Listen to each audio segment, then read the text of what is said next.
Welcome to Grand Style Dog Grooming in Tampa, Florida. Watch as our dog groomers give dog haircuts, perform dog nail trimming, dog bathing, and brush dogs' teeth in our pet spa. Hang out with us as we work, join the chat, and watch as we groom dogs all day.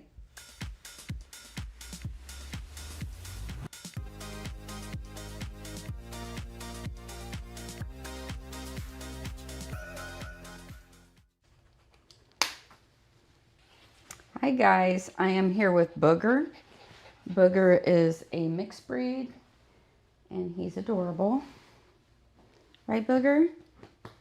Hello. Can you say hi? Good boy. He's going to get a trim that's short on the trunk of the body with pillar-shaped legs and a rounded face.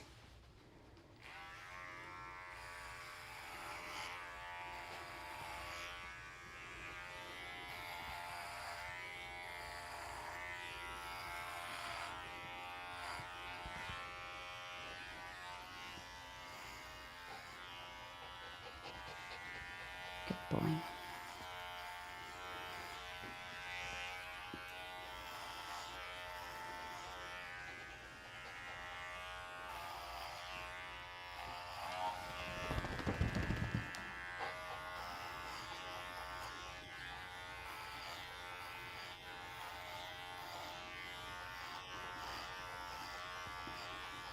Stand.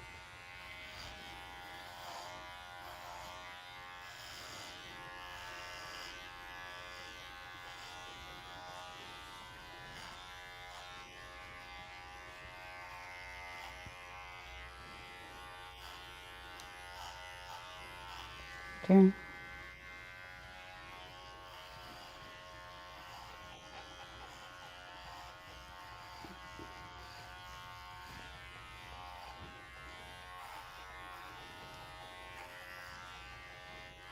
Stand.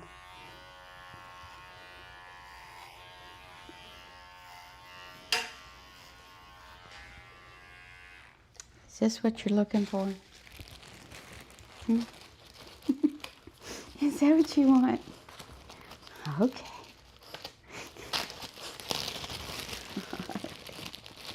There you go. You want another one? Okay, one more. You're so cute. Show everybody how cute your face is. Is you so cute? Yeah.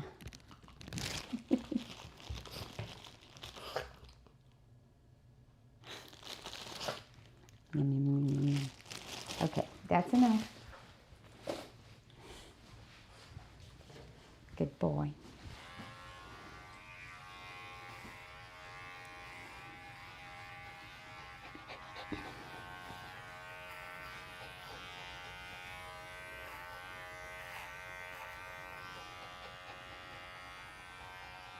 Stand.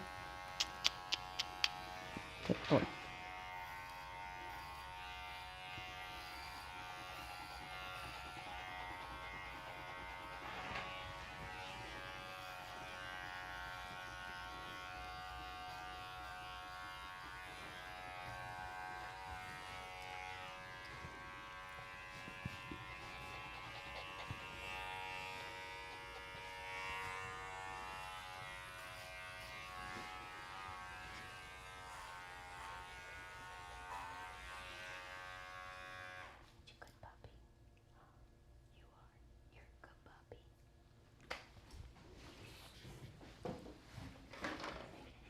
Get back here.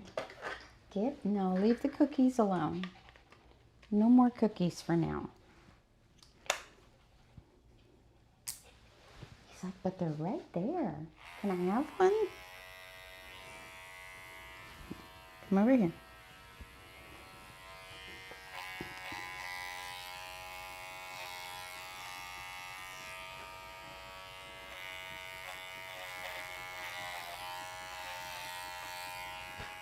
Okay.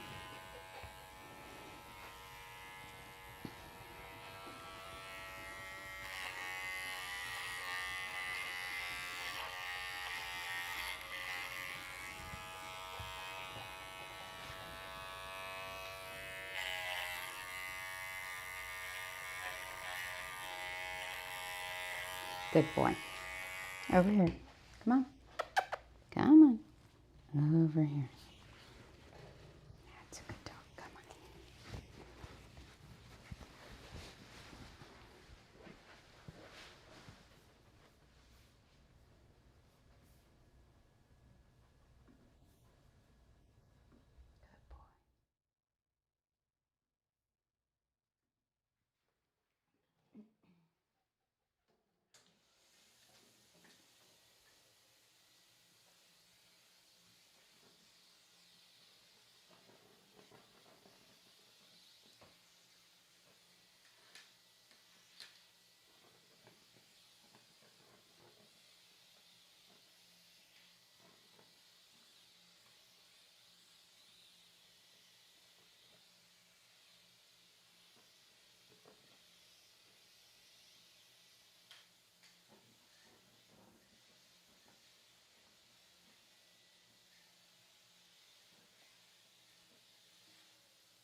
Good boy.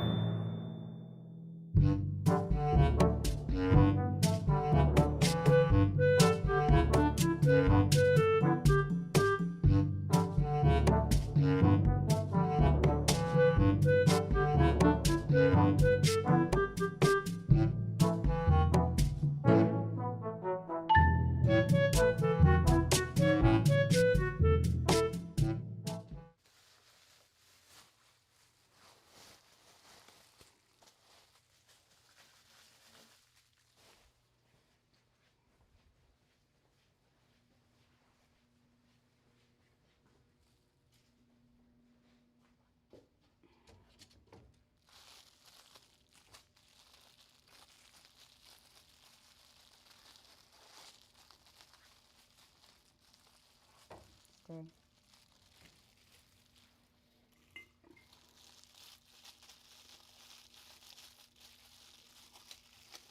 Stay.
It's okay.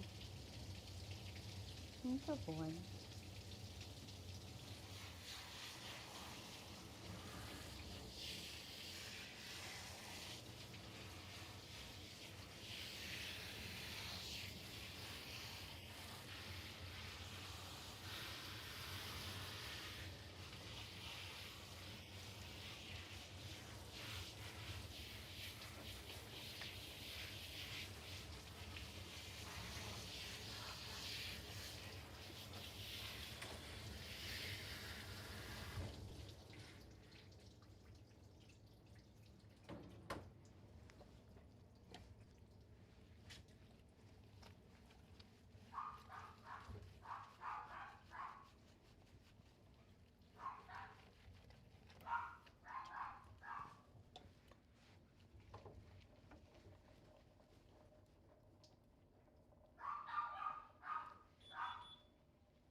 Was that the mailman?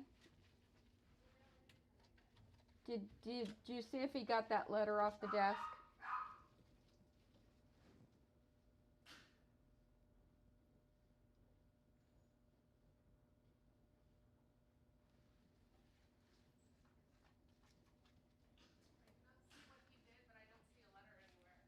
He got it then. Good. It needed to go out today.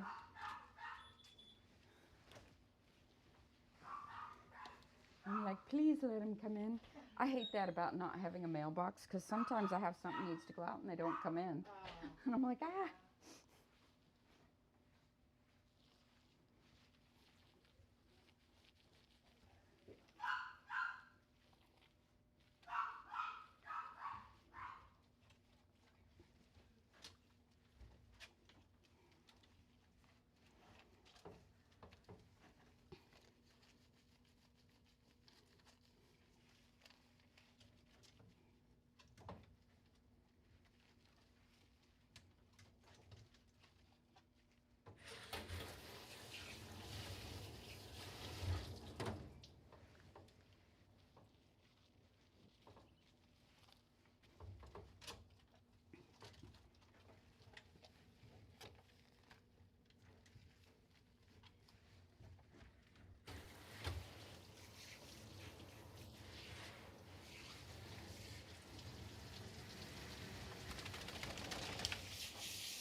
Open wide. Open up. I know it's mean. Sorry.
Good boy.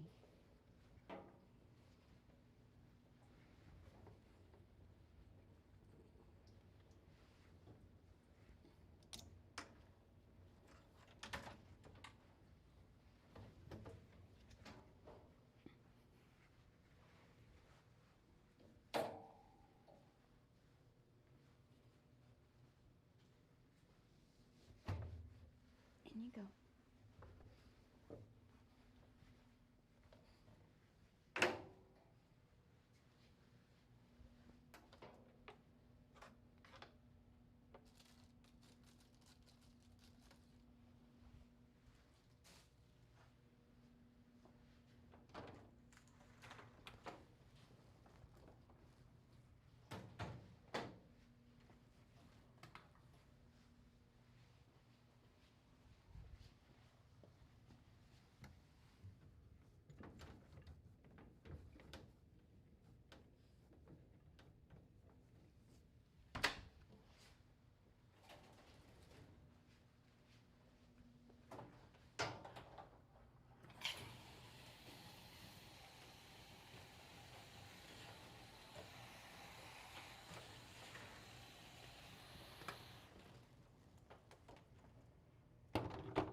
Good boy. Good boy. Yay. Wait.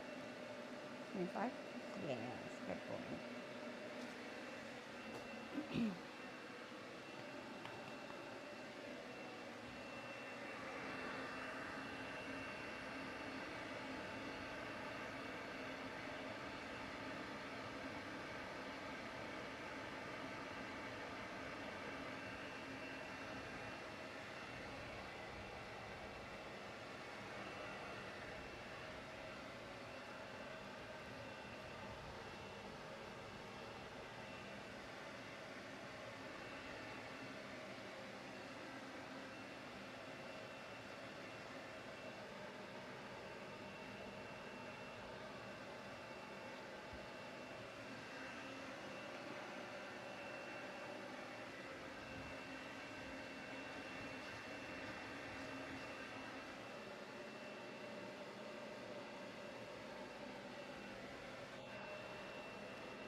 Come on.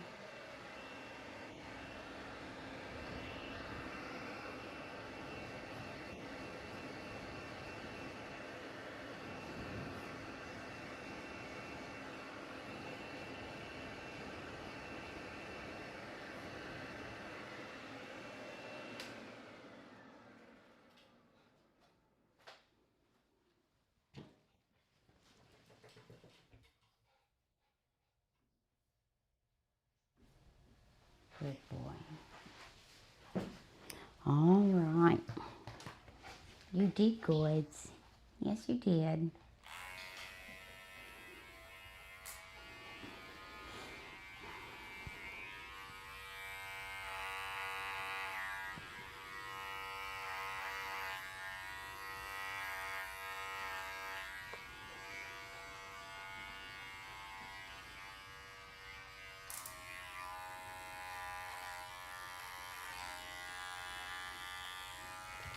It's okay.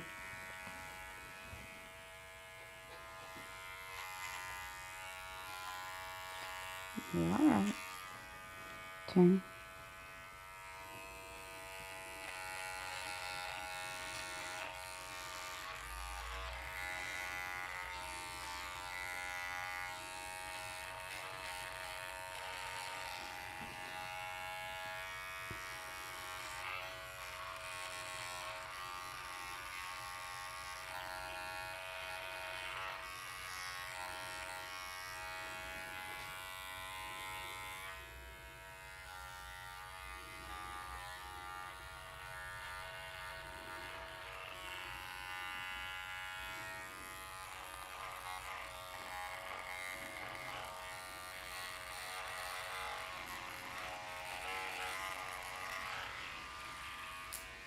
Good puppy.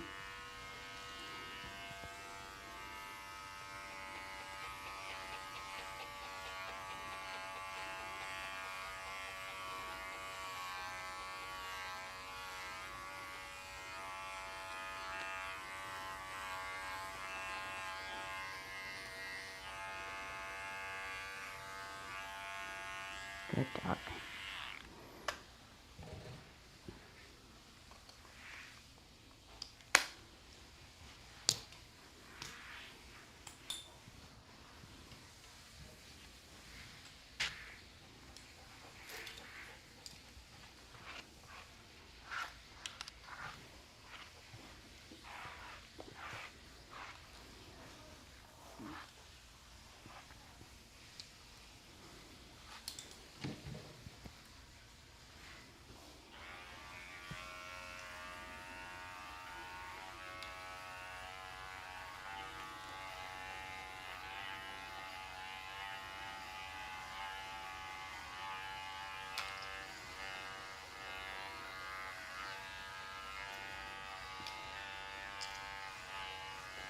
Good puppy.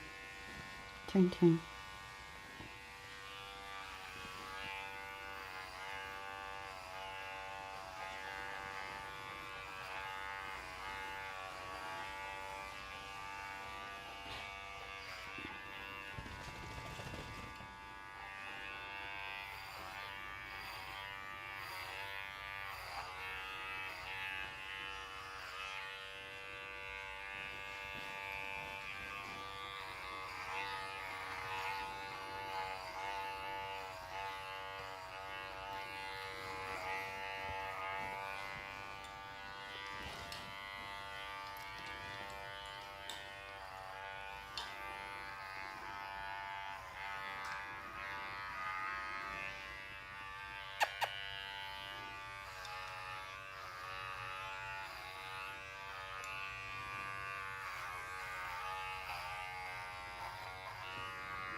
Good puppy.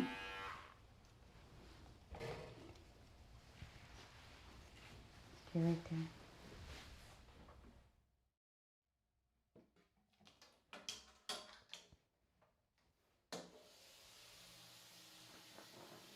Okay.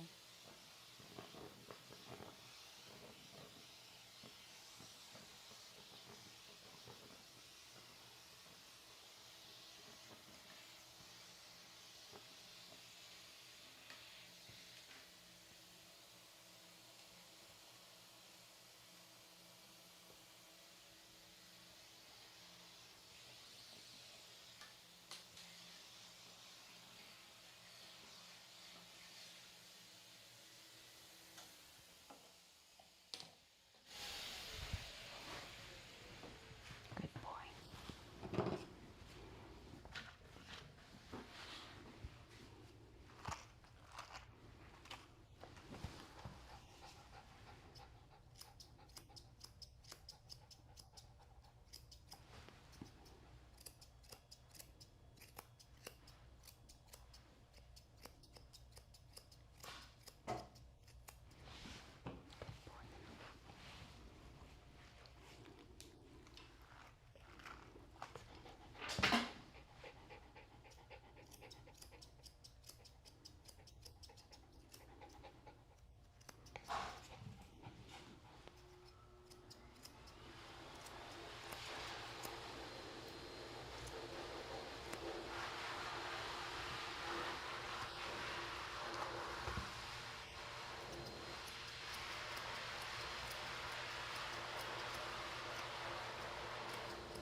Now let's talk about making sure that your dog is prepared for the grooming. Make sure that your dog doesn't have any mats or tangles in its hair. Matted hair greatly limits the styles available for your dog. Make sure that your dog is trained for the grooming process. But first, let's talk about your dogs. One of the best ways to get the results that you are looking for is to make sure that your dog is prepared for the groomer.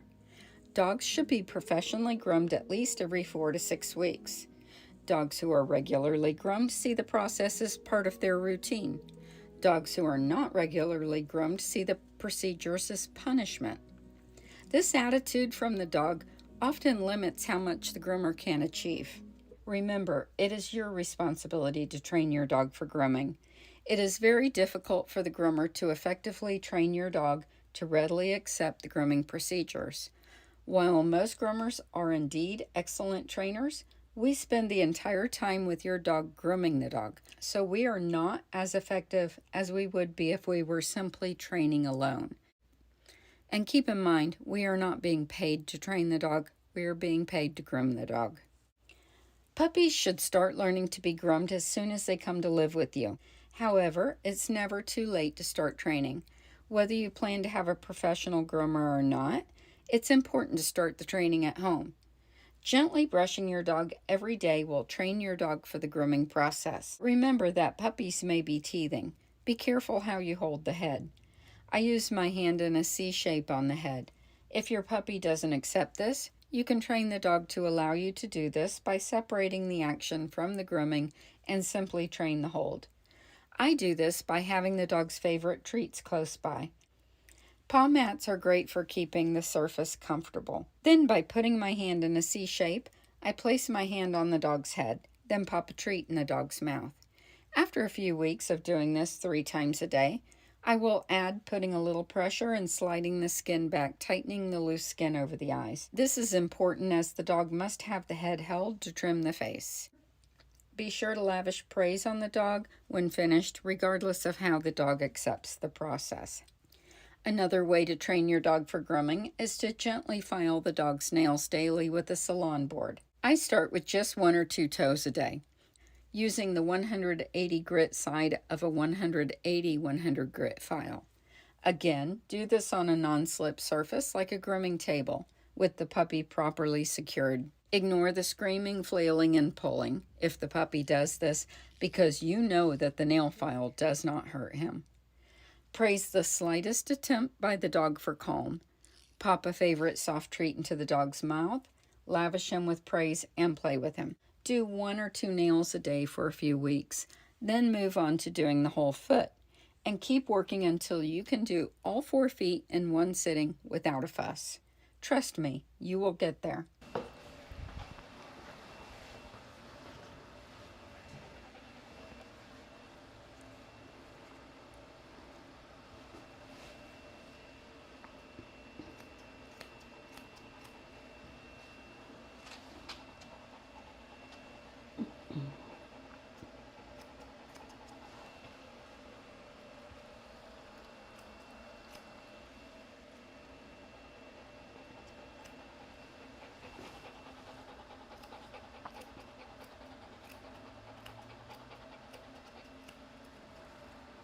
Good boy.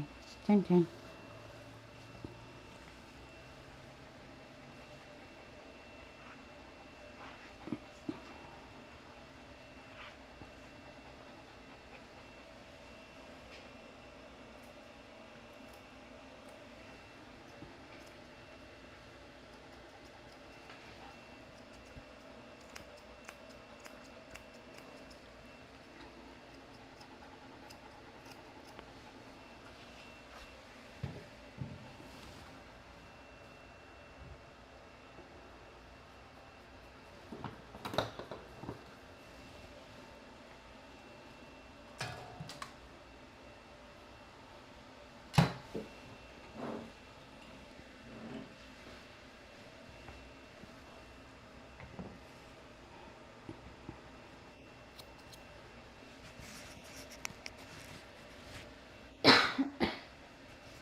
Stand.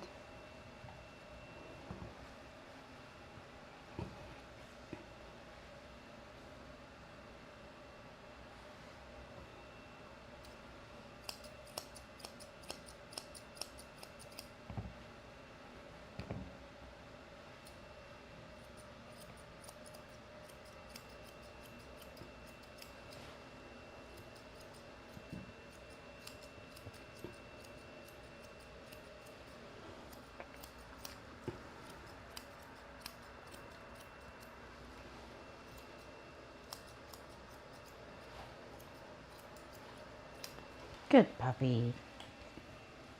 Oh, does that deserve a treat? Hmm? Okay.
So I'm going to bring you guys in close because I want you to see up close something I've been talking about. So he's got black hair in his ears. Come here, Bubba. And I can see the hair that needs to come out. And I can tell by its color. So you can see this hair. There's some of it that's black and there's some that's just like a really light dull color. That's the hair that's loose. So if I just gently pull this light colored hair, it comes right out. See? And see the color of it? It's completely different. And my own dog Ammo, he's got dark brown hair. And when his hair, which is only every many years for him, that it's ready to come out, his hair will turn light colored. See that? Just comes right out. And look at it down near the bottom if you can see. Put it up against my shirt. See how light colored it is down near the bottom of the hair? That means it's gone completely into the exogen phase, which means it's completely released from the follicle and completely loose. And not all of it's ready to come out. I've got some dark black here that's still attached, so I'm leaving this. And a lot of times if you go ahead and get some of that out and you just go ahead and remove the rest, this here would still be deeply rooted and he'd start head shaking because of his own personality and situation. Come here. Because it would go way down deep and it would pull from way down deep. And so I've already gotten what's loose out of this side, I think. A little bit more. And what's left is dark, dark, dark black down in there. So I can literally tell by looking at it. I don't even have to start checking it half the time. You can tell by the dullness of the hair and the color.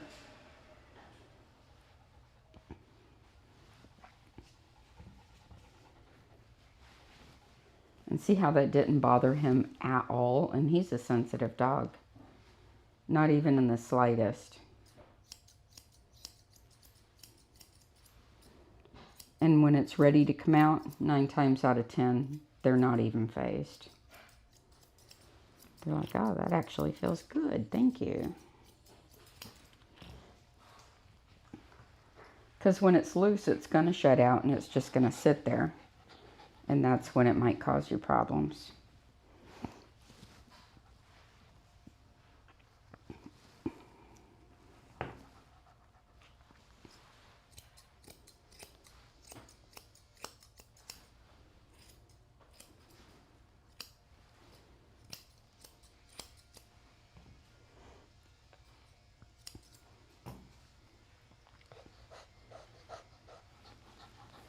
I never use ear powder.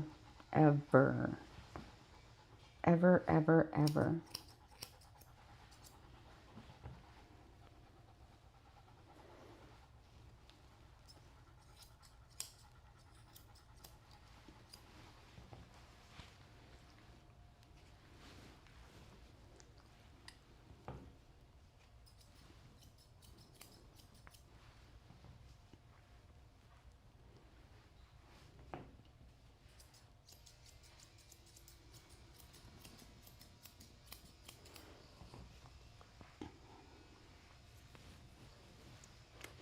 Excuse me. Hello.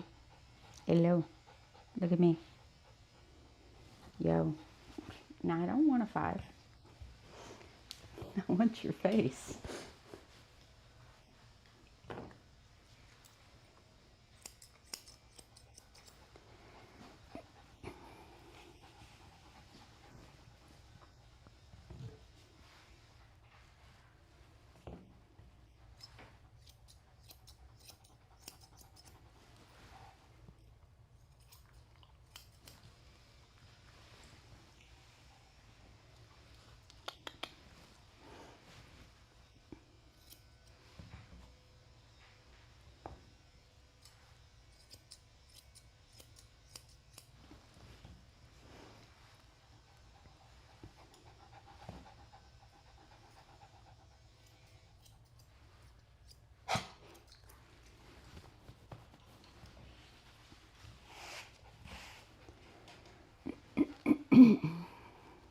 Stand.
What do you want, Booger?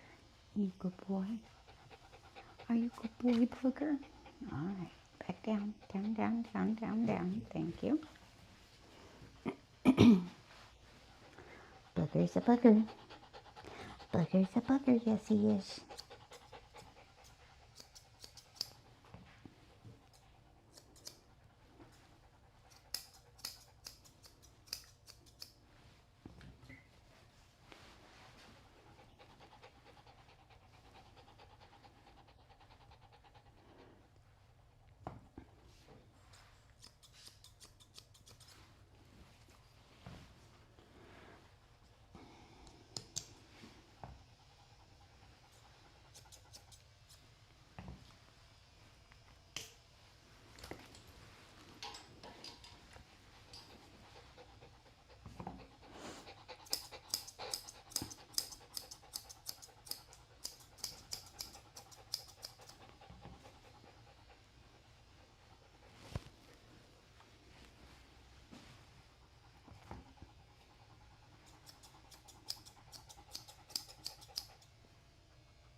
He's got the hardest kind of ears to get even.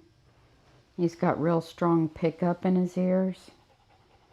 And it depends on which angle he's got them moved at as to whether they look even or not. And when you pick them up and you see that piece hanging off the back, if you trim it when it's up and they drop them back down, then it looks like they get a big chunk out of the back. But if they've got them picked up, it drops down. So you just got to keep like picking at it, depending on which angle they're holding their ears and how far up they have them. But they're never perfect. And you can kill yourself trying. Trust me. Right? Yeah. Let's go get you a bandana.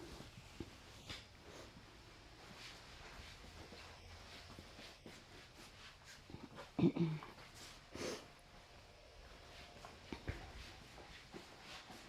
this one fit you? Let's see. That's pretty good.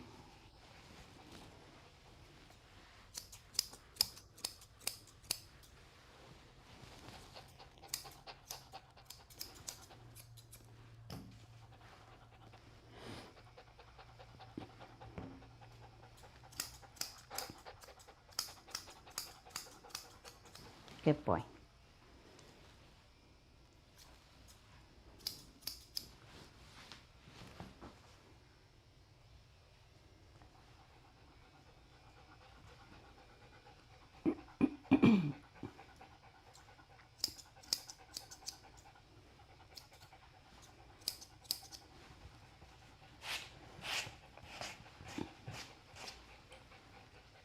Come back here. Hey, over here.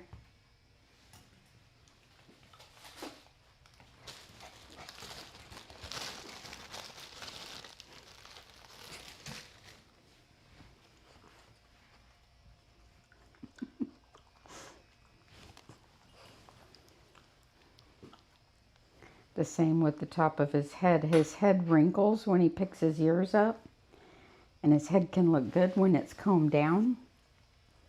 And then depending on what he's doing, he can bring that short part in the middle like straight up. But if you trim more of it, it'll stick up more. It's like, oh my gosh. And he's got like a part that goes down the middle and a cowlick swirl here. And then he's got hair that grows up this way here. So it's like a bunch of different things going on. See, this piece comes around. This piece goes this way. This piece goes this way. These come forward.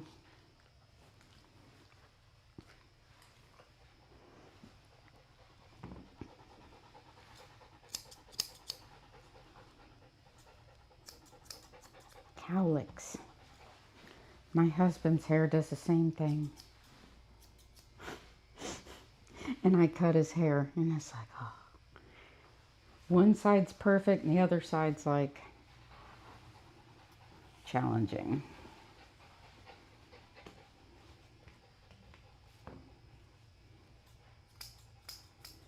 I started cutting that man's hair when I was 14 years old. I did, yeah.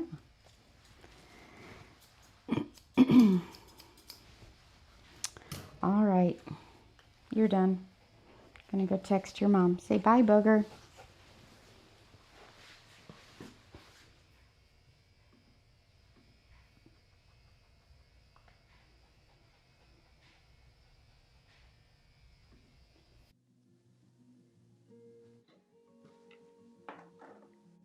To trim the face, we're combing all this hair up and back. And we're gonna trim a nice line right in front of the eyes.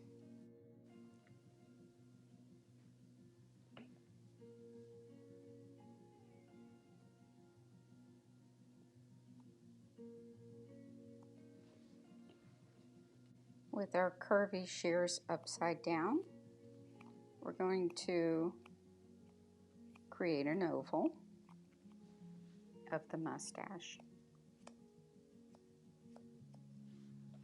I'm being careful not to trim the eyelashes.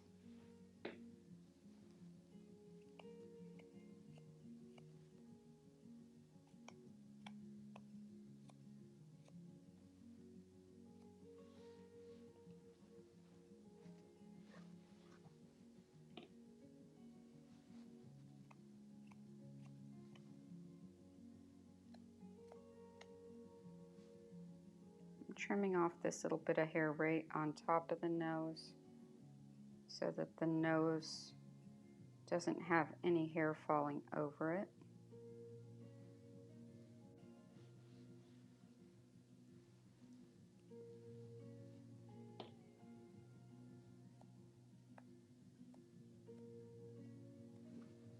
So cute, oh my goodness. He's a good girl. You ready to go bye-bye? Are you ready to go bye-bye? Okay, let's go. Let's go, Amy Jane. Let's go, Amy Jane. Oh, so cute. Say goodbye.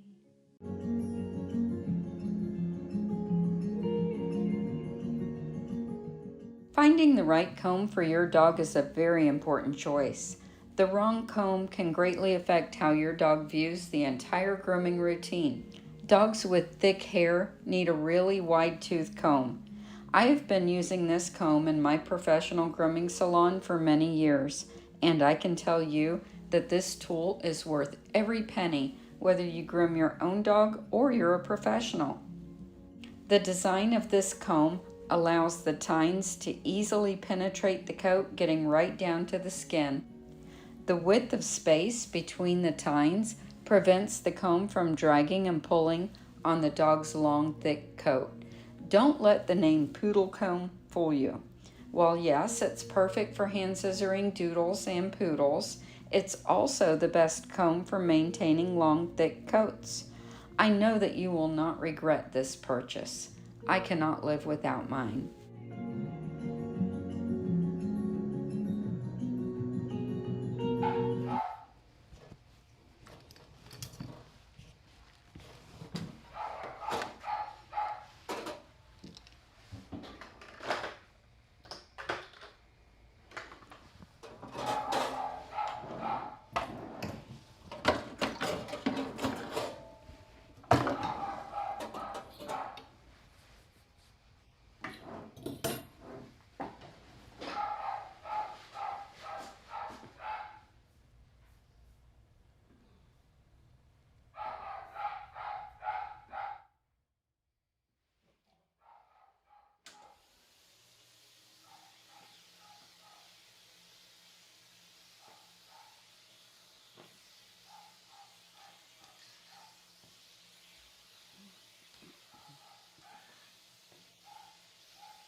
Based on what she looked like.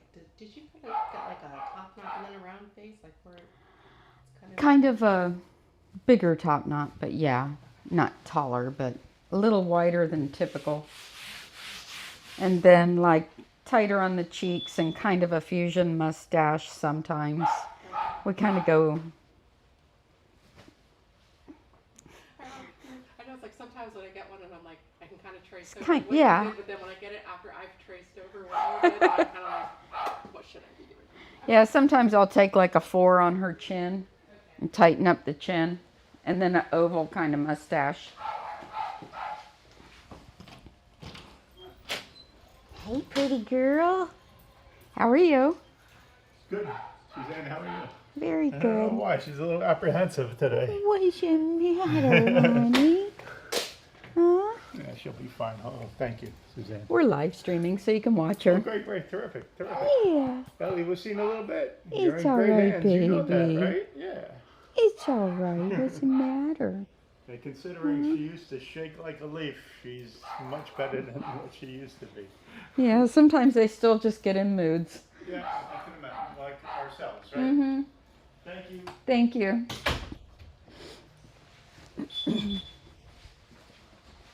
Ellie. Ellie's nervous today. What you nervous about, Ellie? It's okay. It's okay, baby. I can't remember for sure, but I think she had like a veterinary thing time before last. Maybe I'm wrong, but I don't know. What you nervous for? Huh? Don't you love me? Don't you love me, Ellie? Sure you do. Sure you do. It's okay. Let's see here.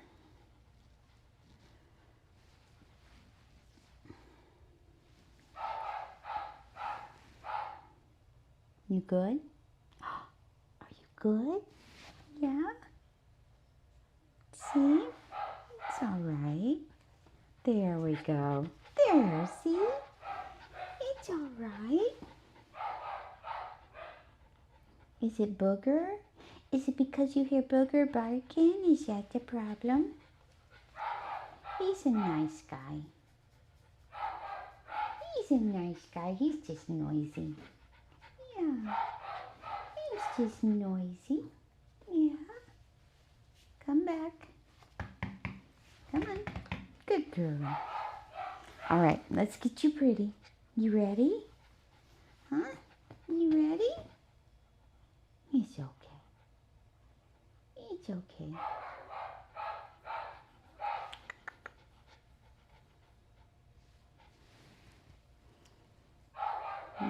Double checking out this eye because it's a little goopy and the hairs are pushing down around it. And then it looks a little smaller than the other one. It's probably just allergy stuff because she gets allergies, but I'm just kind of giving it a second look and making sure it looks okay. All right, let's do this. So for her, she's got multiple coat colors in through her back, so I usually clip her against the lay of the coat. We do her tight on the body with the legs a little bit longer, a rounded face. I'm using a 5/8 blade,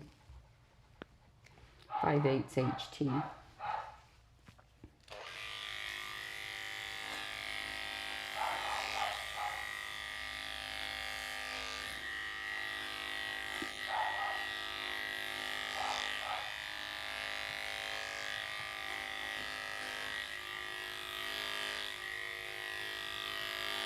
Good girl.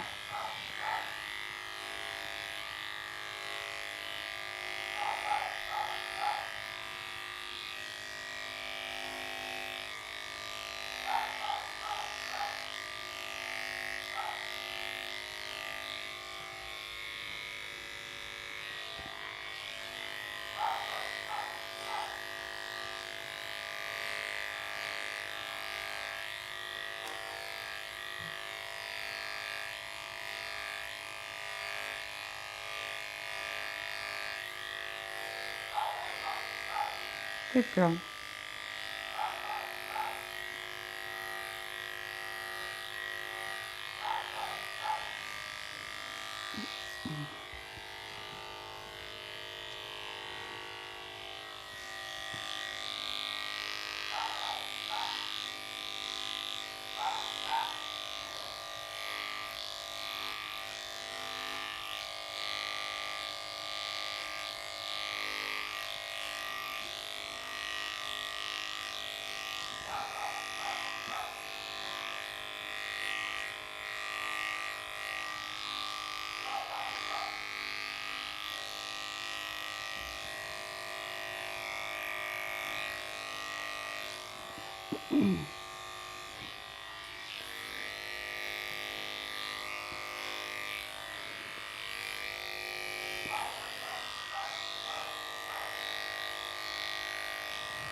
Good girl.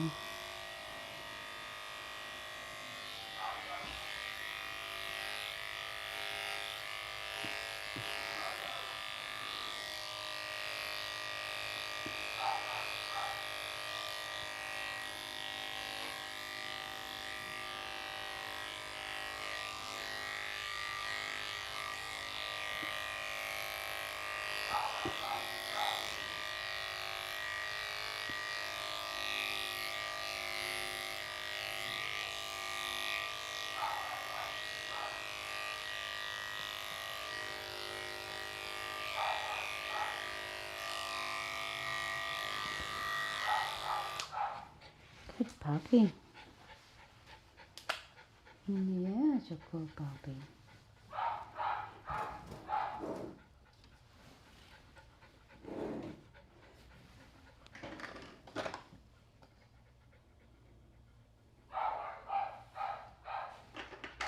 There, see? You're alright.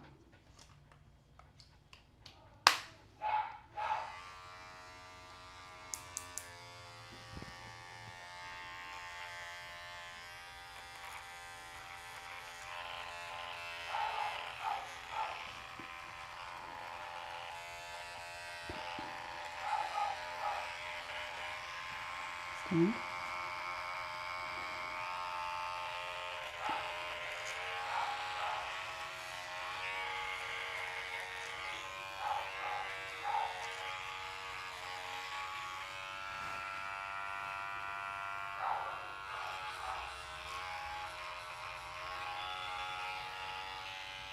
Good baby.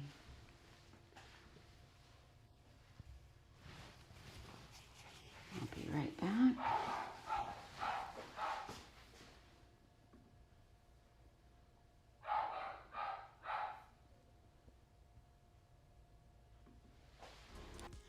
Welcome to Grand Style Dog Grooming. We are located in Tampa, Florida at the corner of Northdale Boulevard and Dale Mabry Highway. We have a large waiting room with seating for those who choose to wait inside while our stylists pamper their pets.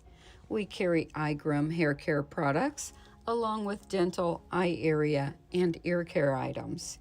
Our boutique has fancy dresses and rhinestone collars to dress your little one in grand style.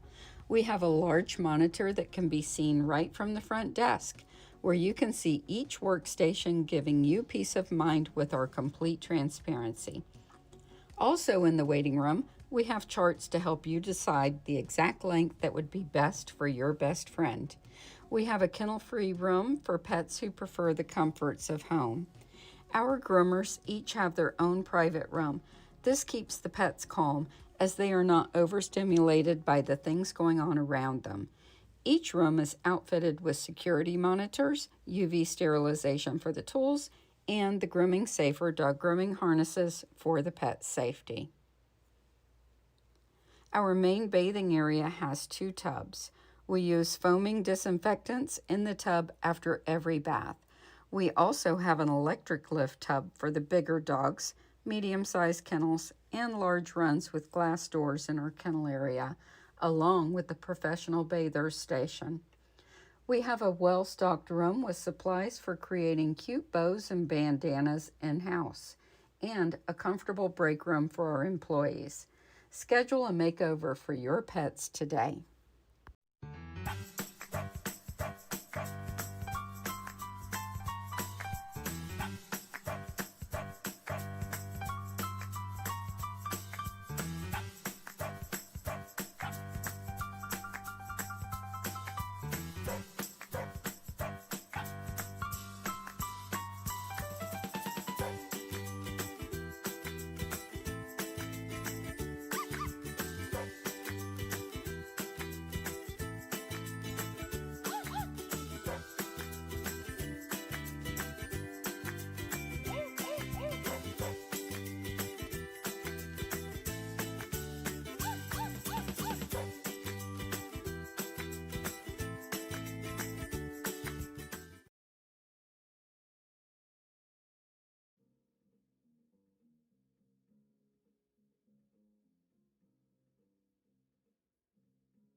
All right, Miss Ellie. Let's get you finished. Clean up this hair.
Got a picture of her last groom with me on here.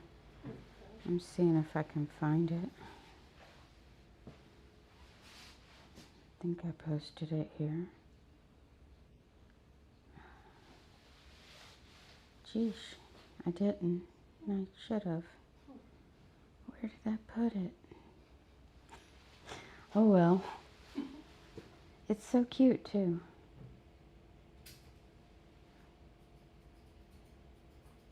Put Facebook on here.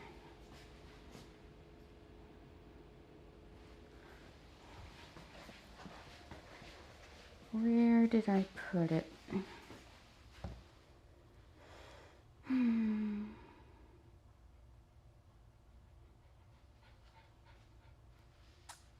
Trying to find a reference picture for a cat of the dog she's grooming. See, App Store, go back, search.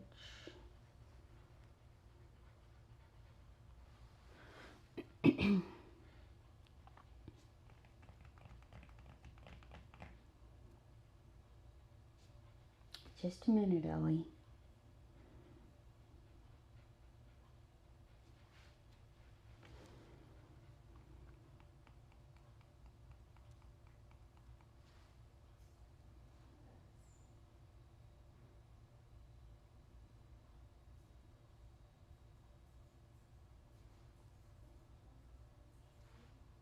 Come on, give me a break.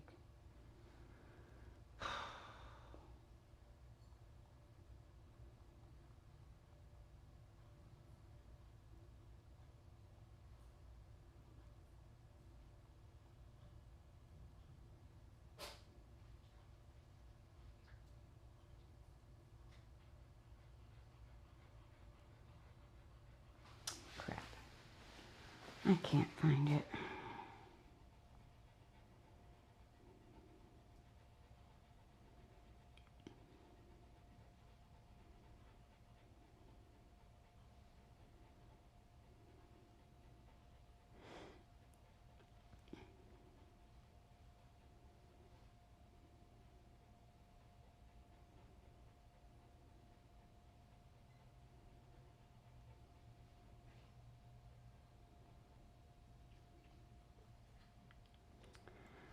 Oh well, I don't got time for this.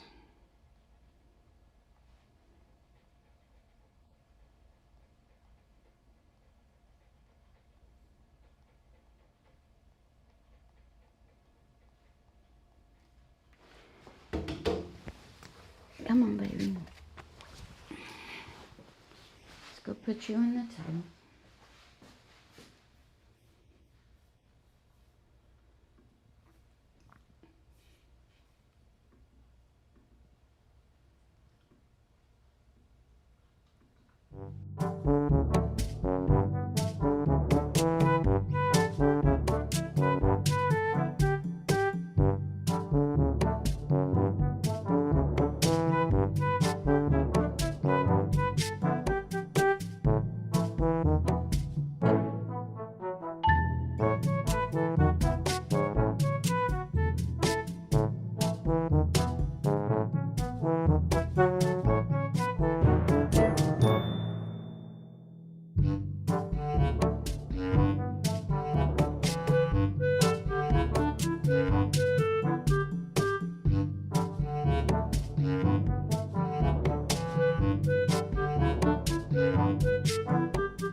That's a good girl. You're all right.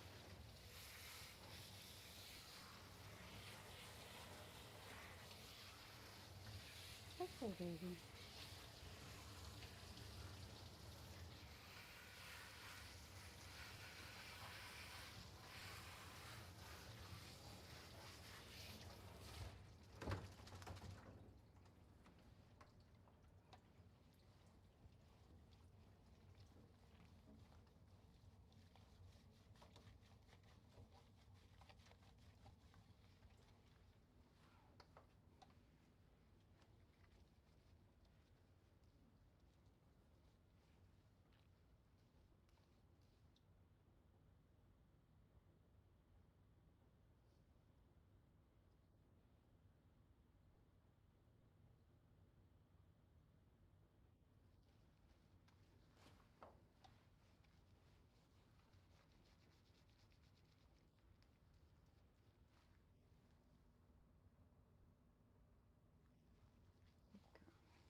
sweet, sensitive girl.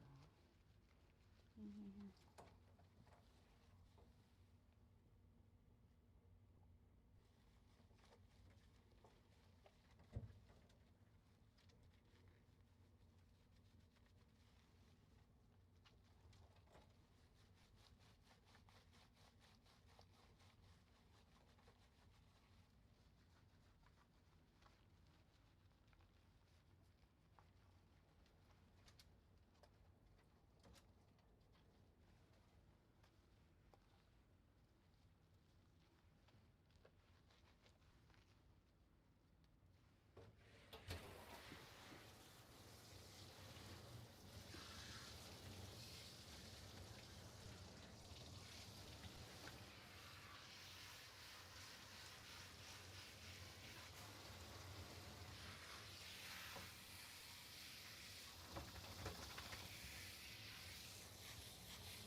Shake, shake. Shake, shake, pretty girl. Shake it off. Just shake it off.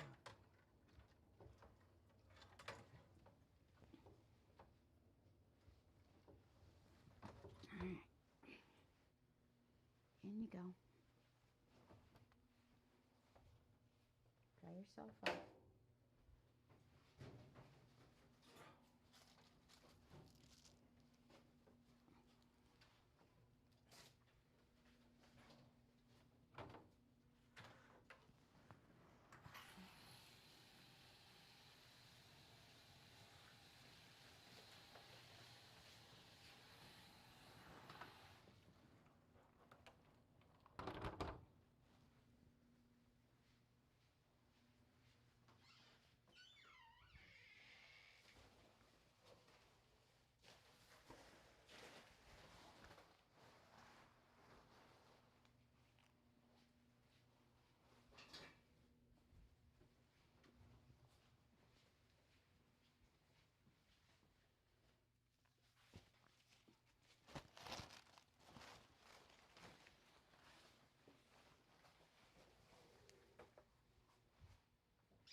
Good?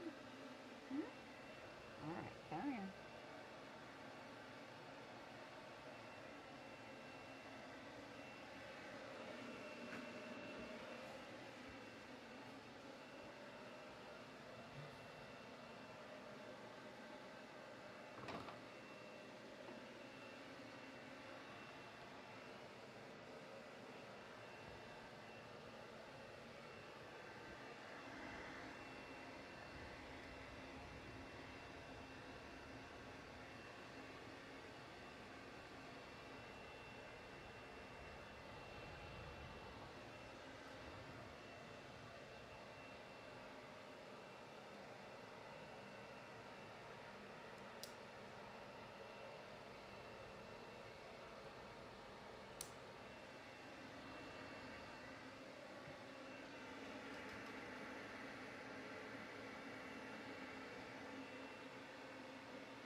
Good baby.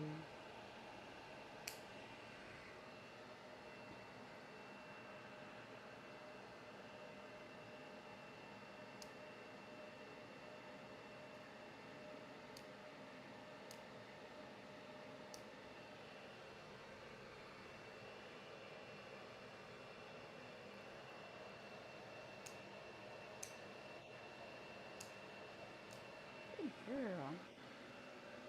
Good girl. He's a good girl.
Girl. Good girl, Miss Ellie. Yeah, come on. Come on over here and see me. It's okay. There, hello. Hello, Miss Ellie. Hello, Miss Ellie. It's a good girl. Yes, you are. See, it's all right. It's all right. Come on. Good girl.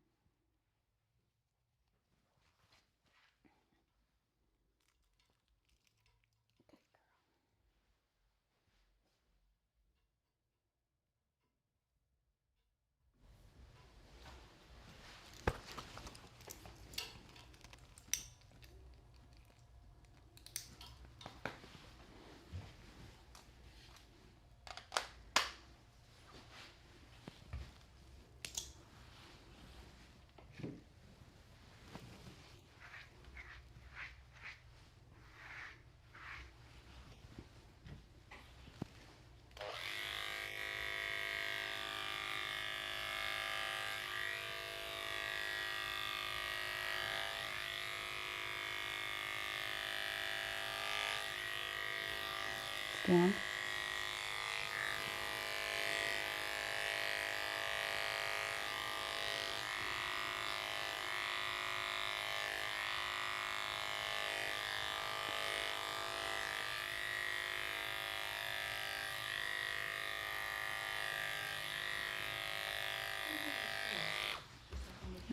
Like a pom-pom without the base trimmed.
Good girl. Up, up, up.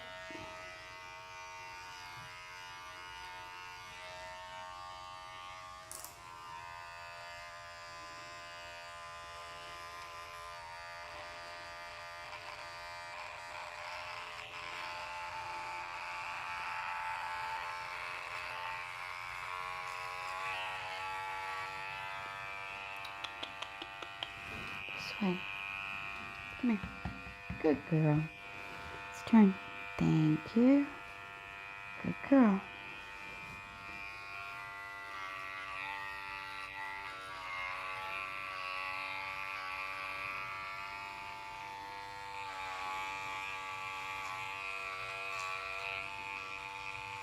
Good.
Good baby.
right back.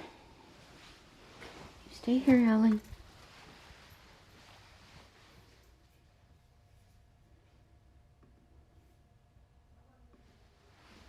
Should a groomer trim a dog's whiskers? Vibrissae hairs are stiff, sensitive hairs connected to nerve endings at the follicle. Unlike cats, dogs do not rely heavily on their whiskers. Some groomers and breeders trim whiskers for aesthetic purposes. This does not cause the dog pain. Many times I trim whiskers and vibrissae hairs because of the way that they curl and grow towards the eyes, as seen here. If you prefer not to have your dog's whiskers trimmed, please make your request known. We are grooming safer together.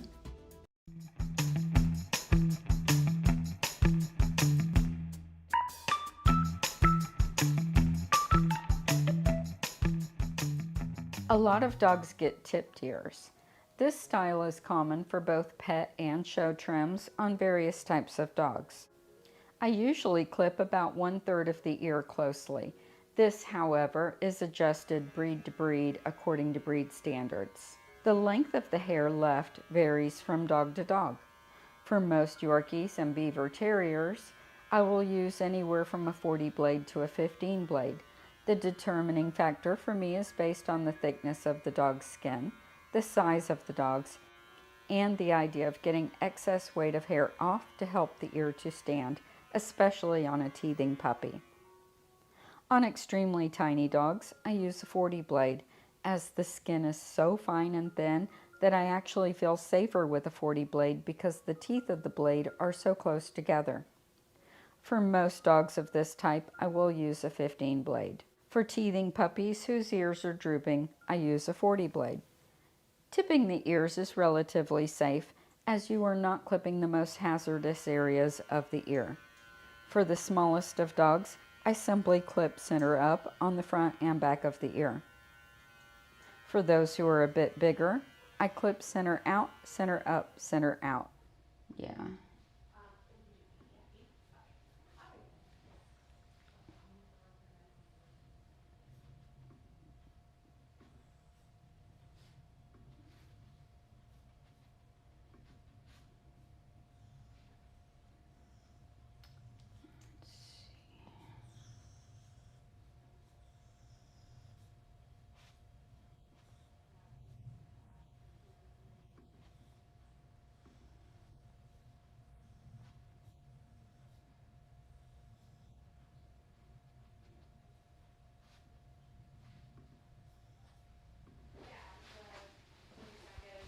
All right, you're all set.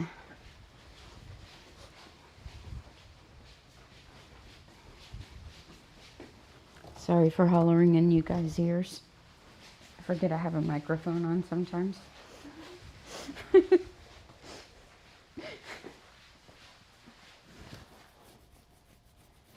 Blowing out your eardrums.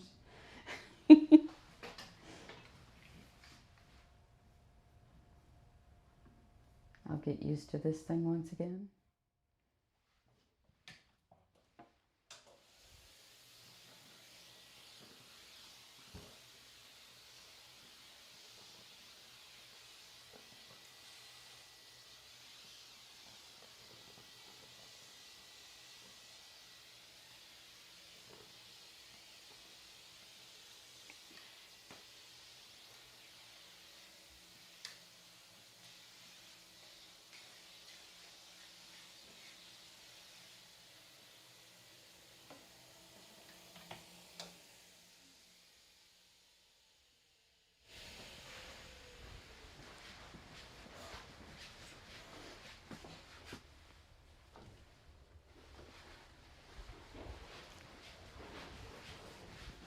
All right, Ellie, come here.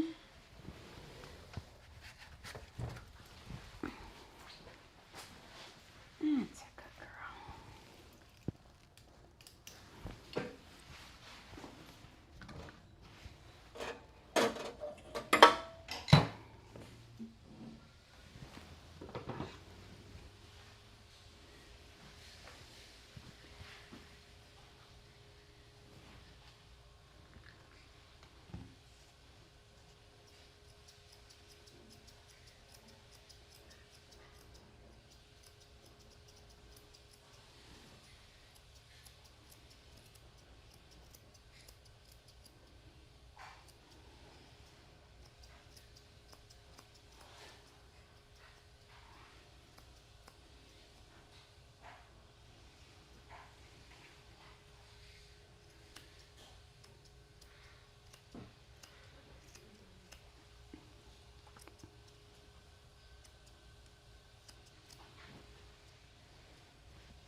Next up after Ellie will be Katie the Maltese Shih Tzu mix.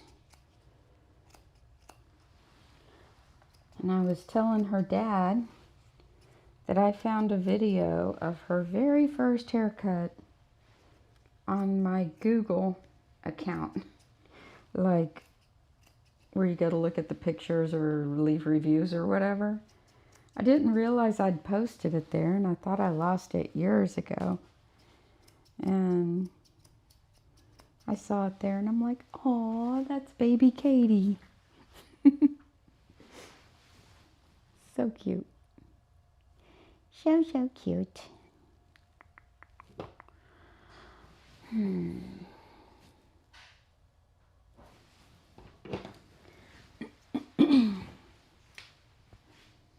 It would have been from like 2018, 2019.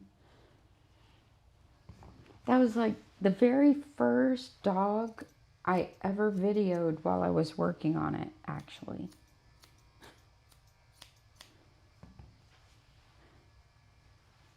Come to think of it.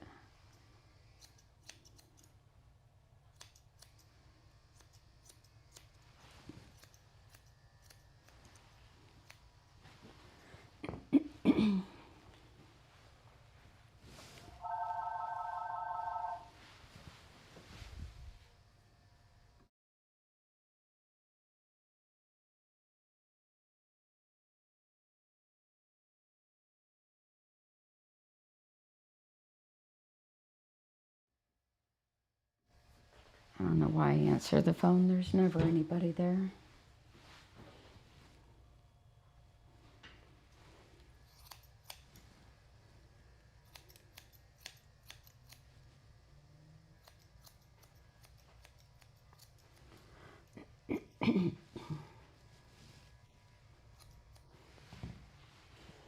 When I videoed her puppy groom, I'm like, this is kind of fun to video it.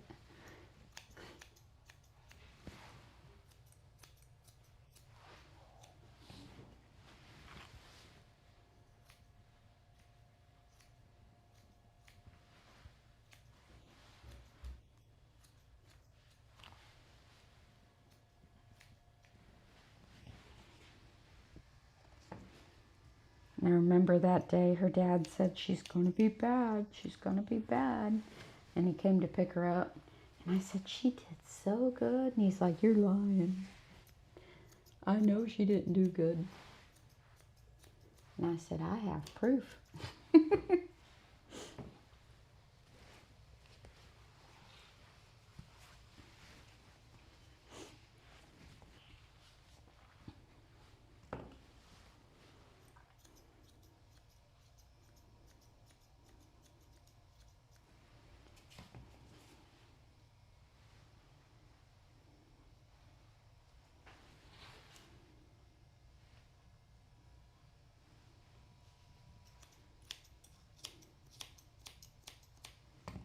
She has a little dip here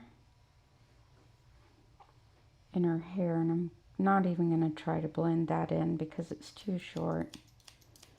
So I'm just going to work around it.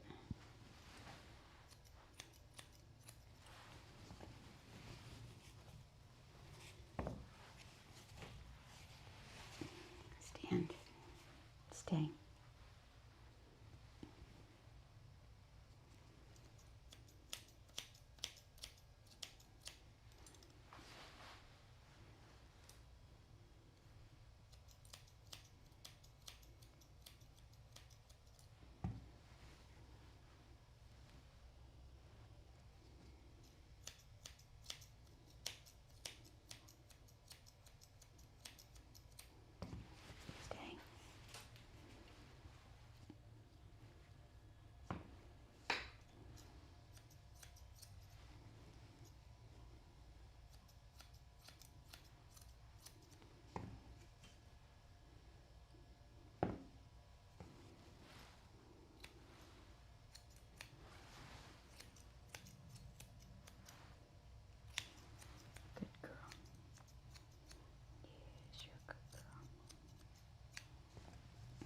Stay.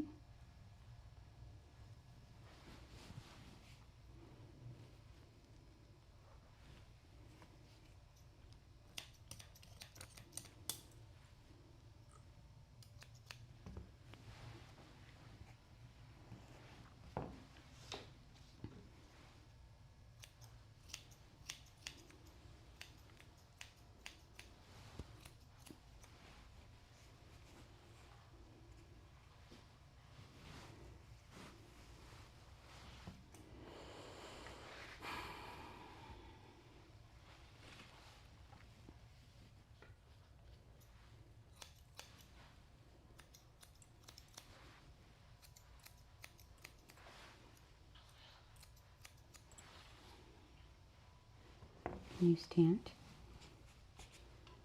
Good girl. Stay.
Good girl, Ellie. Yes.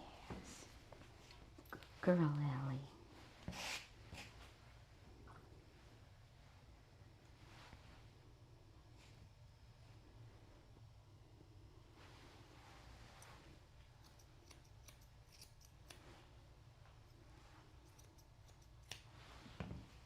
Good girl.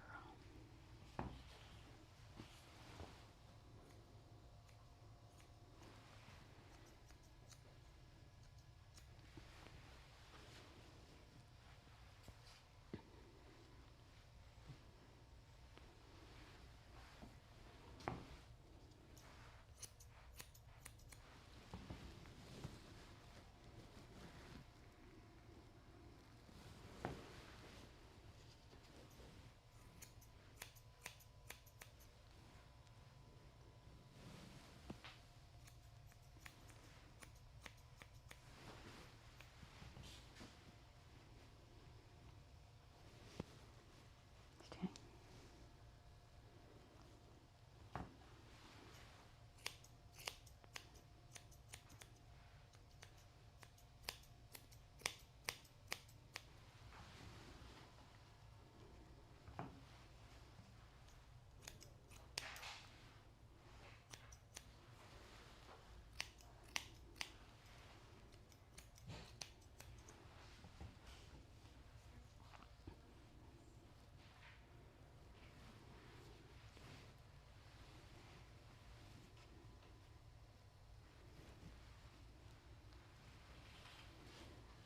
I know you heard something, didn't you?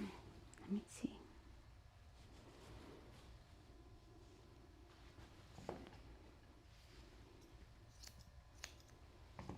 It's amazing how sensitive these dogs are to noise.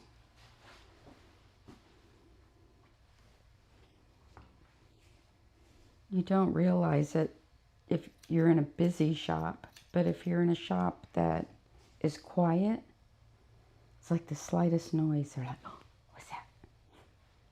Oh, what's that? What is it? Huh? What is it?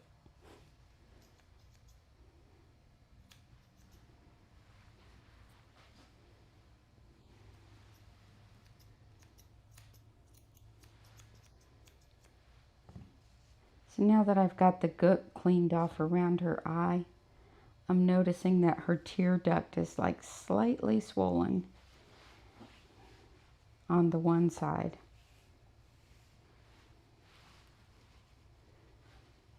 That's probably what was causing the issue.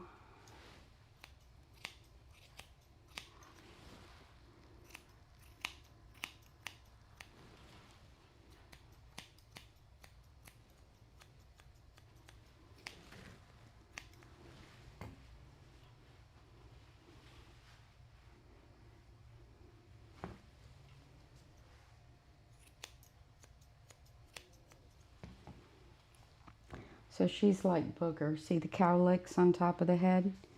And then she picks up, Booger is the dog I did ahead of her. And then she picks up her ears very high. And it changes the balance of the lower ear. But it also changes the balance of the top of the head. So you have to look at the head trimmed both ways, with the ears perked up and with them down natural, before you decide if you're finished or not.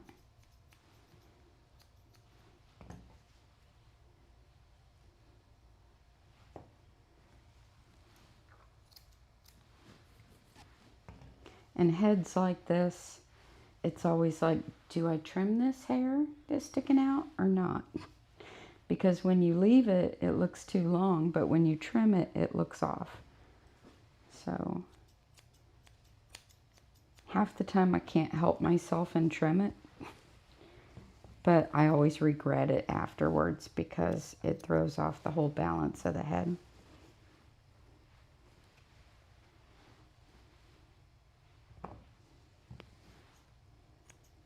And these are the processes groomers go through in their minds when they're doing a groom, because each dog is so different. And we're like, you know, it's just not so cut and dry. That'd be a cute name for a grooming shop, Cut and Dry.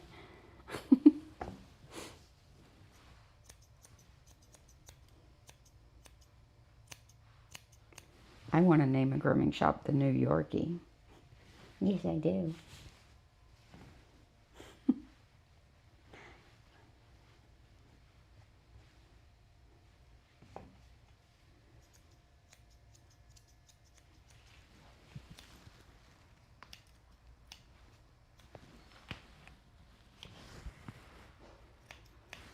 Good girl. Yes. Good girl.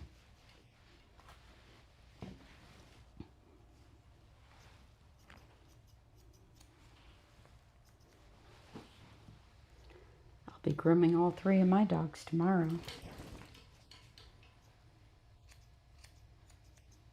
They all need a full haircut. See, she shook her head. See what happens?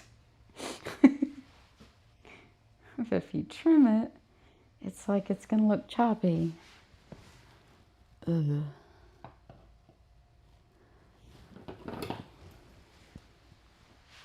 But if you leave it,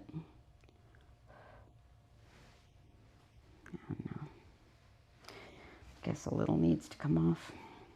Let's see.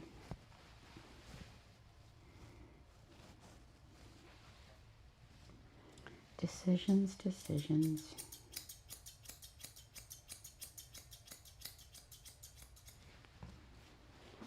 Decisions, decisions, Miss Ellie.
Turn.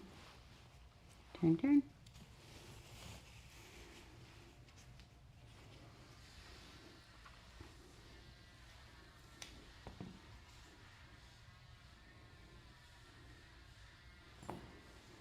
So Cat is working on a Shih Tzu.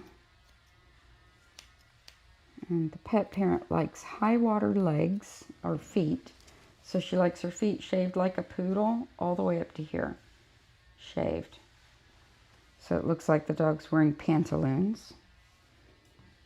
And then she likes her nails painted bright red. It's quite the look. And then the body trimmed to about a ½ inch. And a very short rounded face. It's an interesting haircut.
Girl, you're fine. If Ellie's dad is watching, she's ready. You can come on in.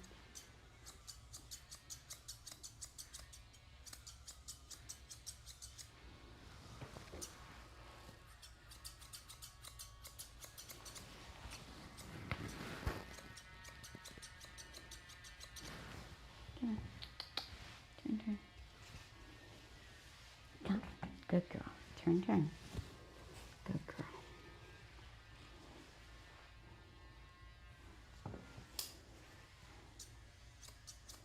She's a pretty girl, isn't she? So Ellie is a Yorkie. And she's a type of Yorkie that throws back to what they call the Clydesdale Yorkies, which is a region that they came from.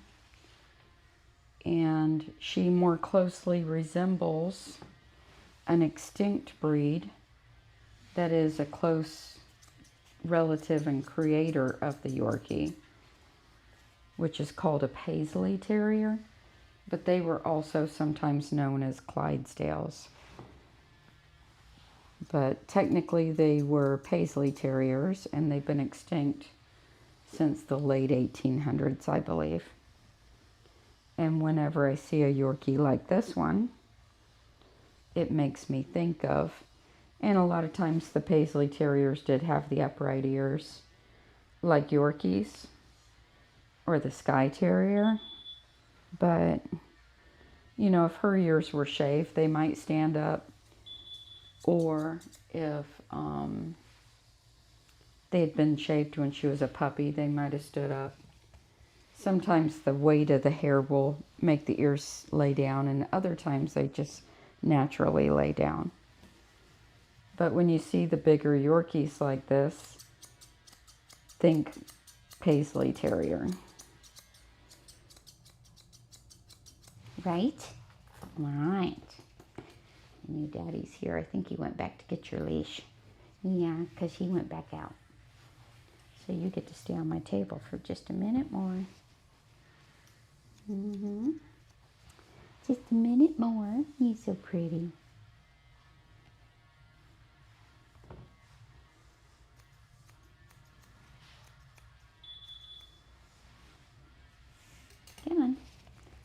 Daddy. Say bye, everybody.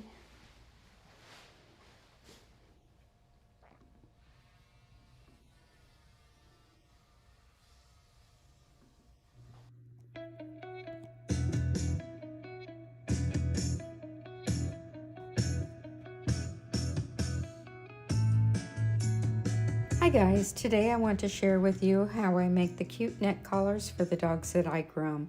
After you cut the fabric using a pattern, use the hot glue gun to attach the 3/8 inch ribbon along the edges of the fabric. You can find the pattern on my website mentioned at the end of this video.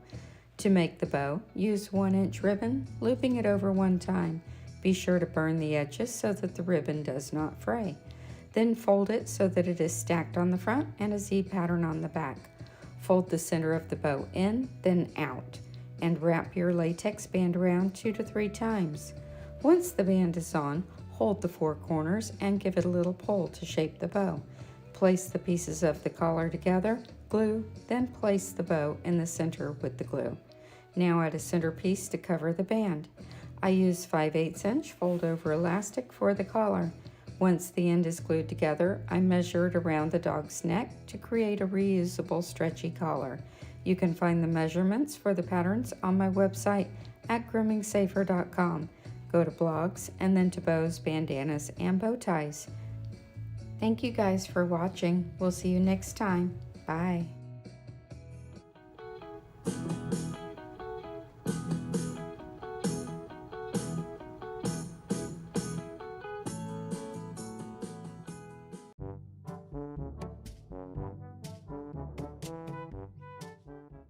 On the feet, I will use anywhere from a 10 blade to a 40 blade.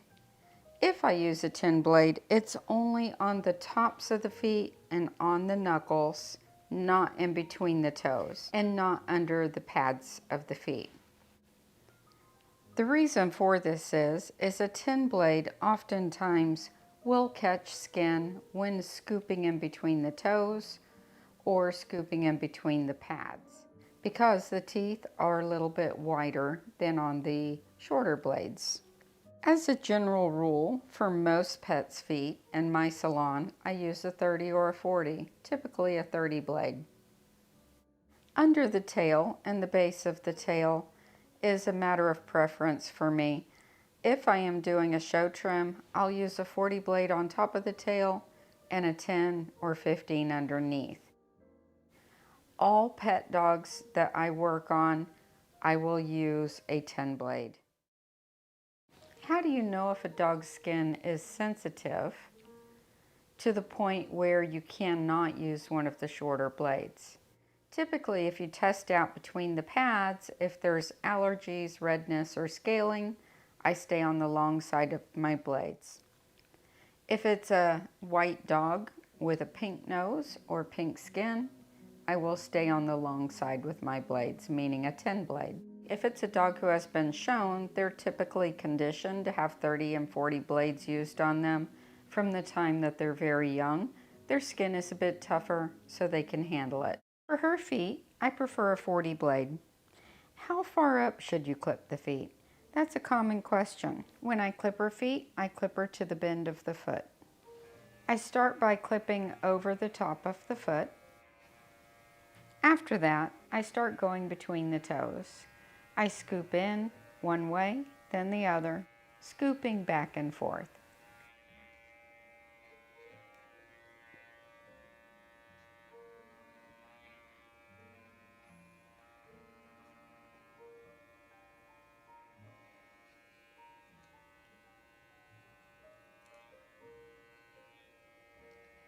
Once that is finished, I go back and clean up around the toes.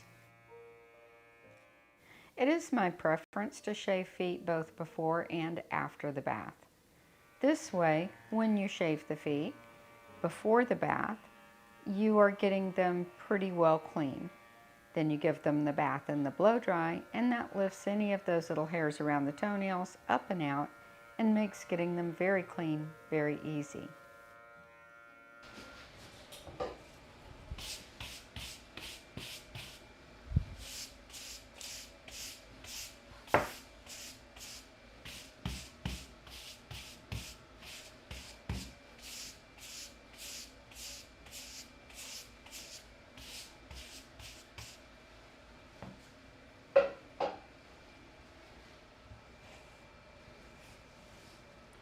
See all these little particles of hair that we get off these dogs? Can you imagine what a groomer's lungs looks like?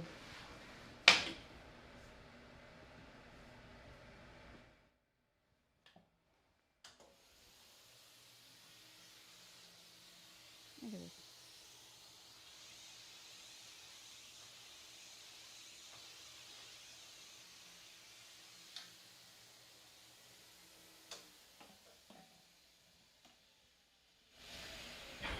I know, I should wear a mask.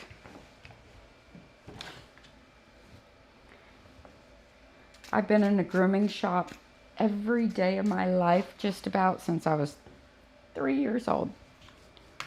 Like, seriously. I just need to take the filter out, clean it, and put it back in.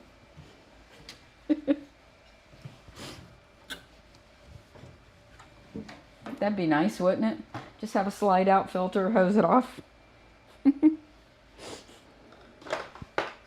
That would have been good in the design.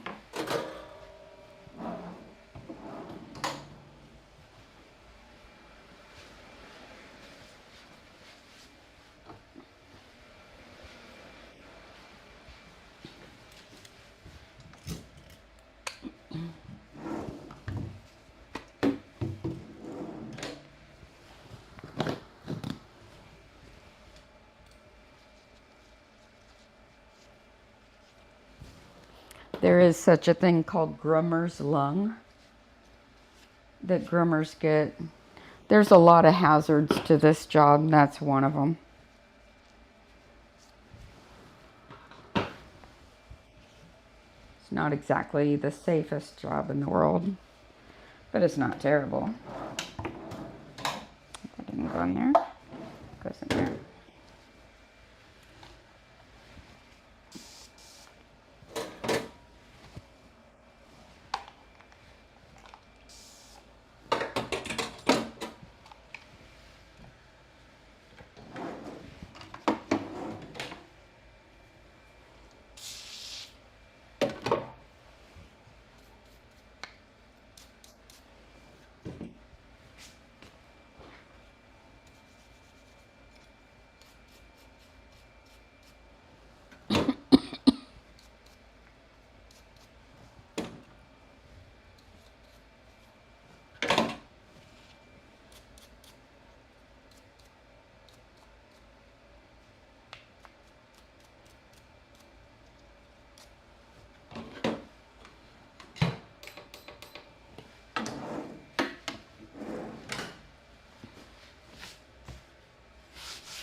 Next is Katie.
I forgot the dog.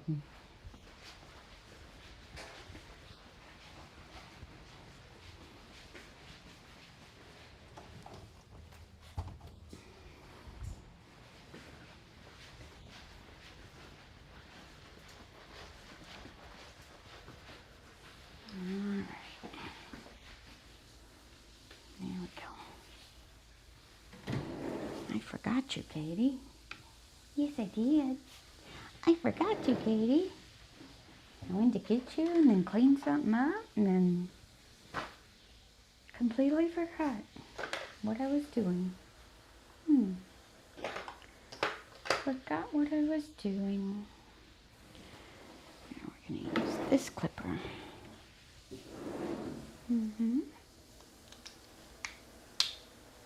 It's okay. Come on. Come on.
Good girl. Yes, you're a good girl. Yes, you're a good girl. Yes, you are. You're a good girl.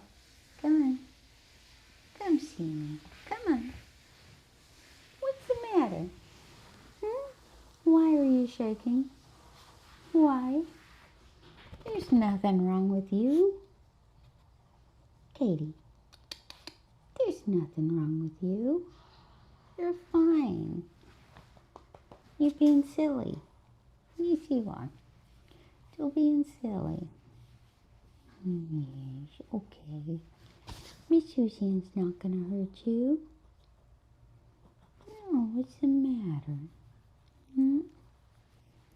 You just not feeling it today? Are you just not feeling it today? It's alright. There. See? Everything's fine. Everything's fine, Miss Katie. Come here.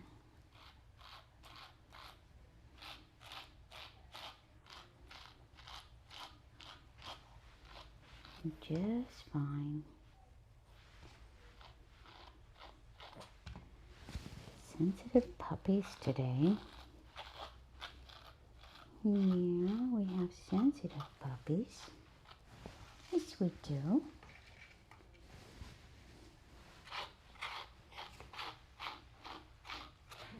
I know, but you got weeds in your hair and they're not going to wash out.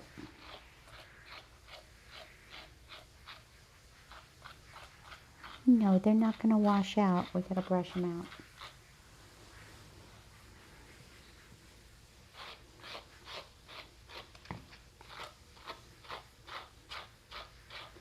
A slicker brush is the best way to get weeds out of your dog's hair. Doesn't matter what kind they are. This is the brush for that. or any slicker brush with the little wire teeth. A lot of people say, oh, I don't want to use one of those on my dog. But there's times when you got this stuff stuck in their hair that it is the best, quickest, most comfortable way to do it.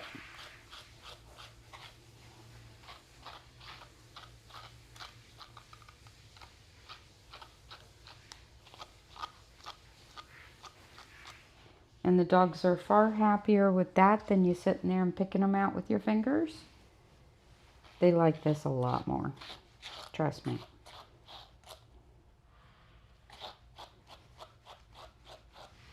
Right? Right. Yeah. Right. Yeah. Good girl. Where's my baby? Come on. Come on. Good girl. Oh, you're going to go the other way, huh? Come here.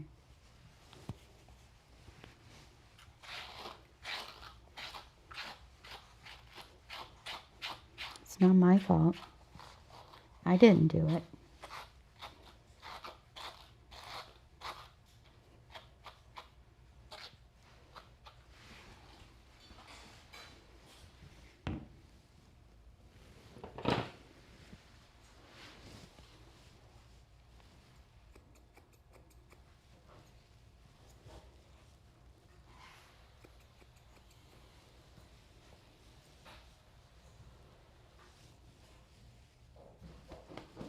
Good girl. Yeah, shake it off. Shake it off.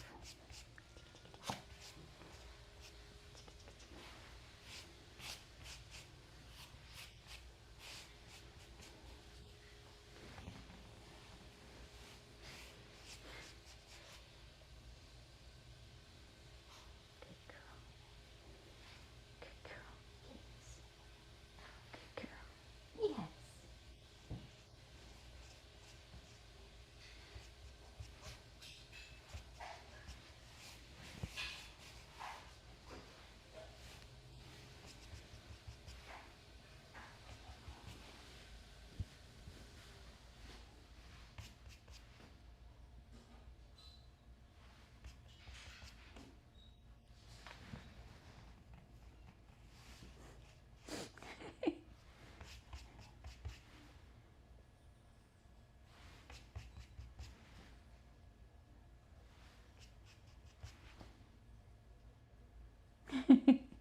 I see your tail starting to wiggle. I do. Good girl. Yes. Good girl. There you go. There you go. See, you're feeling better.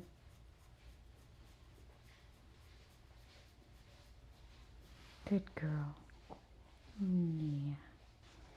There you go. Yeah. See? Yeah, there you go. See, it's just Miss Suzanne. Yeah, it's just Miss Suzanne. Miss Suzanne loves you.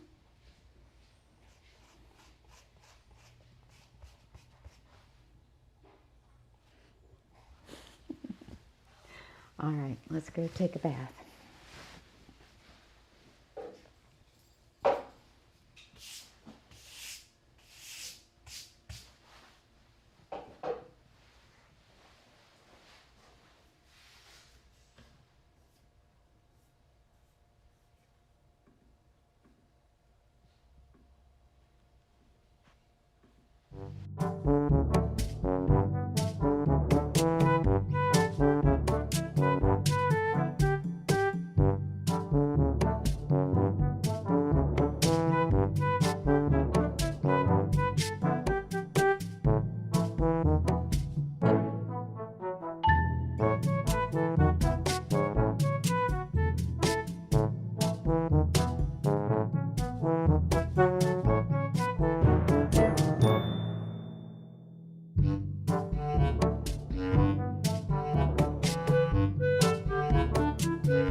girl.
It's okay.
Come on, baby girl.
Good girl. You're alright. Miss Suzanne loves you. Yeah.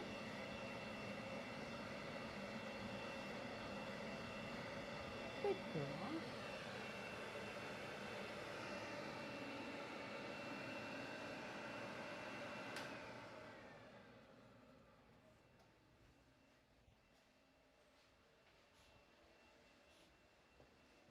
Hi, she's still working on her. It'll be a while yet. Oh, really? Yeah. How long do you think? She's drying her, so I'd say 30 minutes. No problem. All right.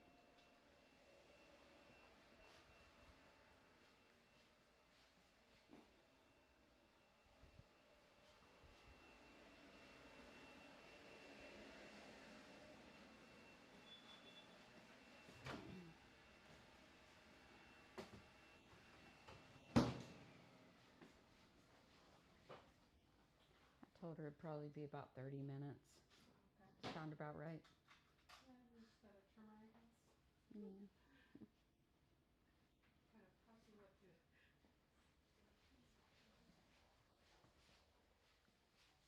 You go in here. I'll be right back.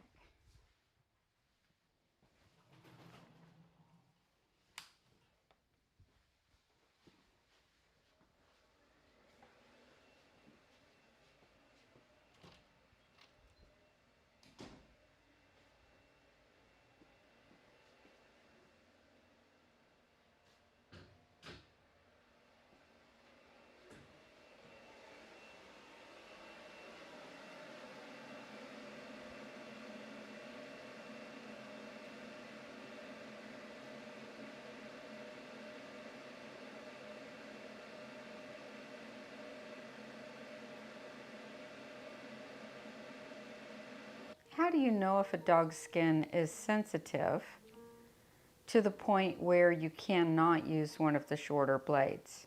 Typically, if you test out between the pads, if there's allergies, redness, or scaling, I stay on the long side of my blades. If it's a white dog with a pink nose or pink skin, I will stay on the long side with my blades, meaning a 10 blade. If it's a dog who has been shown, they're typically conditioned to have 30 and 40 blades used on them from the time that they're very young. Their skin is a bit tougher, so they can handle it. Let's talk about clipper burn. Clipper burn usually comes from going too close with your blade. It usually is not associated with the blade being too hot. While the heat of the blade could aggravate a situation, most clipper burn that I have seen comes from going too close in the wrong areas. Clipper burn is typically a sore caused by scratching. One way to prevent clipper burn is making sure the dog's nails are filed on the day that they get a haircut. Filing the back nails will make the nails smooth, so if they do bat at their face, it's not going to cause injury. If the nails are sharp and freshly cut, they will absolutely cause injury almost instantly and then continue to scratch and make a clipper burn where there wouldn't have been one originally. So let's talk about going too close. What is too close? If I'm saying I use 40 blades on the face, what would be considered too close? So, like I said, I go from the corner of the eye to the corner of the mouth with the grain, all the way down the throat, all the way around the other side, so that these areas from the corner of the eye and the corner of the mouth back are always clipped with the grain, even on my show dogs. Occasionally, very, very, very rarely, you will see me clipper against the grain on a dog with a 15 blade that I know can handle a 40 blade with the grain. That's a rare occasion. On occasion, I do it. For the pet dogs that I work on that are not accustomed to being clippered the way that show dogs are accustomed to being clippered, I almost always stay with the grain in these areas. So the areas that are most common to clipper burn are right behind the lips, right in front of the ears, and usually right in here And the reason for right in here is they'll have these little folds of skin and you'll catch them with the blade, and that catching with the blade is typically what will cause the dog to start scratching. If a dog clipper burns once, they almost always will clipper burn again, so you always go with the next longest blade.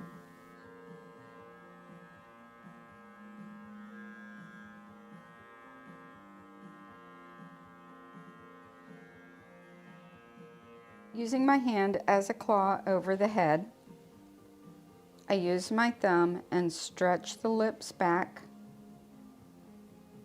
And then as I go to clipper, this skin is nice and tight. It's not hanging loose. The lips are not hanging loose, which means that I can come in here and clip this rather safely. There are certain types of clippers, certain brands of clippers that are 4-in-1, 5-in-1 clippers that I find nick dogs rather regularly or scrape skin. And she is finished for today. Thank you guys for watching. Be sure to like this video, subscribe to my channel, and don't forget to hit the notification bell so that you don't miss any uploads. So long. She's leggy. That's what I tell her. Where'd it go? It makes me want to get more of them, and I know I can barely handle what I've got. I know. I feel the same way. It's like, I would love to have a standard. I would have a boatload. Look at her. She reminds me of Petrie. Just always What like, are you doing? because when she says, I want, what are you doing? I want the ball. You get it. You get the ball, Suzanne. You get the ball. Oh, this is a game. This is just like Petrie. Get it. No, she Get wants it. you to get it. I ain't getting it. No, I'm not. You get it. There. But Petrie will repeatedly put it under. She does the same thing. Oh, funny. And it drives her owner crazy because she'll put it behind TVs, like behind entertainment centers. Petrie will put it in planters. Uh-huh. When she puts it in planters, she puts it in places she can't get it back out, and it's too deep. She's hilarious. They're the best. They're the best. Sorry I'm running late. Guys, busy. Too many. Oh, and you know what? I'm supposed to travel on Monday. You know, Suzanne, it's hard enough. Can these knuckleheads in Washington get it together? I'm dreading this, Suzanne. I mean, Yeah. And it's sad. I mean, it trickles down. It affected our business, our clients, because we have MacDill here.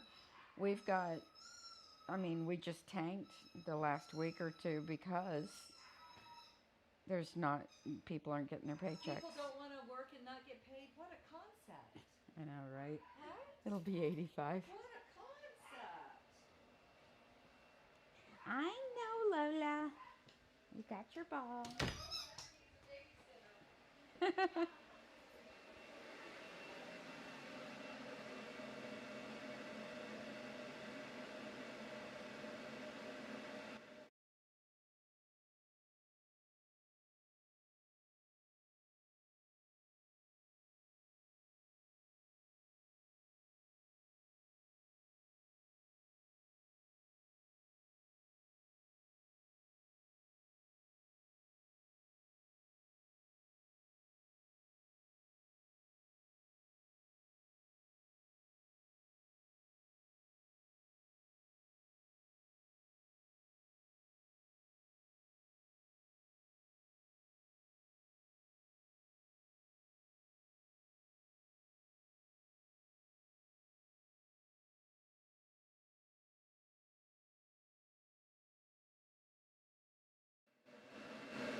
a good girl. I know.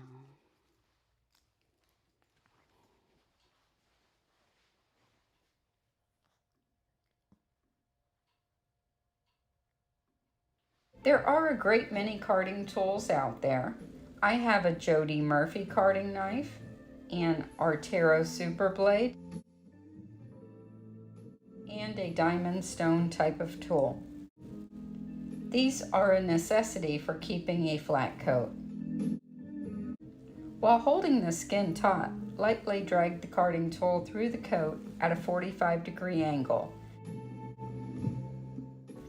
Remove any loose shedding undercoat.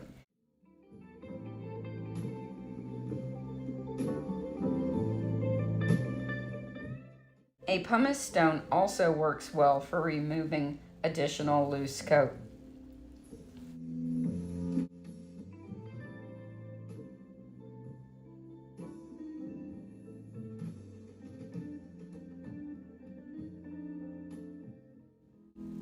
You want to be careful to leave a fill of hair in front of the tail and in the dip behind the shoulder blades.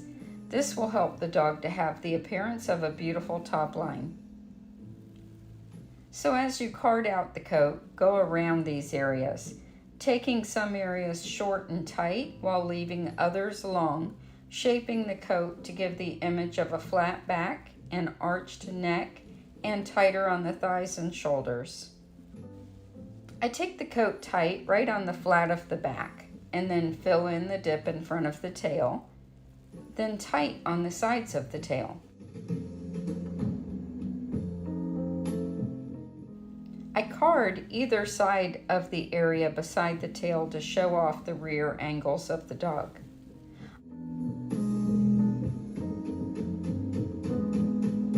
I also lightly card, stone, and strip the crown, removing loose coat.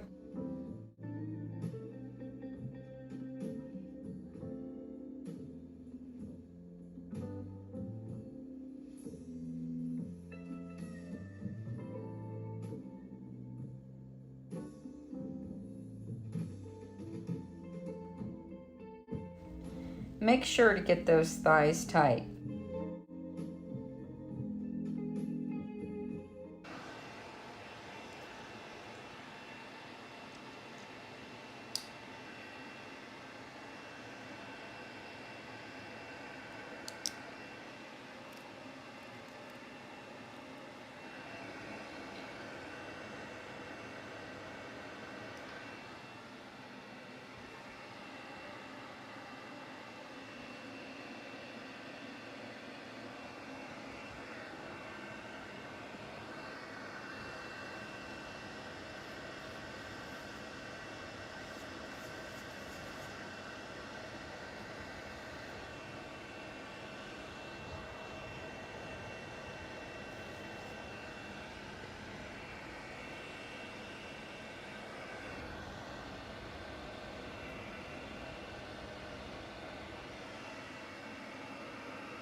Good girl.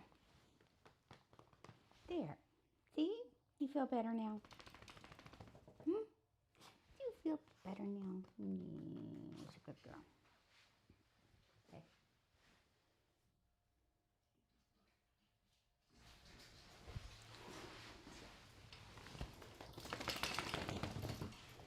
Good girl.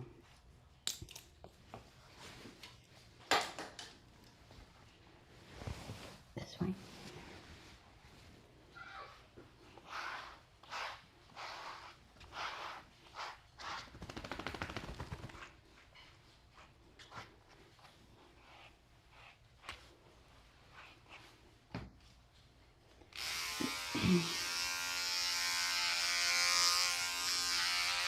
Good girl.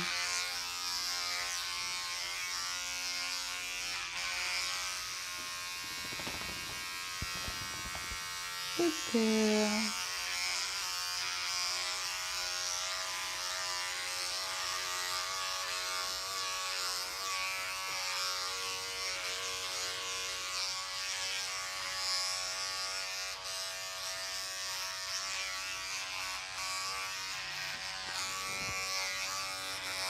Turn.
Good girl. You're fine. Yes, you're fine. Oh, it's easy go, baby. Oh, it's easy go, baby.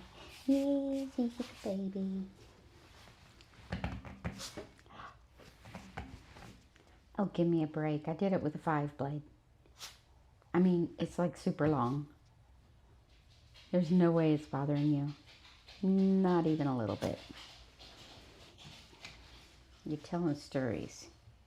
You're telling stories over there. Yes, you are. You're telling stories over there. Yes, you are. Come here.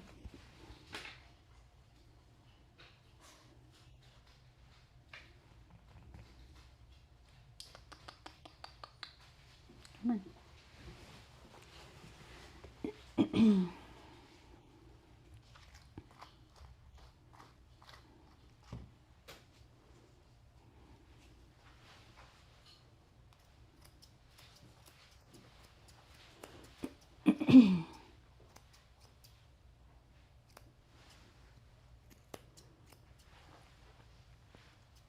Gotta do your pats.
Next after Katie will be Lola the Toy Poodle.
Good girl.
Good girl.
It's a good girl.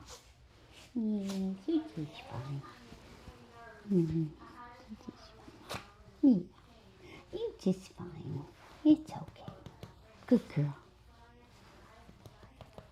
Good girl. Yeah.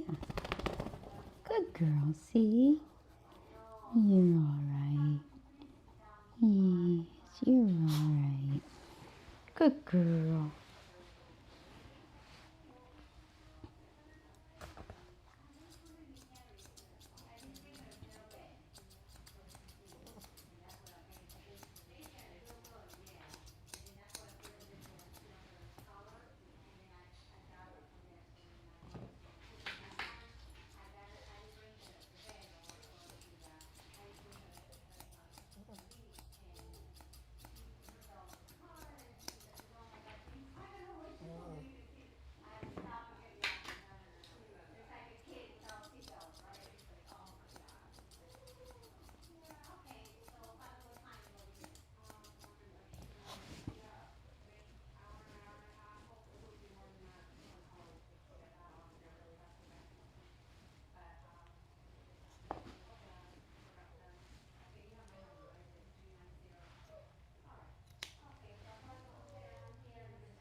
that the little guy with the funny ears? No, this is my. She has the same kind of ears, but she's the one that eyes get crusted over in between every time I have to soak all the junk off because she bites her mom for doing it at home, unfortunately. Oh. She's real old and. I've got some of the eyelid and lash right there if you don't have any in there. Oh, okay, give it a try. Try it on the gunky on the face too.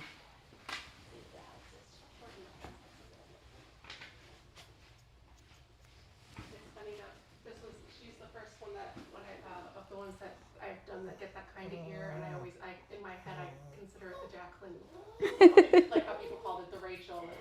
I call them satellite ears.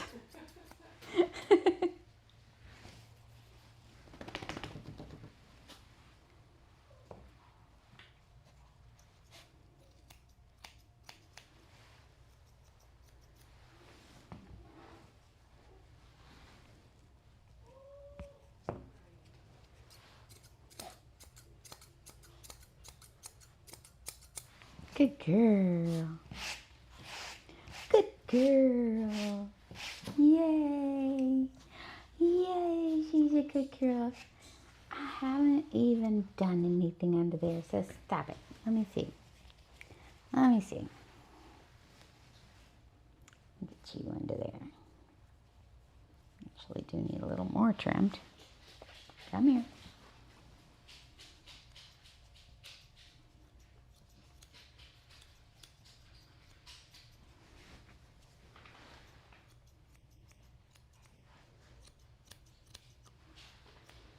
So see how short this came out? I used a 5-blade on this.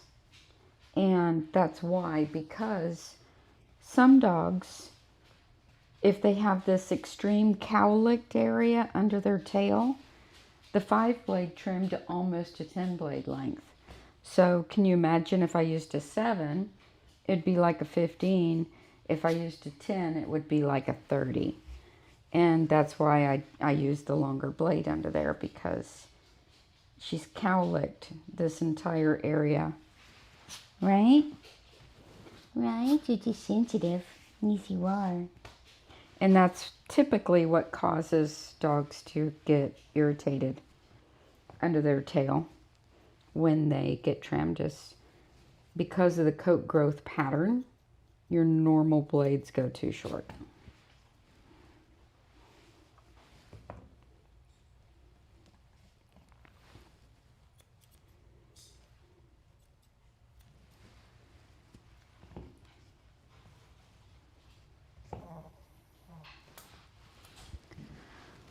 Those under your tail, so we gotta switch.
Good girl.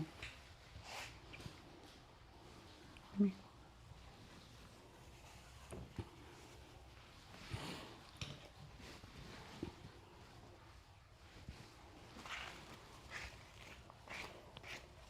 Oh, give me a break. Will ya? Give me a break. You're fine. I'm gonna have to pick it up. Come here.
Good girl. Yes, you're a good girl. Want to text your dad? You want to text your dad? No? You want to stay here with me? No? I didn't think so. I didn't think so. Just when I thought you loved me. Just when I thought you loved me. Yeah.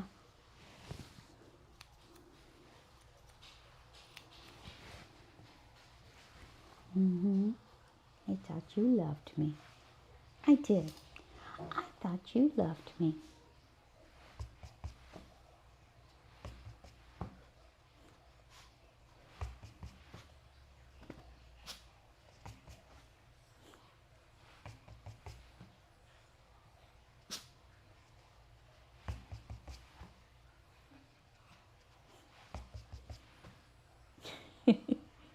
She's like, what does it mean? What does it all mean? I just didn't know what it means. I just don't know what it means. No, I don't. What does it mean? Does it mean pet me? Is that what that means?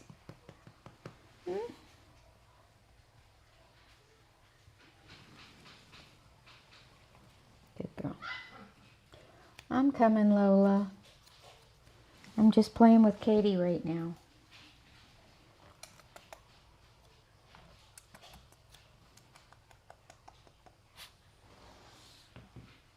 Yes, I'm playing with Katie. Come on, Katie. Come on. Good girl. Come on. Come on, Katie.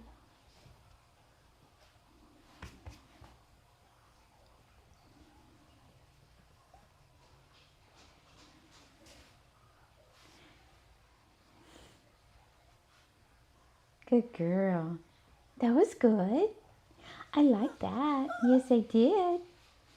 I like that. Yes. Good girl. There you go. There you go. Good girl. Good girl.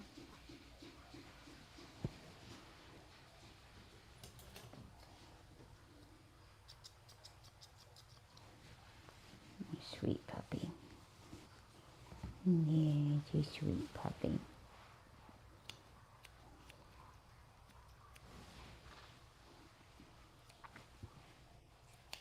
Come on.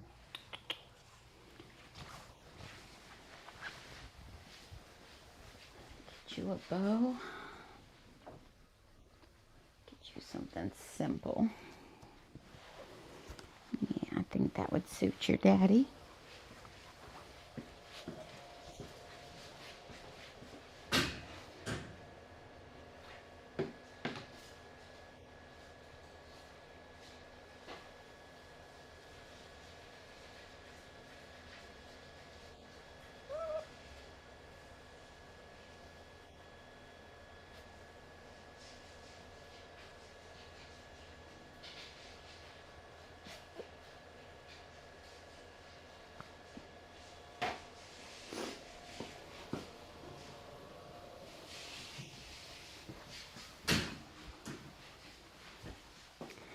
She got a cute little burlap rose for her neck collar.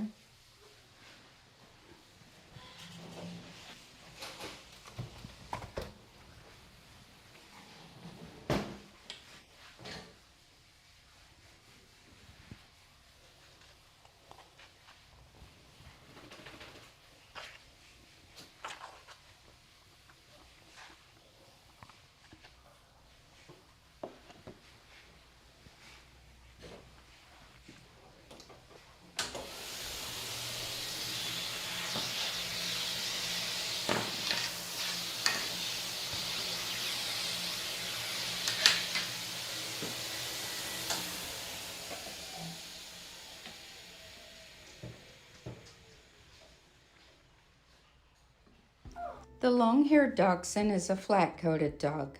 Flat coats require the carding technique to remove the shedding hair that is in the resting phase. Because this dog's coat is too long, I am starting by raking the coat with a dulled rake. I do not want to cut the coat in this area. Once the undercoat has been removed with the rake, I switch to a carding tool. Hold the carding tool at a 45-degree angle. If the shedding coat is left in place, it grows out of balance as seen here. This excess hair should not be cut, as it would alter the natural color and texture of the coat along the jacket area of the dog.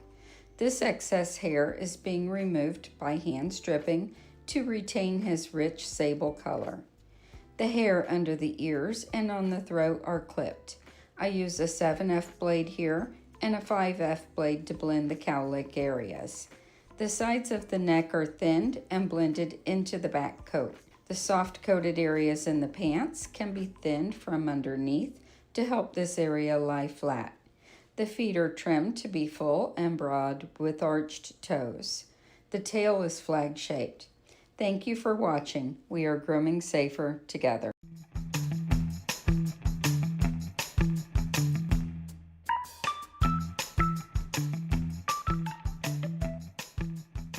Next up are the tasseled ears. I will demonstrate on both a Bedlington Terrier and a Poodle because I do each one a little differently. For the Bedlington, the point of the tassel is 1 inch above the bottom of the ear leather. I usually scissor the bottom of the tassel even with the overall length of the head. I use a 40 blade on the majority of the Bedlington's ears, with the exception of the area where the ear meets the head, especially on the back side of the ear where the ear is a bit rounded, as this can be extra sensitive to the closeness of the blade. Here I use a 15 blade. I clip down the ear, angling around the point of the tassel to create sharp, clean lines. As I clip the upper ear, I am rounding the ear over my fingers to be able to clip this area closely with the 40 blade. I work center out, continuing until the ear looks very crisply clipped. A lot of attention is paid to the close clipper work on the Bedlington Terrier to create the proper breed profile trim. The tasseled ears on a Poodle are done very similarly. I do, however, carve the point of the tassel with the 40 blade regardless of the blade used to clip the rest of the ear. I leave a bigger tassel on a Poodle with the point being at least 1.5 inches up from the tip of the ear leather. I make sure to use the same precautions in the hazardous areas as discussed earlier and tidy the edges with my scissors. This gives me a fuller tassel with a look befitting the Poodle.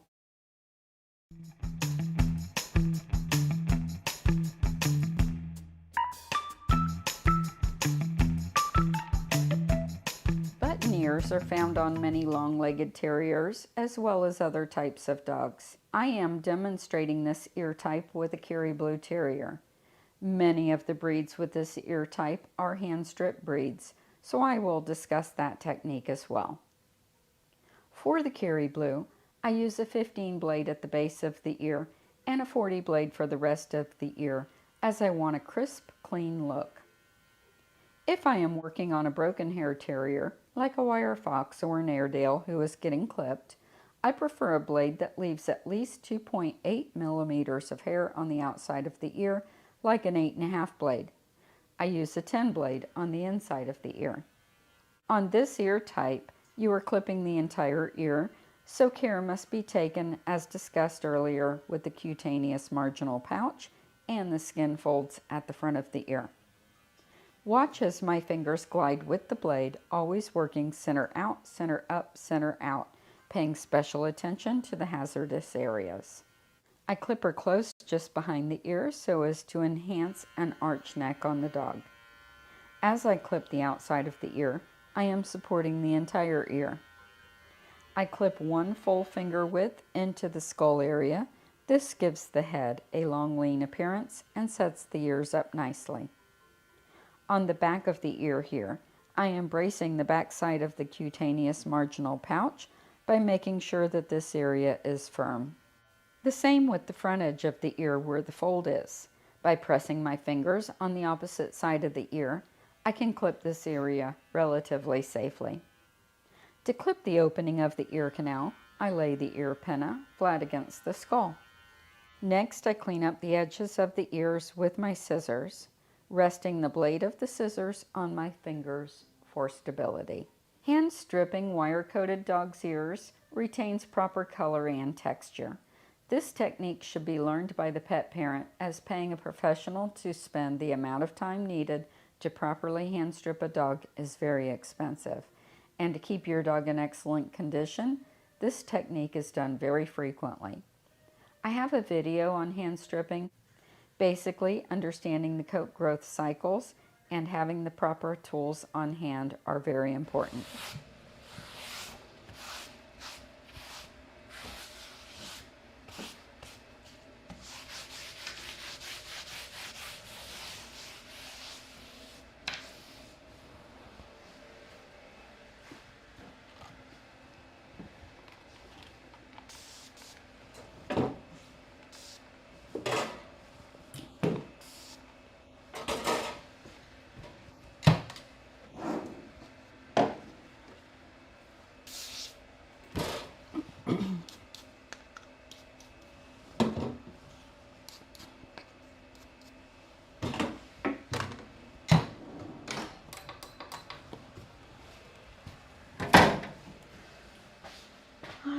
Lola. Hello, hello, Lola. Lola, Lola, Lola. Come here.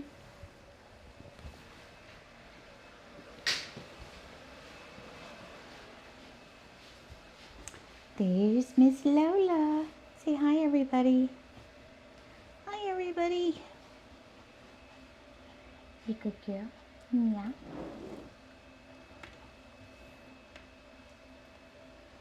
He's my good girl.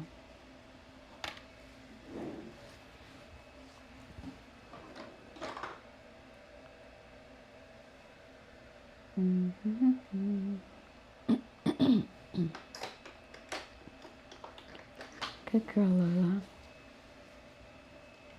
So Lola gets a short lamb trim.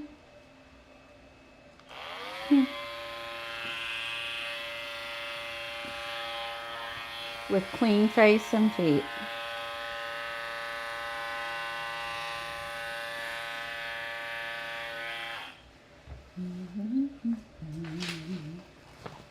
This will keep her tongue off the clipper, since she likes to lick it. We don't want that.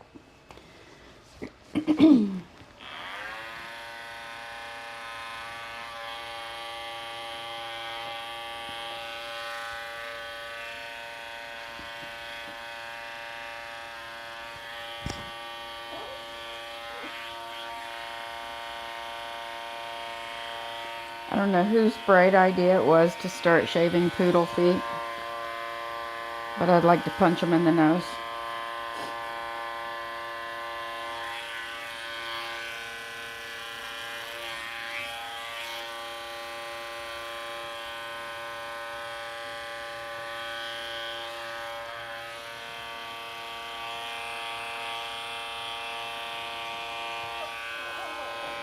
You're all right.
Good girl.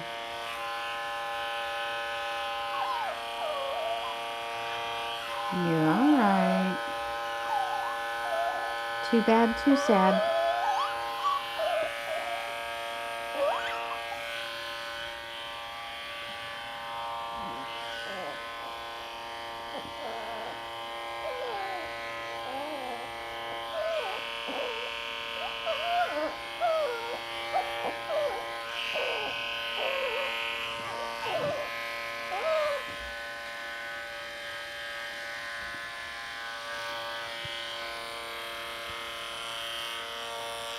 Good girl.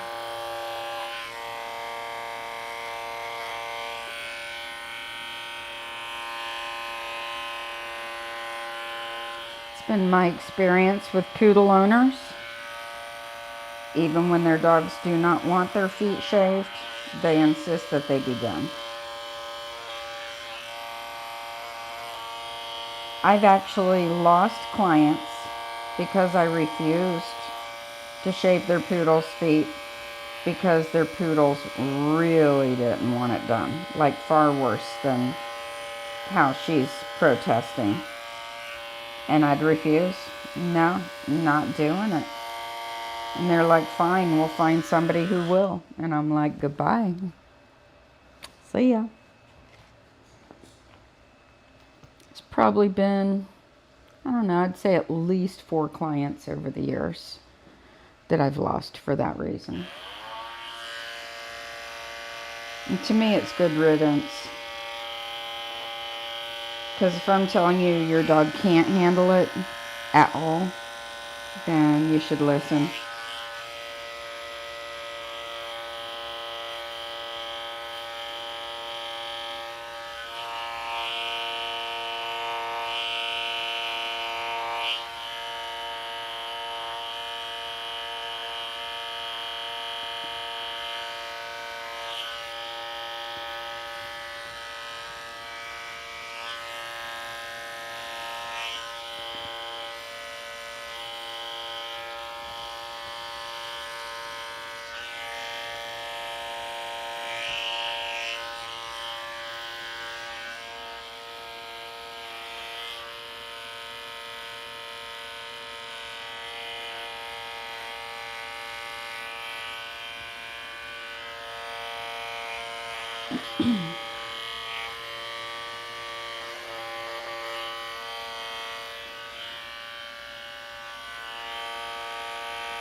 Good girl. So I do the feet both before and after the bath. That way I spend less time on them all at once. I get them pretty good before the bath and then redo it. Yep. Then we redo it. Yes, we do. You survived. Yeah. You survived the nails or the feet. Haven't done the nails yet. No. No, we haven't.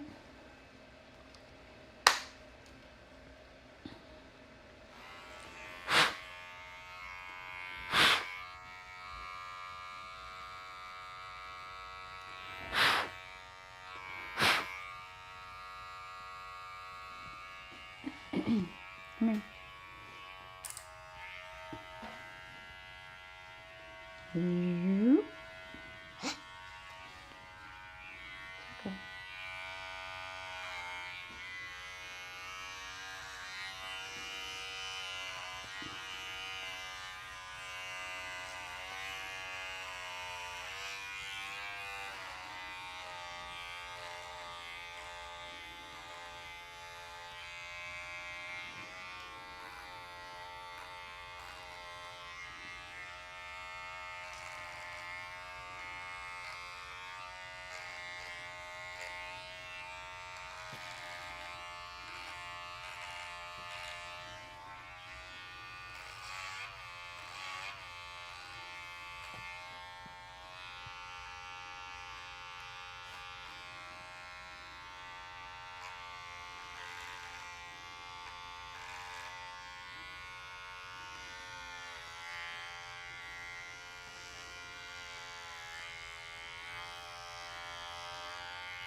Why are you being moody?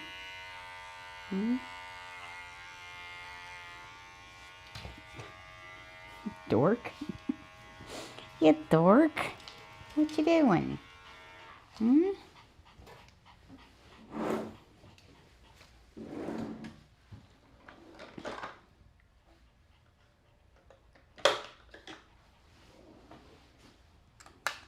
Come here.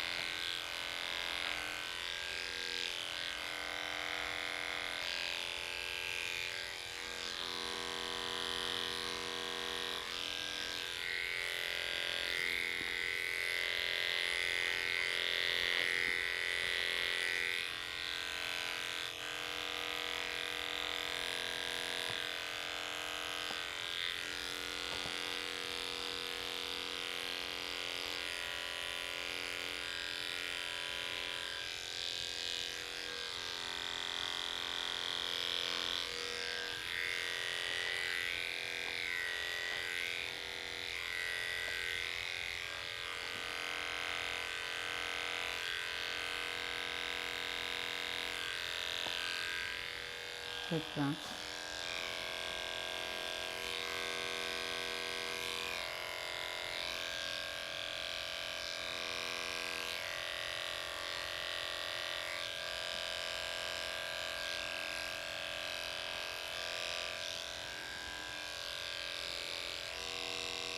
Good girl.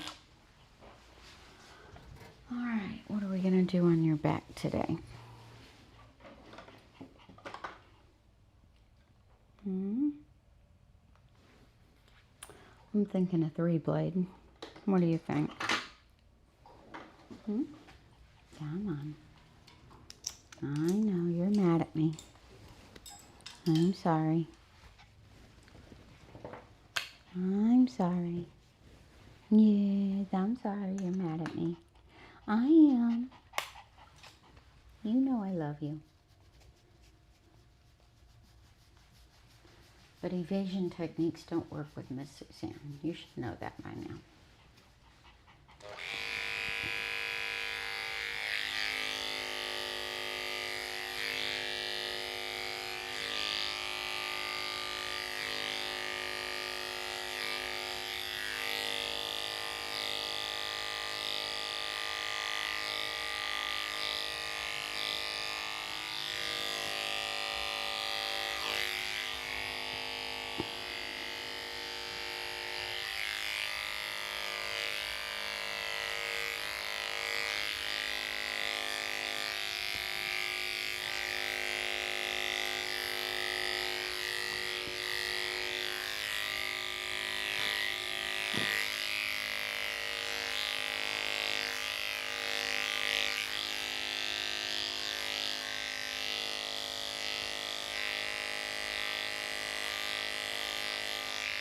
Good girl.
They say poodles don't shed. Sure they do. It just stays caught up inside their hair. Catches up in the curl.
Hi. Hi, Sally. Come on. Coco won't do that, but she will. They're so completely different. Aren't they? I appreciate it. Thank you. I'll let you know when she's ready. Come on. Cocoa Bean, come on. Or Sally, come on. Good girl. Come on, Sally.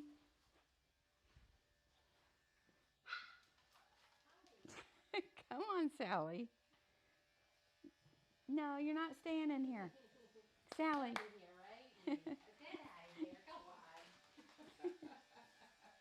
Come here. She's like, this is the house I want. All right. You want to say hi to YouTube, Bland? Say hi.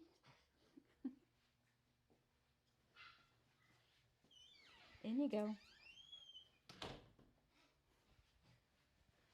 She wanted to stay in your room.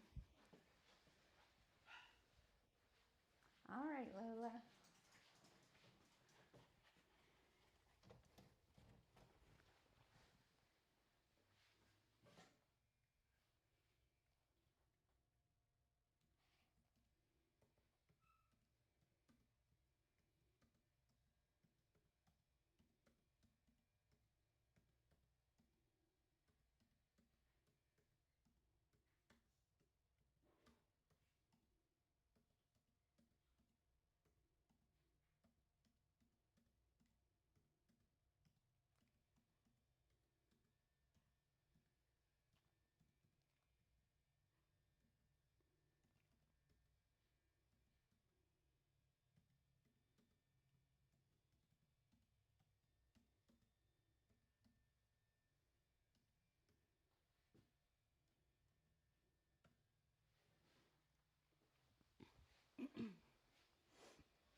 sorry, baby.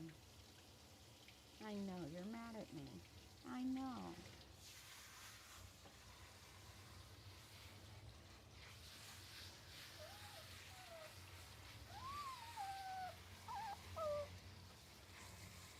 You're moody today.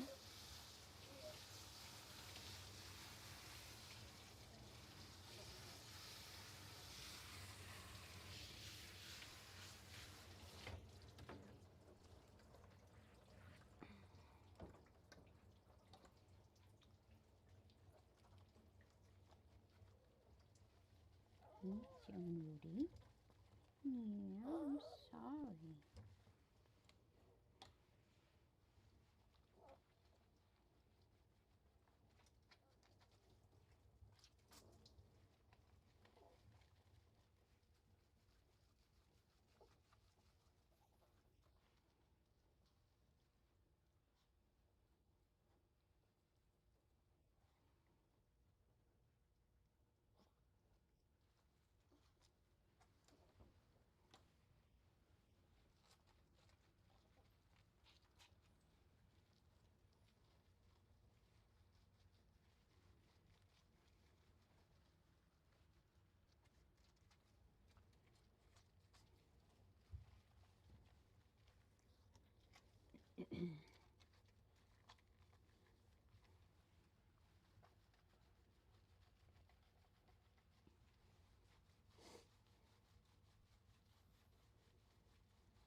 It's okay.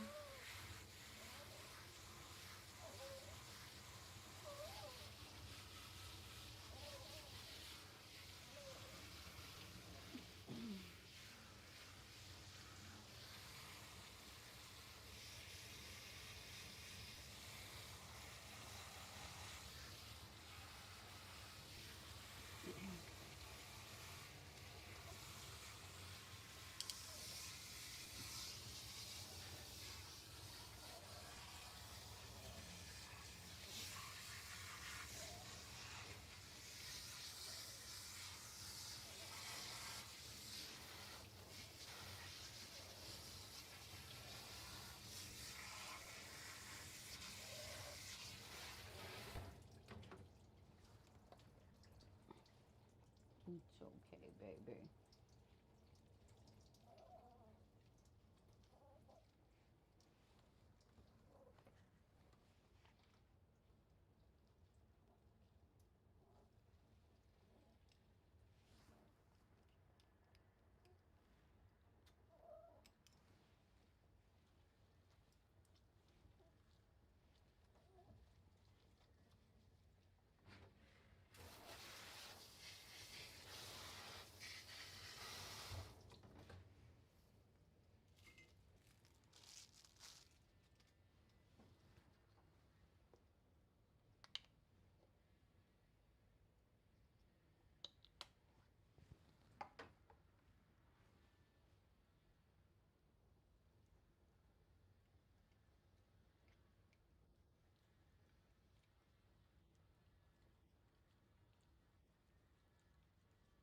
Good girl.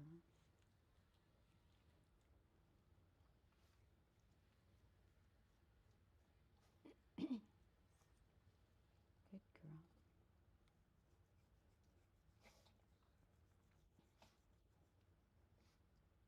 Good girl.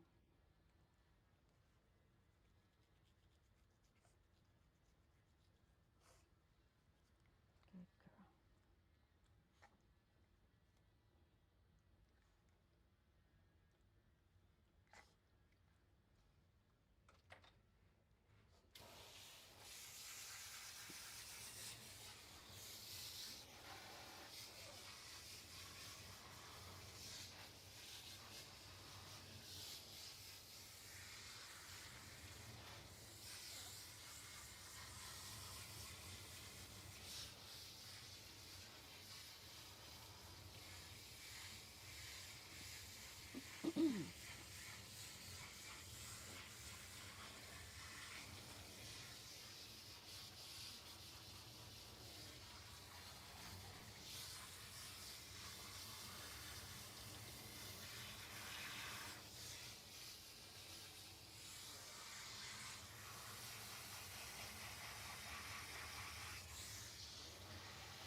I know.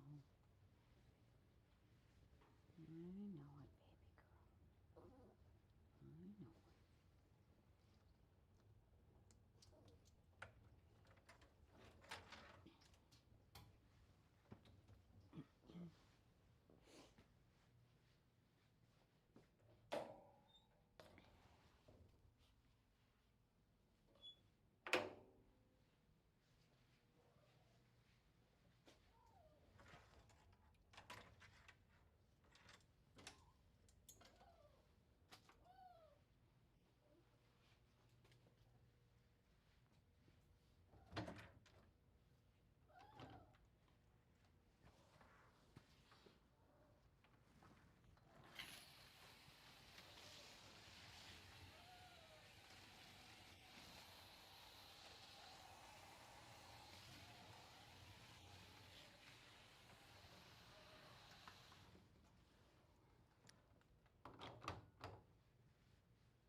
Come on, pumpkin.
Good girl.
Okay.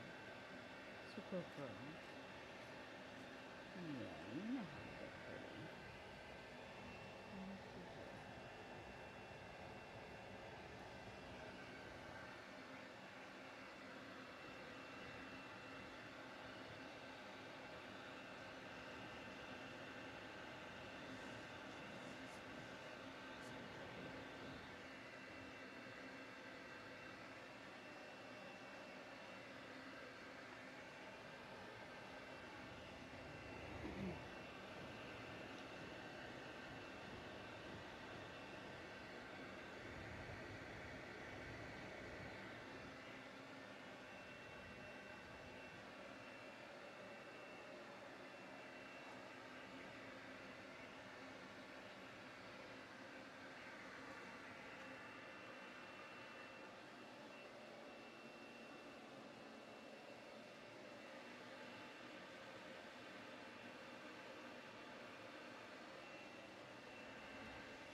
girl.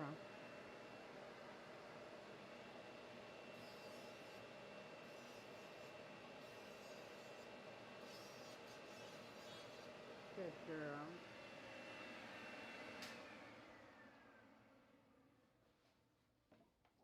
I know. Miss Suzanne's mean.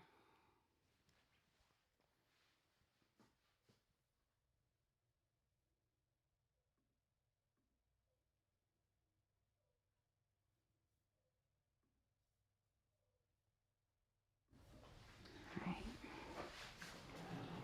Let's go back over your tootsies.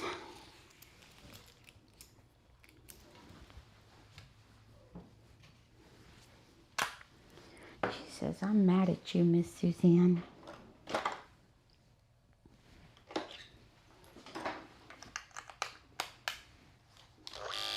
Come here. I'm so sorry.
Sorry.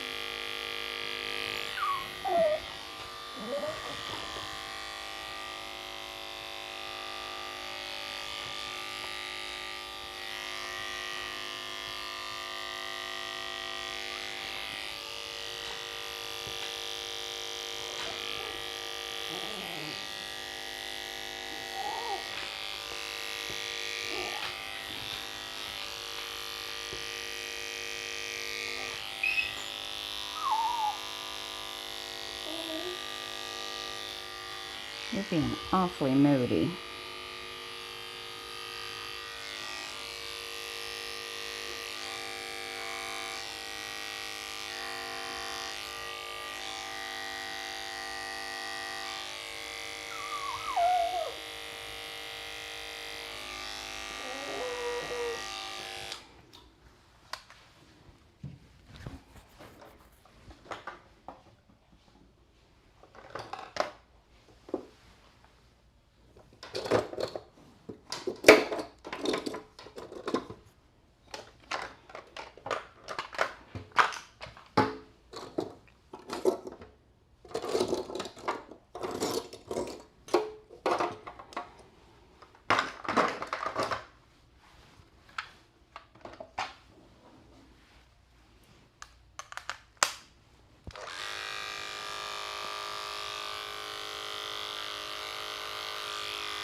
That's a good girl.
Good girl.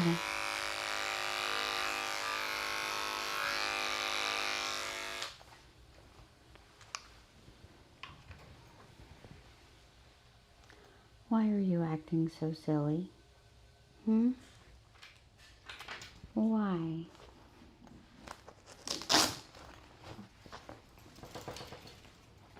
You're just being goofy today. Yes, you are. You're being very goofy today. Yeah? She's a goofy girl. Yes, you are. Come on.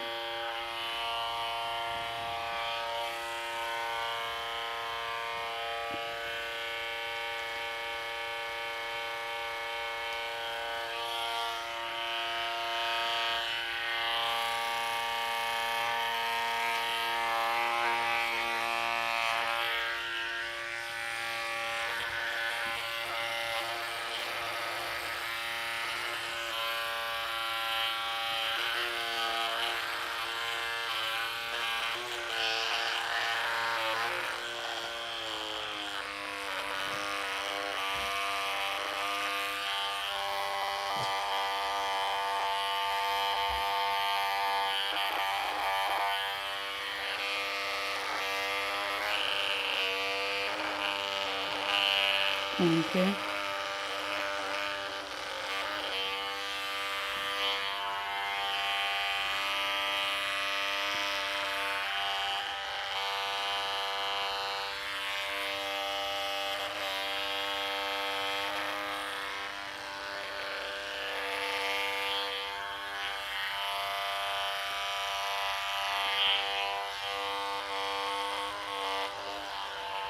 Good girl.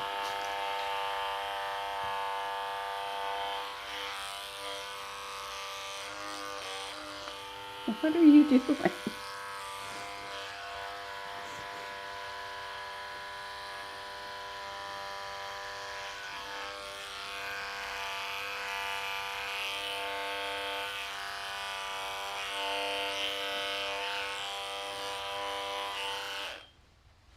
I have never seen you so moody.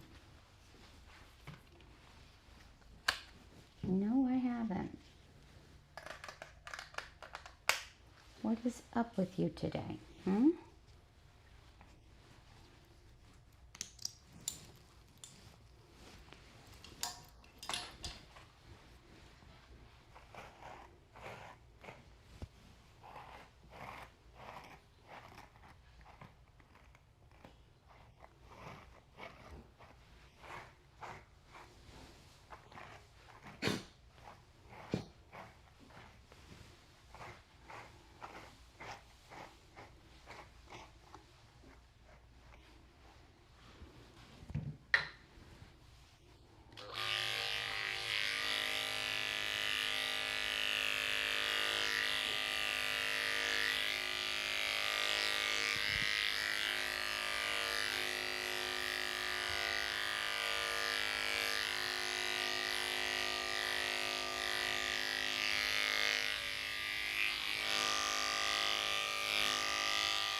There. Good girl.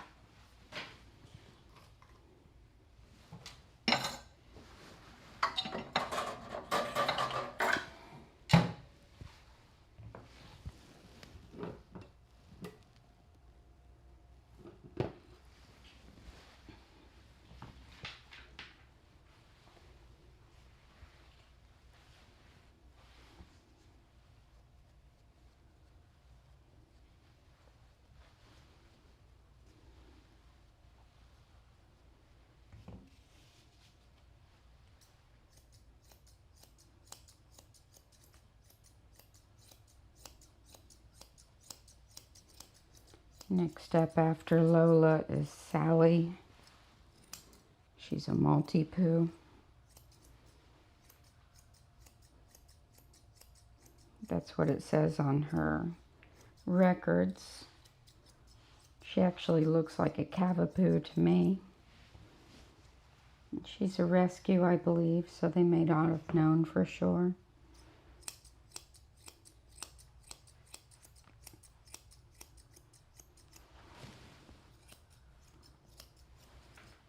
She's got the cavalier eyes, the Cavapoo size.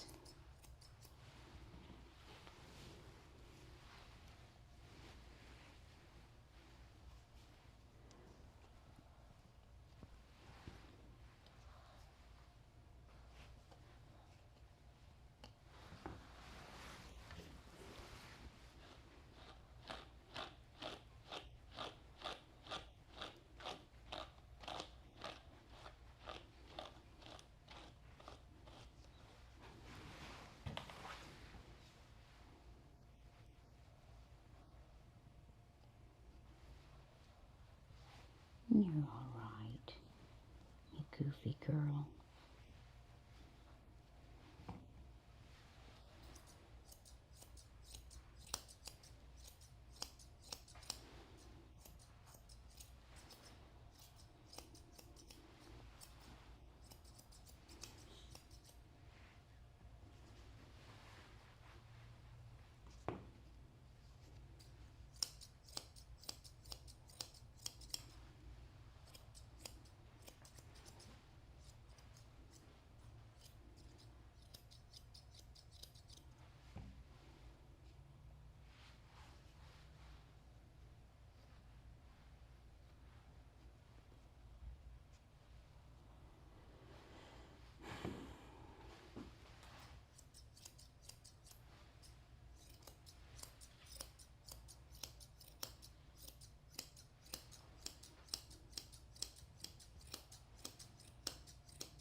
That's a good girl.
girl.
let you guys watch her.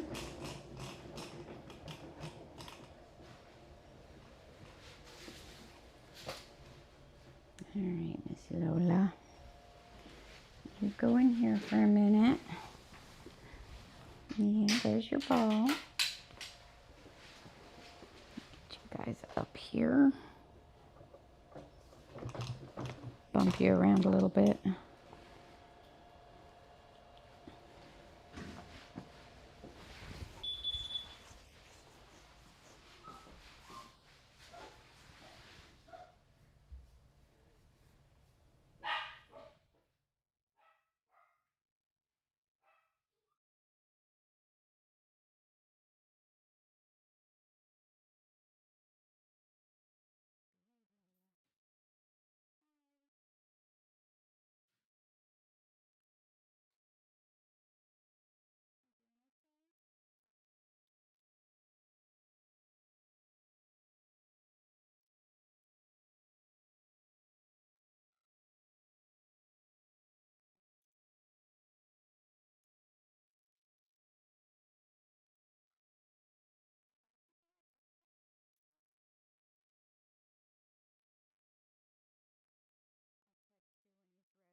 All right, Lola, you get one quick game of ball, and then I've got to move on because I'm getting behind.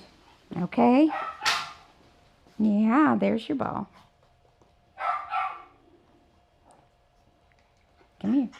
Come here. Let's put your collar on.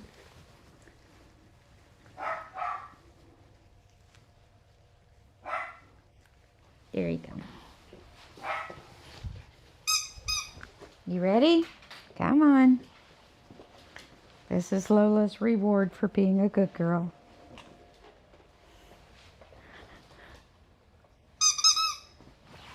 Oops.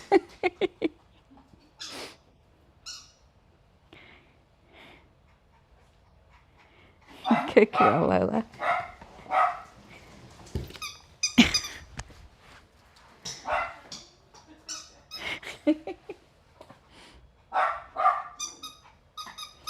Good girl.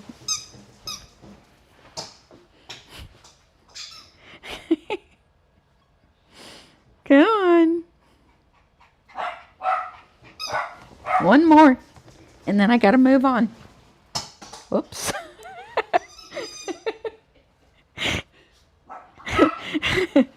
She wants you to throw it now. Okay, back in your house.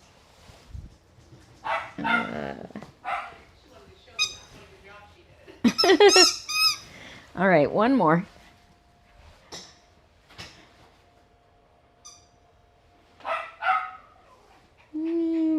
Back to your house. No, we're going this way. Ah. Over here.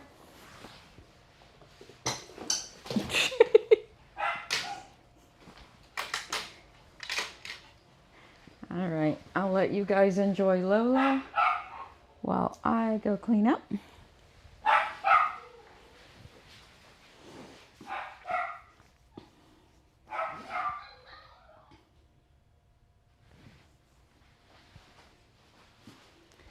I gotta text your mom. Hold on. Yeah, I'm gonna text your mom.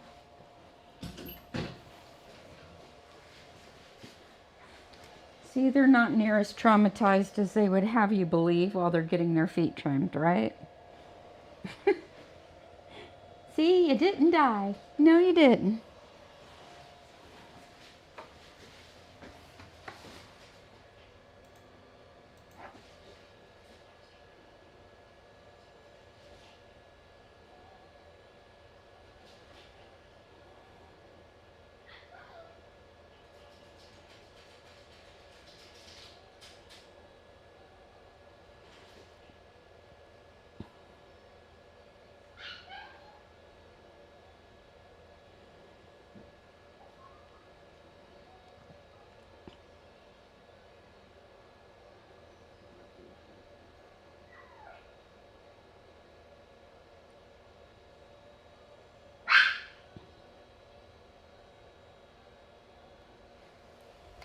And that is why I kind of ignore those behaviors if I know the dog well enough. It's like, yeah, you're fine. You're just having a temper tantrum, right? Yeah, I know you. I know you. Yes, I do.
All right.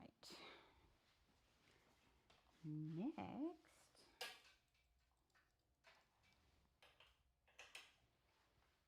Sally.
I'd let Leo's owner know the other day that I didn't see any upcoming appointments for, and that'd be a good idea to book for the rest of the year. Just talking about what she dropped off, so I told her I'd look at it. Yeah.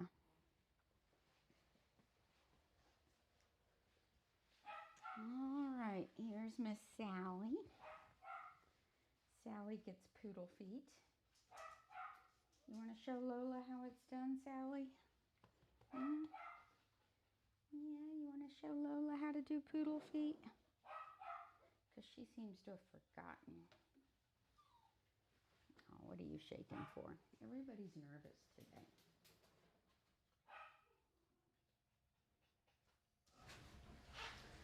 Yeah, everybody's nervous. What's everybody nervous for, huh? Hmm?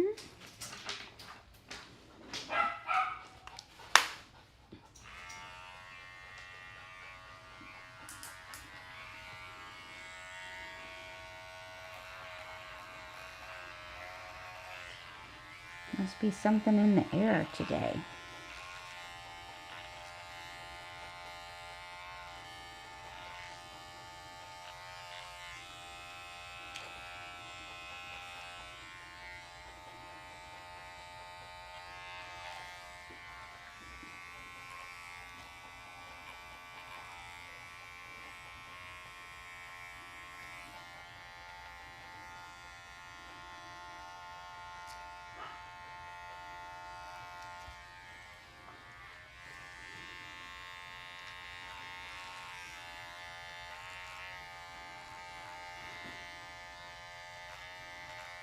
Good girl.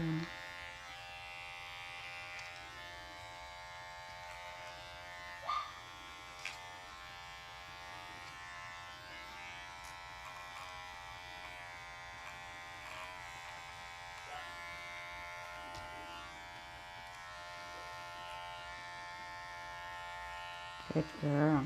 Turn. Good girl, Sally.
Good puppy.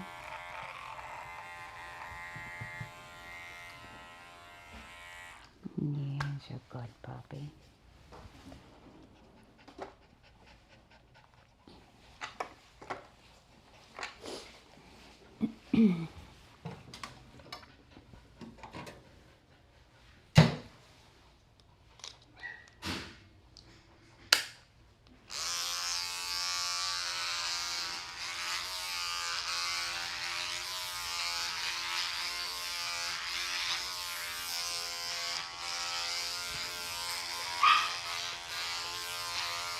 Dan?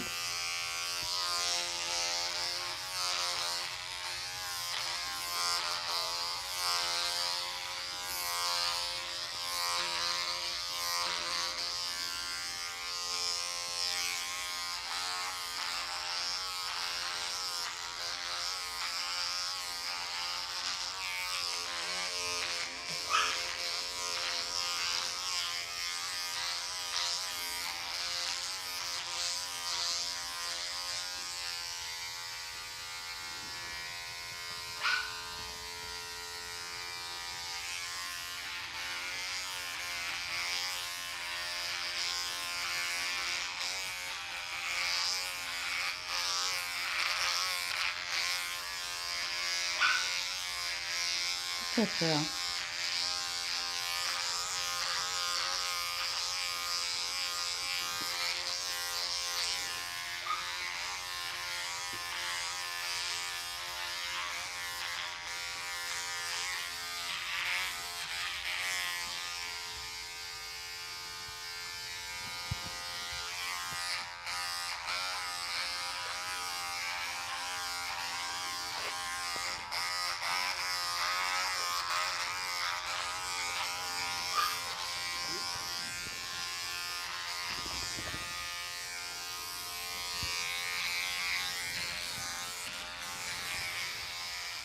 Good girl.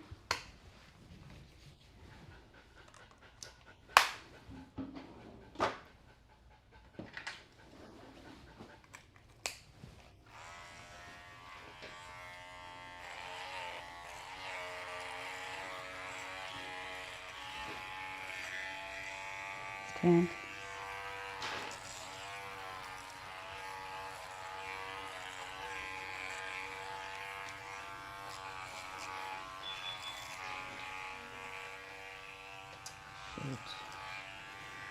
Ugga bugga.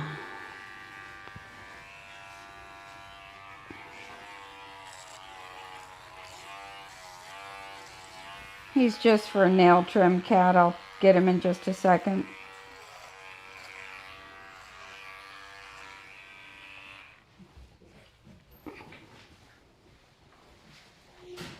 I'm a bit behind schedule. You mind throwing her in the tub till I get done with his nails? Yeah. Thank you.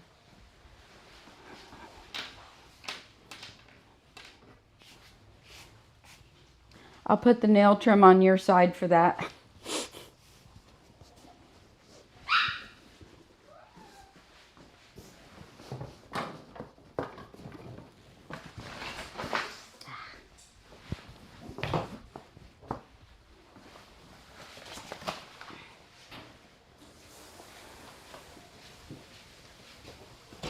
Hi. Hey, Hey, old mans. come on, little guy. That's you, not the dog. Or the dog, not you. Come on, Bubba. Old guy had a birthday the other day. How old is he? 11 years old. Aww. All right, see you in a little bit, Cupcake. It'll just be a minute.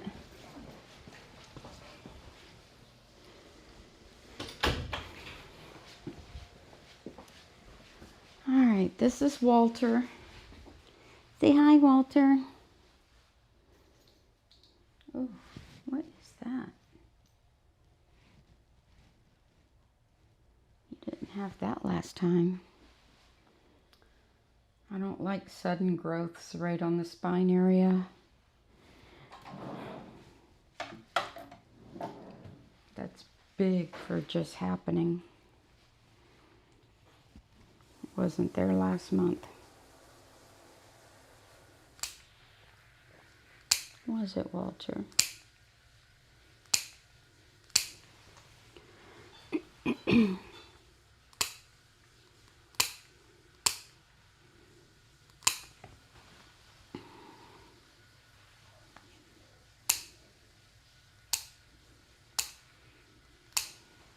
baby.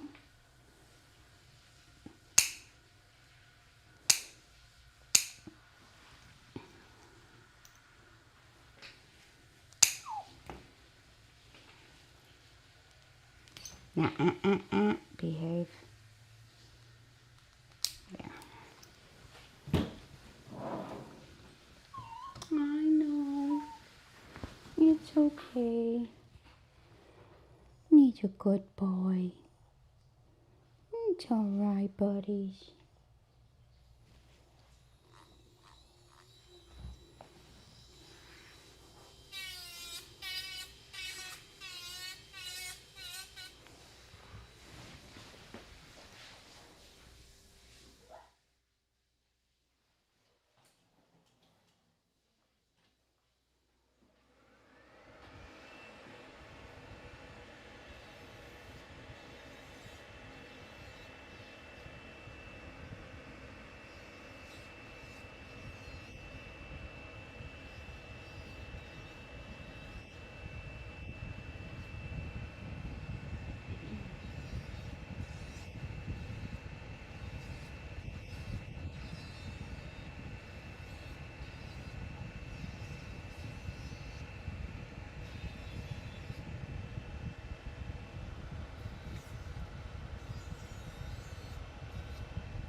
Hi. How are you?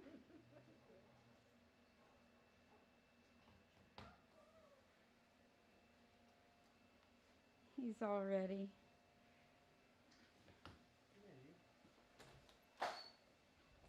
There How'd he you do? is. He did great.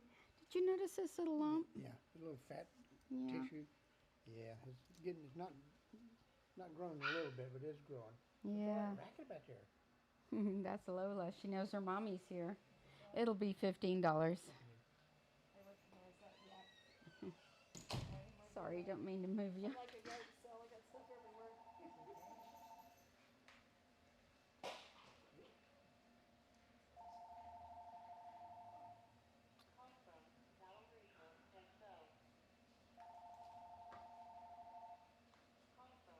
Thank you so much. And when you want another 4 weeks?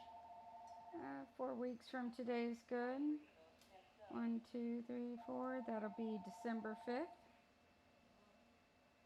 I've got 3:30.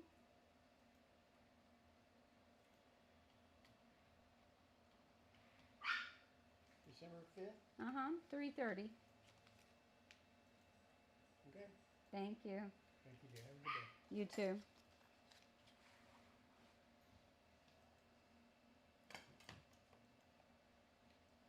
Sorry about that.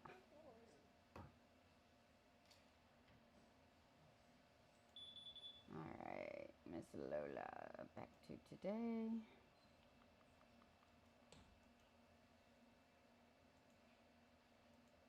Yeah, so this, like, I write them down.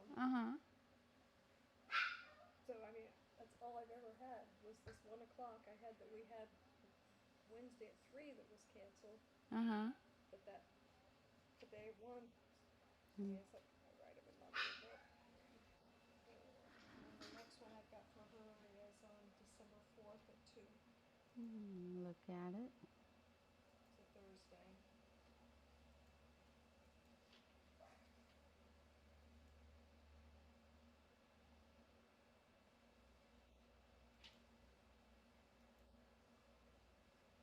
have December 4th at 2, January 8th at 11. I've got January 2nd at 2, Yeah. Friday the 2nd. And then we did the whole year. Looks like all Thursdays. Do you have her on Fridays? That Friday the 2nd is that I had. Well, cancel the 8th. Oh, wait a minute. You're right, because then back here I've got the 8th. Uh-huh. Because this is where we wrote them all down. Uh-huh. If I could do the 2nd, that would be great, because I've got a haircut at Okay. 12:30.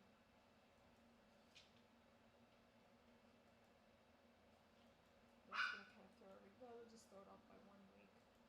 Because then I've got 2/5, 3/5. So January.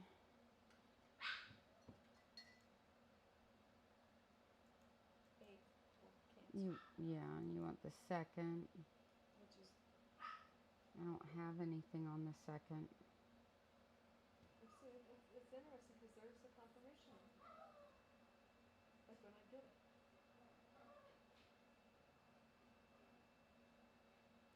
Well, how did you end up on the 8th?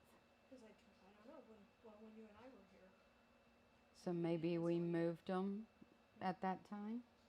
I guess. Well, just leave her on the 8th then, I guess.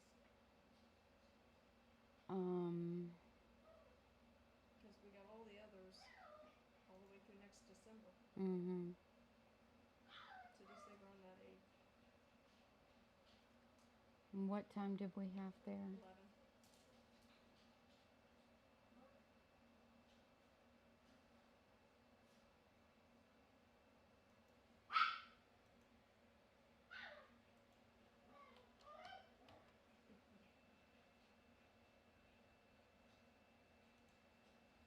Lola.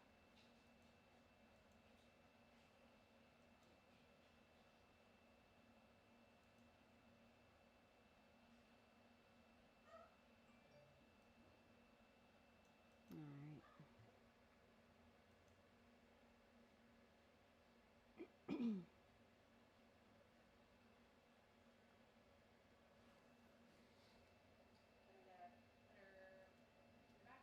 Yeah, thank you.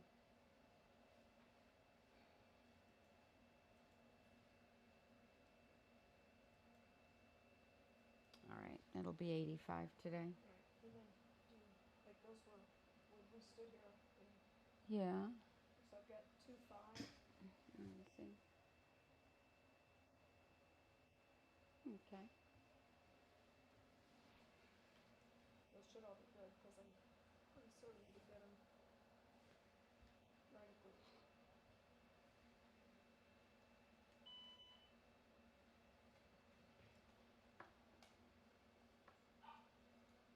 Let's see here.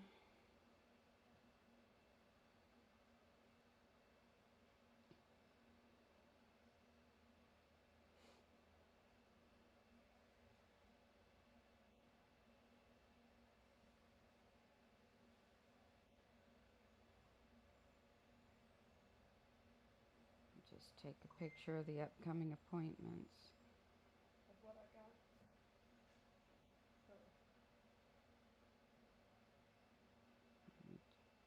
So we have those. 3/5 to 4:30. I'll just send you these. Okay. 23.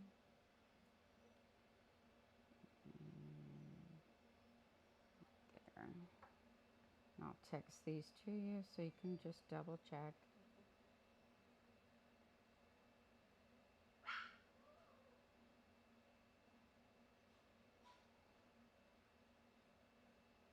It should be 5 pages of those.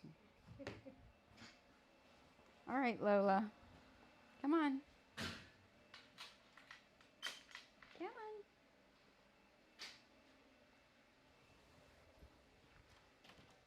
Here's my first Christmas song. Oh, look at you. Look at you, princess. There we oh, go. Look at that. That's so cute. Thank you. Oh, that's adorable. I'll see you next time. Hi.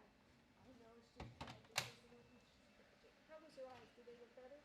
They looked better, but she was fussy as heck about having it shaved. She's like, don't touch me. Well, I think because she's not really like me washing her eyes every day. Yeah, so she's just like, Yeah, she's over it. But I mean, I just put like a drop and I Yeah. spray it with a Q-tip. I know, it doesn't bother them, but they think, She's a drama queen. yes, she is.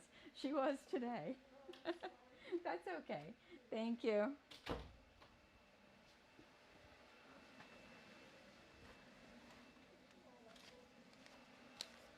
Here, this is for washing. Thank you.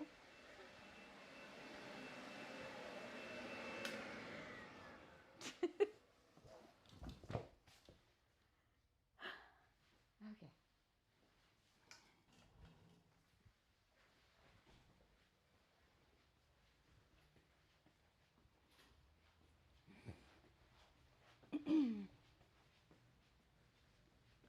Where you at? Come here. Up we go.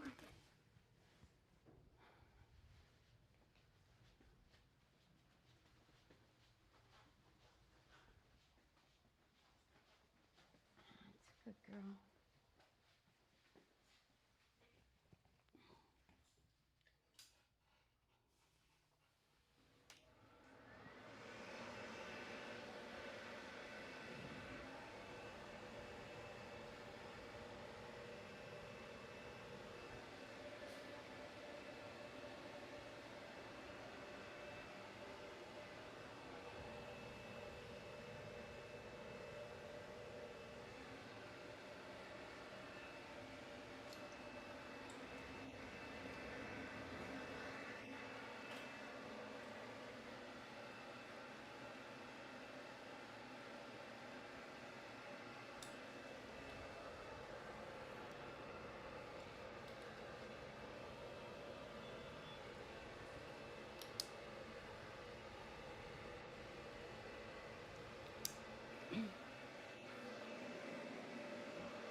On the feet, I will use anywhere from a 10 blade to a 40 blade.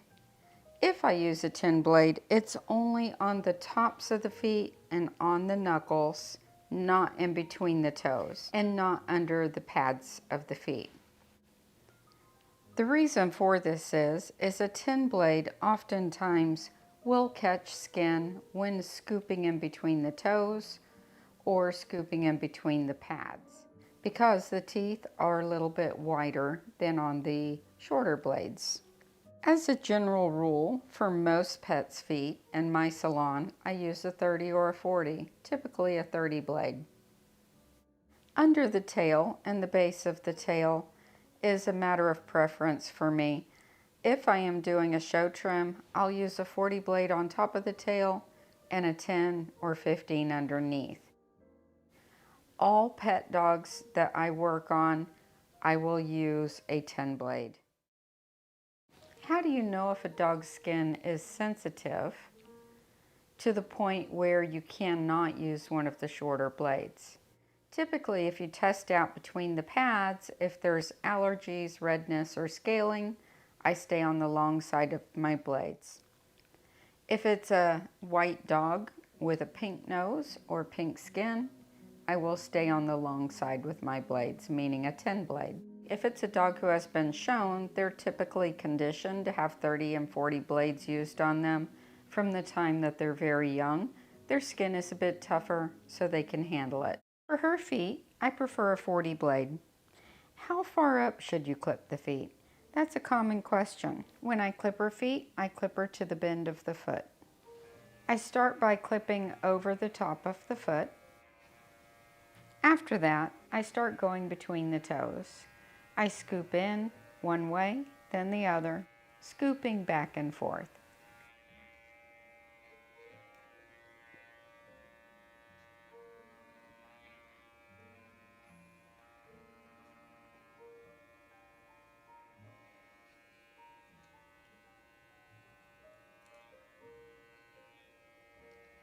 Once that is finished, I go back and clean up around the toes.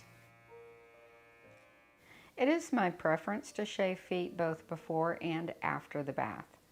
This way, when you shave the feet before the bath, you are getting them pretty well clean. Then you give them the bath and the blow dry, and that lifts any of those little hairs around the toenails up and out and makes getting them very clean very easy.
Turn.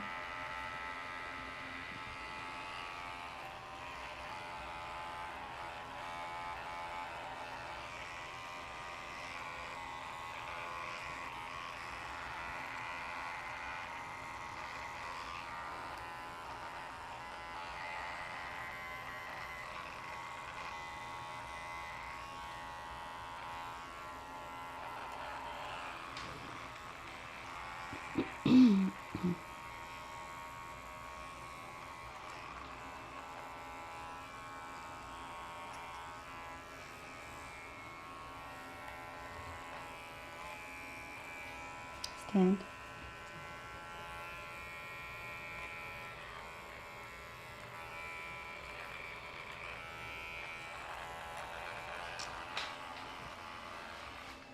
Good girl.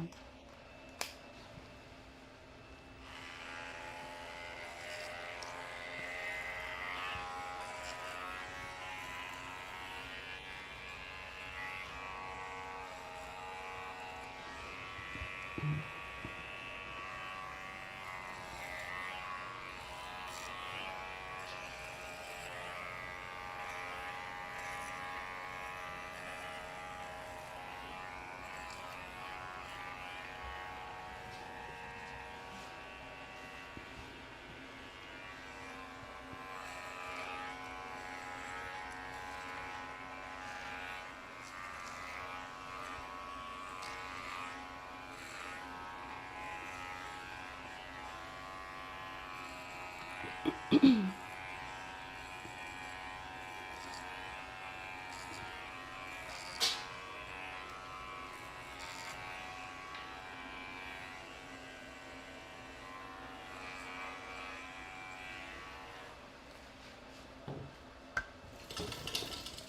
a good girl, Sally.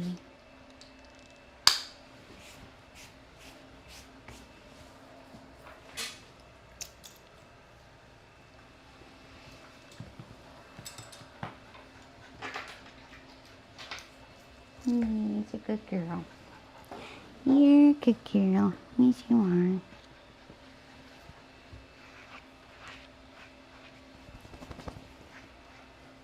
It's a good girl.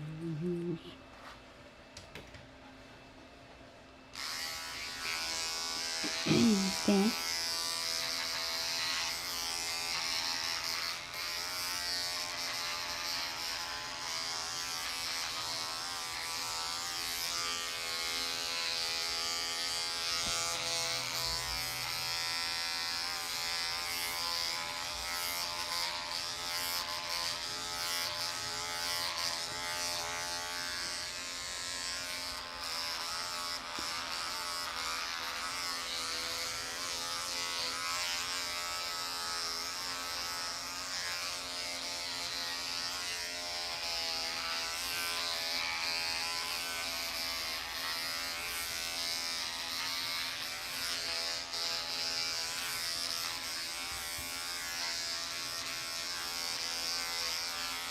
Dun, dun, dun, dun, dun, dun, dun, dun. Dun, dun, dun, dun, dun, dun, dun.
Good.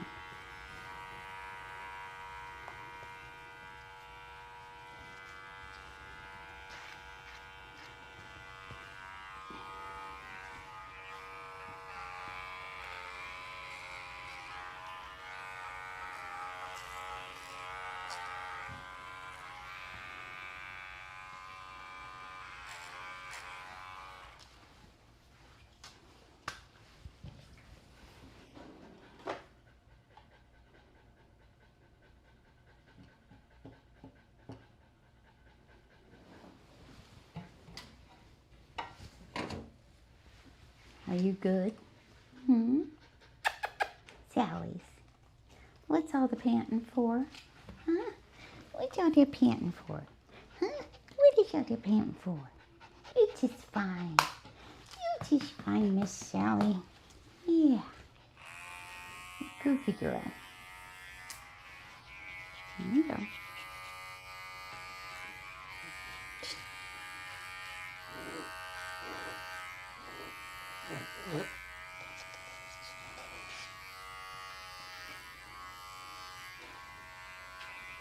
Up, up, up. Up, up, up.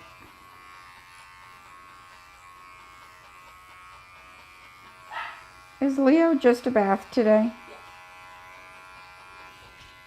If you have time before you clock out, can you wash and dry Rookie for me? Or at least get started on him till I'm done with her. My day has gotten away from me.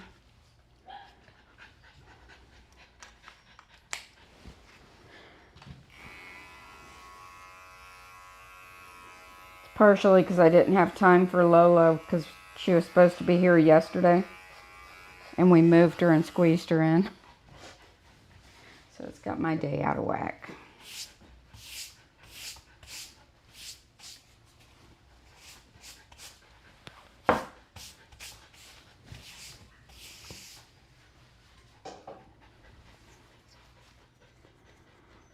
Alright, you're fine.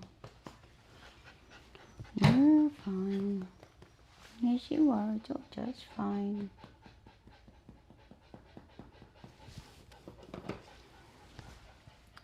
Alright.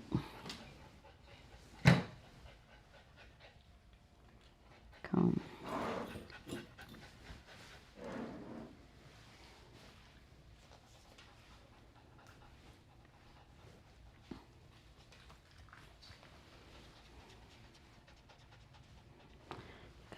Growing in your mouth. Let me see.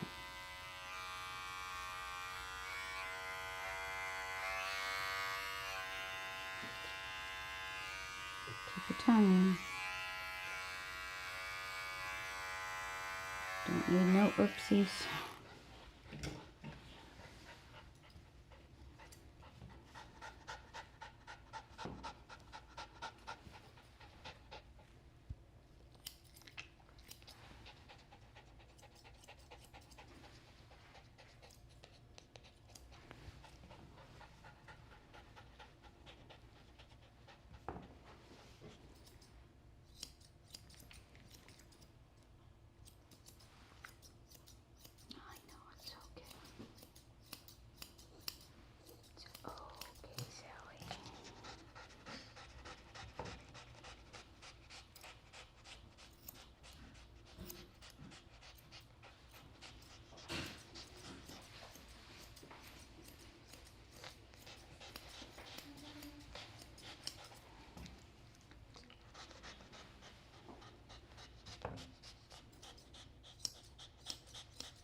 Yeah.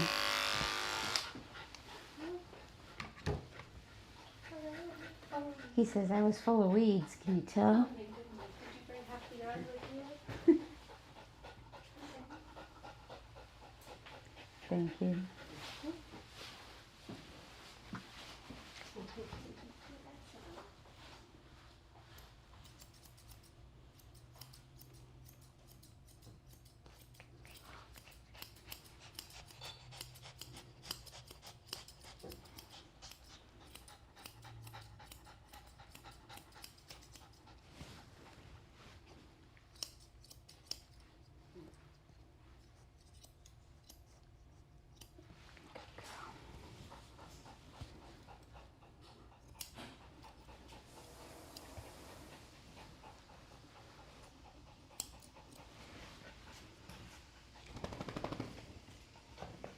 That's a good girl. See? He's so good, yeah. You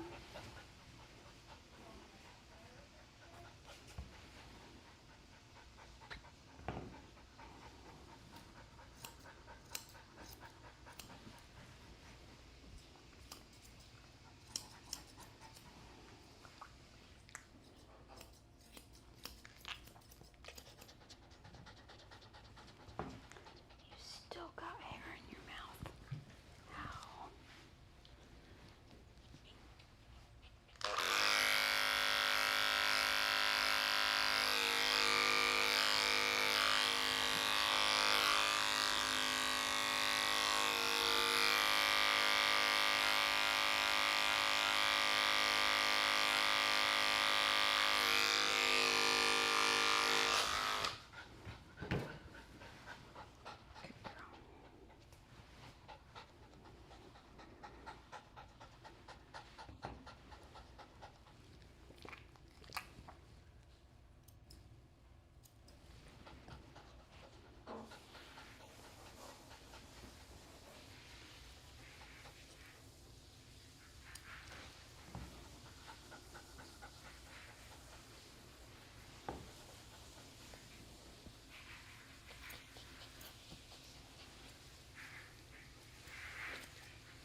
Good girl.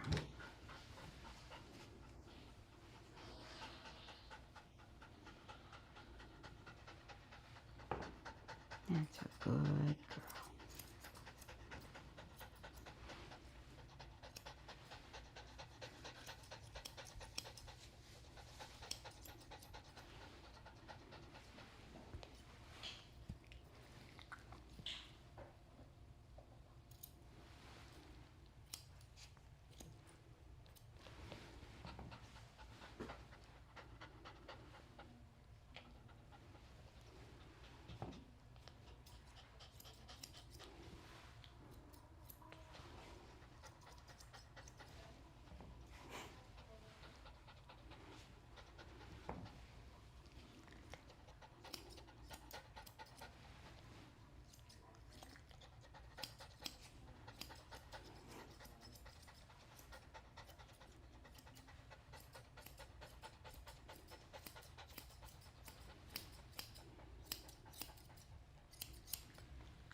Stand.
Good girl.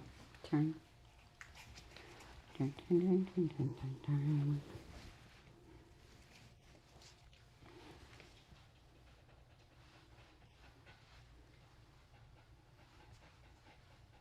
That's a good girl.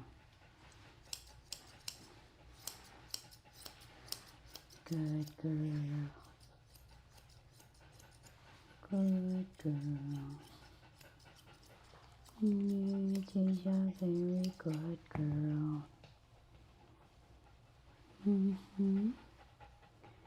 Sally's a very good girl.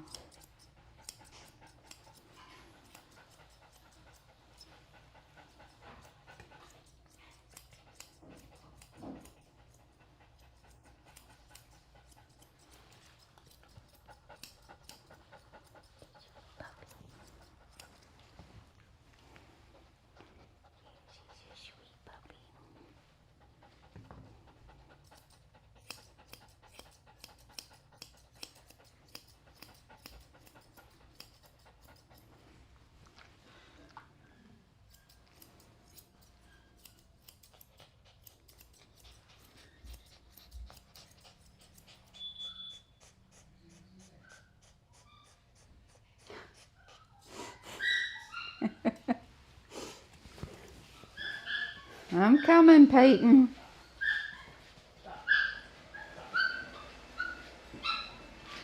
Hi, Peyton.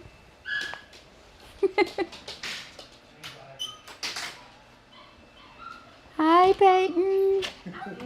Wow, man. Anxiety. I'm like, how does she handle him better than I? Good Lord. He's a silly guy. I'll let you know as soon as he's ready. All right, thank you. Thank you.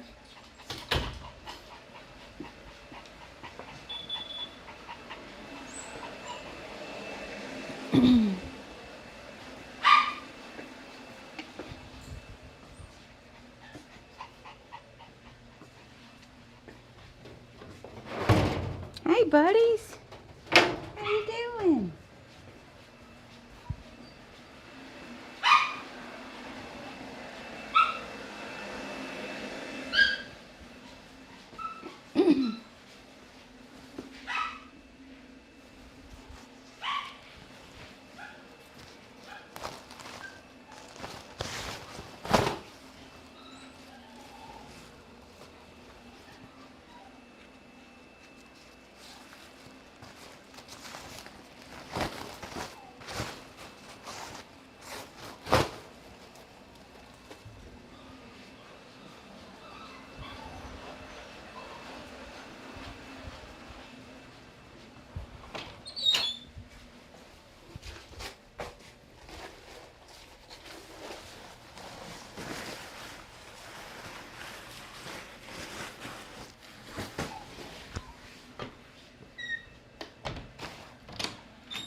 I see you, Peyton.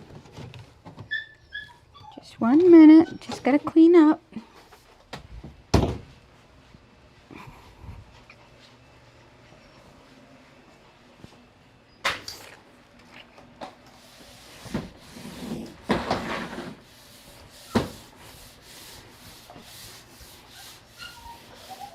Clean up in all three.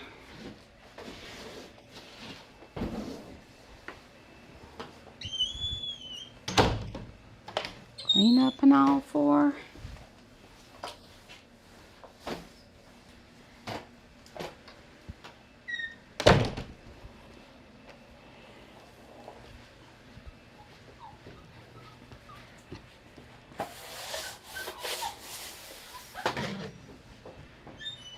All right.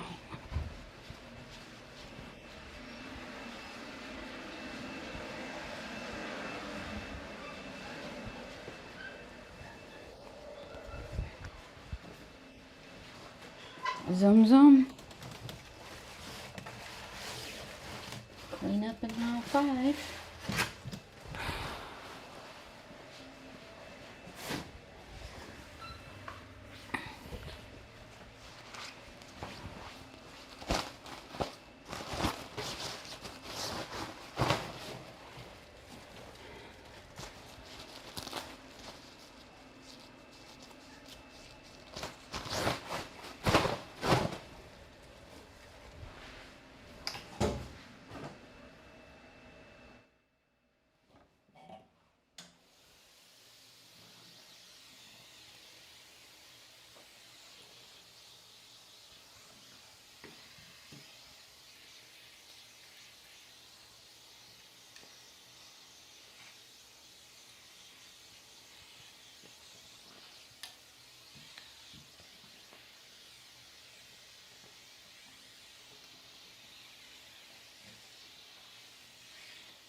All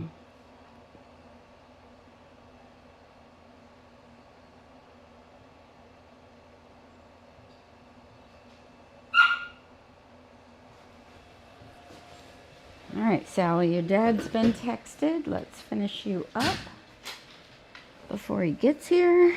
Come on. Good girl.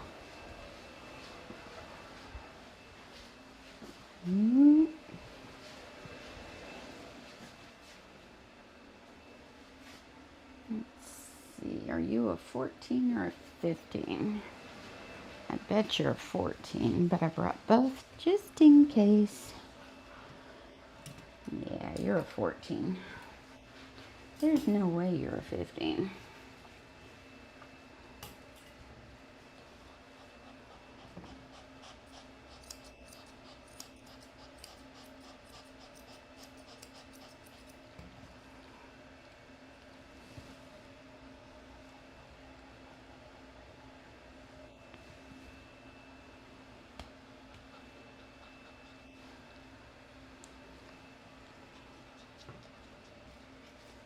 Next up is Rookie, the Morkie.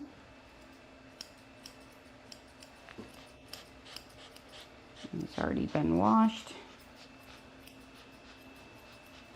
And then Peyton the Maltese. And I think Peyton's my last one today. I'm not sure.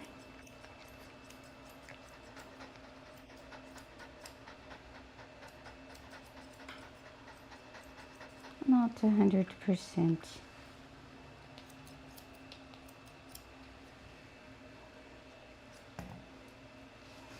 You pretty? Oh, you're a pretty girl. Yes, you are. You're a very pretty girl.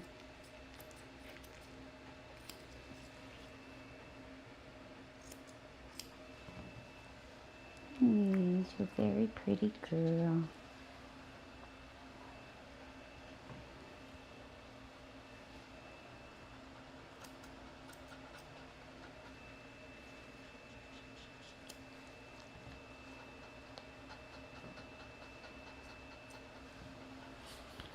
Alright, I bet this one fits you.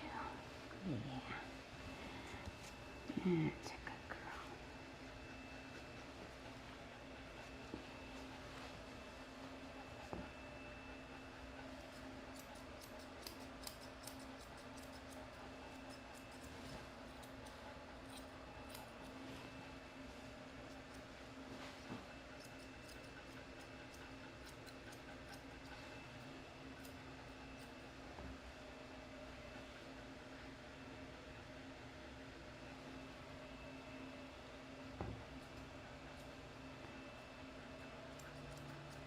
So this client has 2 dogs, and when they watch this one get groomed on YouTube, their other dog runs and hides. She's like, nope, not me. And it's funny, when I have a grooming set up at my house where I do my own dogs, and when I get everything out to wash my dogs and get everything all set up, Ammo, my male dog, he goes running to my husband like, Dad, save me. She's coming, she's coming. He gets the most pitiful look on his face, and he's like, oh, just, it's so funny.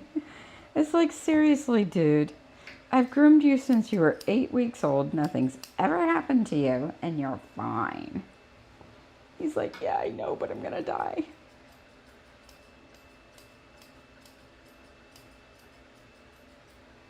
And then BB's like, is it my turn? Is it my turn? Is it my turn?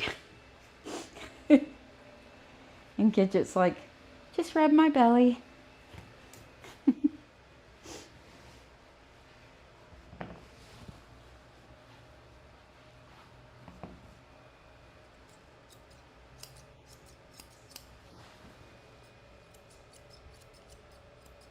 Stand. Stand. Sally. have it.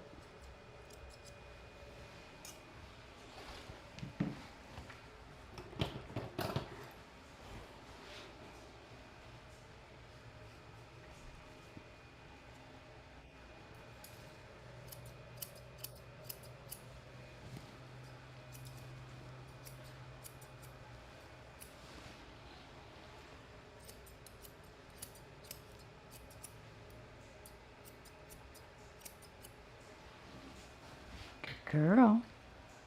Turn.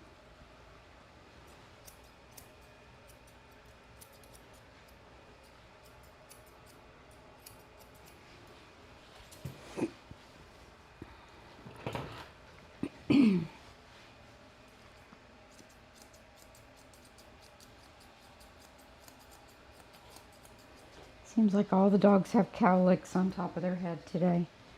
Hers go this way, this way, this way, this way, this way, this way, this way.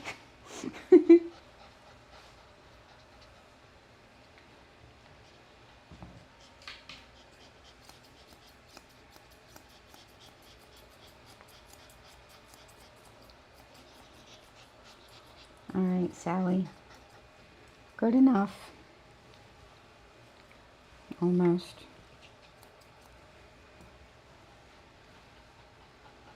Almost good enough. You pretty? Yeah. You are. Good girl. Yay! Sally did it. Yay! Sally did it. All right. That's a good girl. Come on. We gotta get cleaned up. Ready for Rookie. Come on.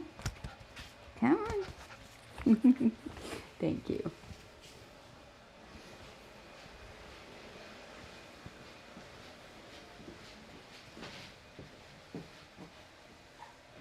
There you go. All better. All better, Miss Sally.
It's funny, clients always say, why doesn't he like coming here?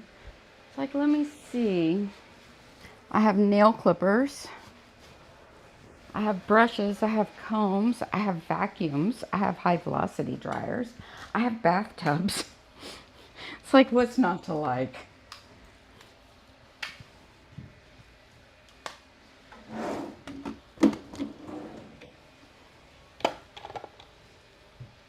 And then in the very same sentence, they say, he won't let me brush him at home, and that's why he has mats. It's like, so he won't let you brush him, but I got to do all that, and you expect him to like me.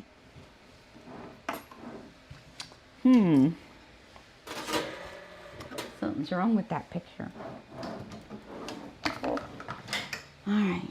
Actually, a lot of dogs like me. Just some don't. Some they do, some they don't. Actually, most dogs like me.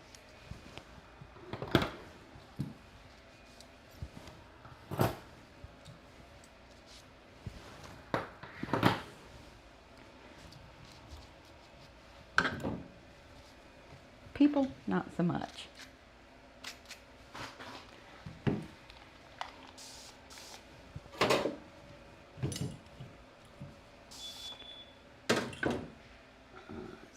puppies, Dad. I'll be right back. Meow.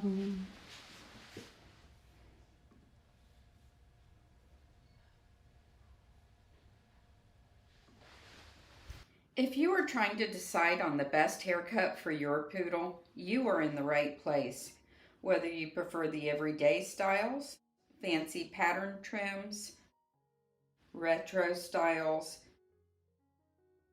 fusion-inspired styles, teddy bear trims, or show trims, you will see them here.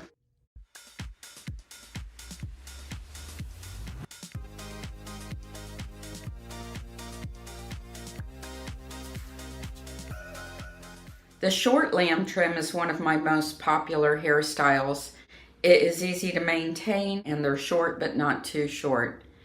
The Miami trim is also a very popular style. It's very short and easy to maintain.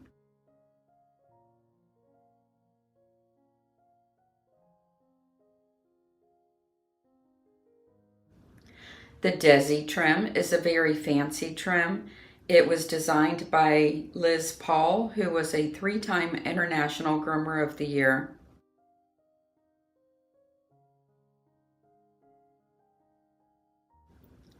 The lamb trim is fluffy. It is not too short. It is not too long. It's a very stylish haircut. It's one of my favorites and it's how I keep my poodles. If you'd like to see how to perform this trim, I have a video on this style.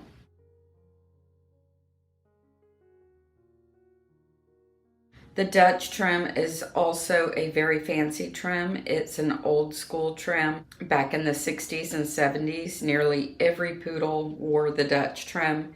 It's a beautiful trim. It's easy to maintain and it looks great with fancy collars. The Town and Country trim has a wider pattern than the Dutch trim.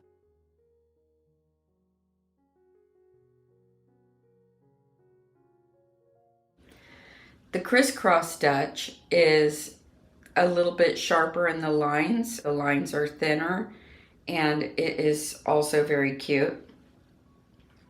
This is my poodle BB in the Dutch trim. I have several how-to videos on how to do these haircuts. Check out my poodle playlist on YouTube. This is one of the most stylish trims. It is so fancy. My poodle BB, she stays in this haircut all the time. It's my favorite for her.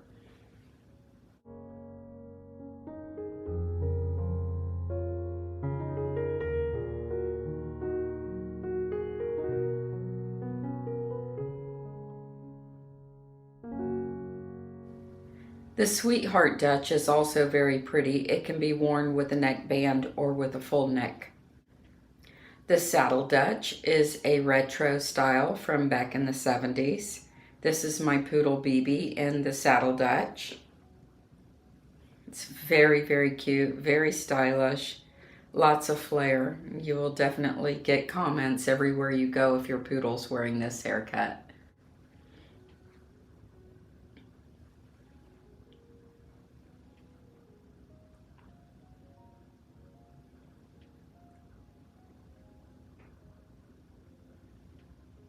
It's got the crisscross Dutch pattern on the back.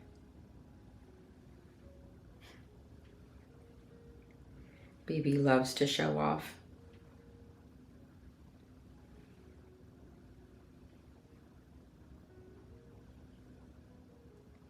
The Pajama Dutch trim is very cute, especially for the boys. It looks like they're wearing a shirt and pants. This is my poodle, Ammo, and he has tasseled ears and a mustache with this trim. This trim also has a neckband, which is awesome if you want to use a fancy collar on your dog. It really highlights the collar. This is Ammo with a clean face and tasseled ears. He is sporting a lamb trim here with the tasseled ears. This trim is not too hard to maintain at all. Looks really nice on the dog. I like to leave mine with a full neck. Gives them more style. The modified Continental is a modified version of a show trim. It can have the rosettes, or you can take the rosettes off, which are the little balls on the back end. Most of my clients prefer the trim without the rosettes. This dog has the rosettes. It's cute either way. It's typically worn with a clean face and clean feet. It's trimmed with a 30 blade or a 15 blade on the pattern. Modern trim is extremely stylish, has more flair than the lamb trim. The German trim typically has short ears and a short tail, more like terrier ears. This is a mohawk with a handlebar mustache and tasseled ears.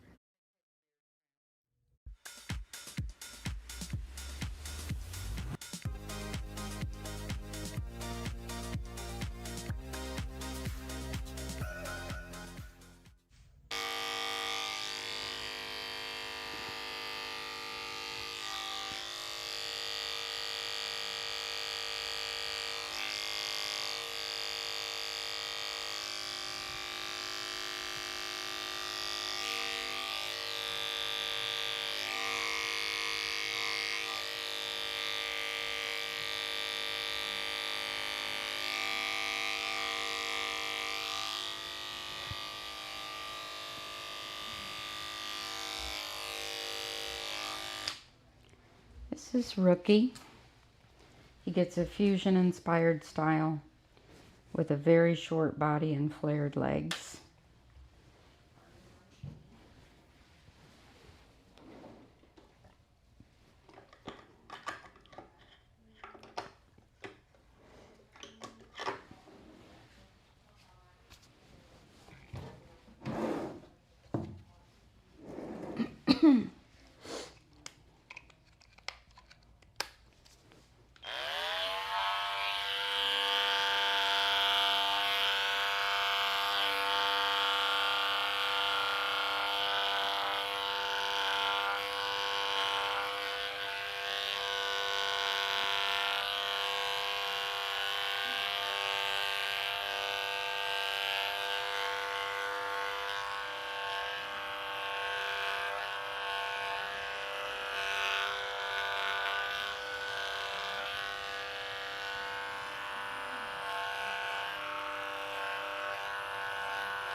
Good boys. Rookie's a good boys. Yes. Rookie's a good boys.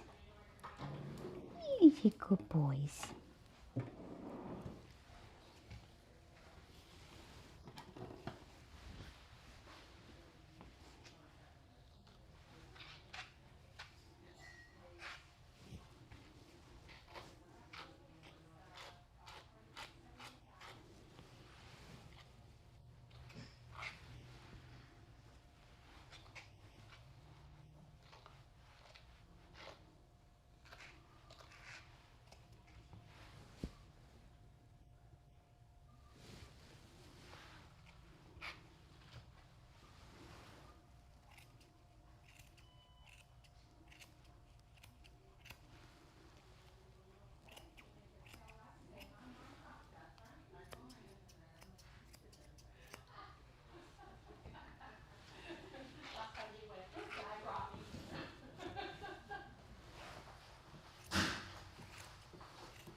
Turn.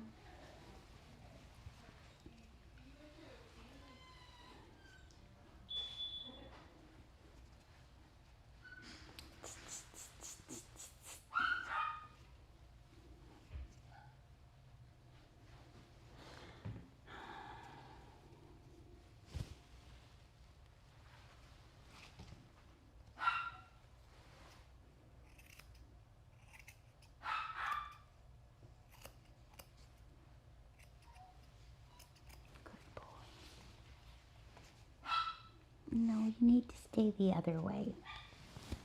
This way. This way.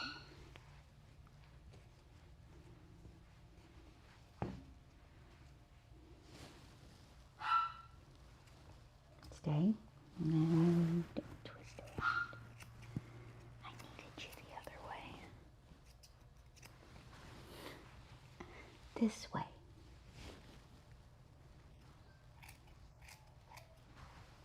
Yeah, that way.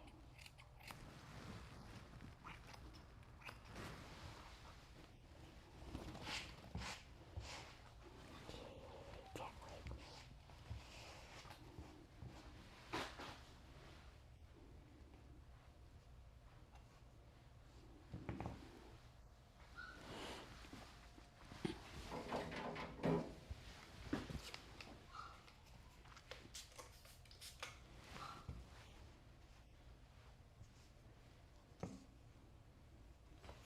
Hold still.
You don't have to do any more.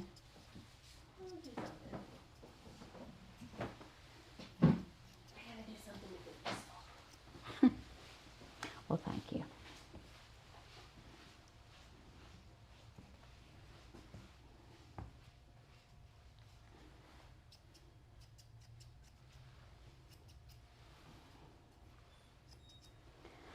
Good boy.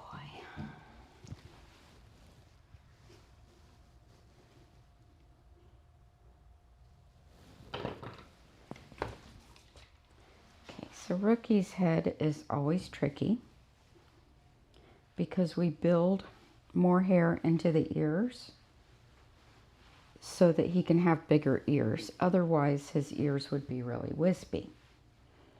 And then he gets bangs and the fusion style mustache, kind of, a little longer than fusion.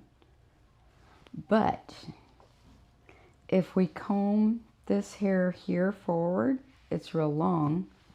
We need to build that into the ears, but we also don't want it falling in his eyes when he drops his head.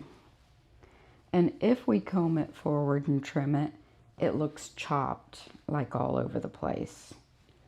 So we pull about halfway to the ear forward for the bang.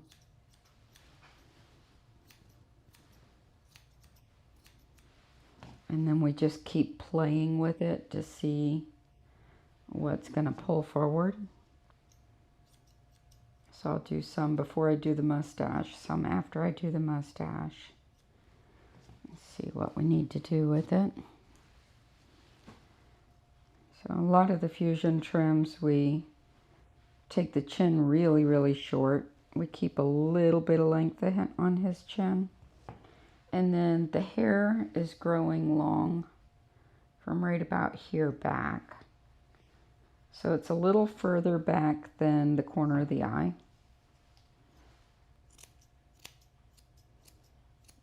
But the line for that is basically decided by where he picks his ears up. So it's kind of tricky to get him just right. And Rookie's an old man. I've been doing him since he was about a year old. And I'm not sure exactly what his age is right now off the top of my head, but he's getting up there. Seems like I started doing him right around the time that I moved into my last shop, maybe a little after, and that was 2008. And this is 2025, so I don't know. I'll have to ask her.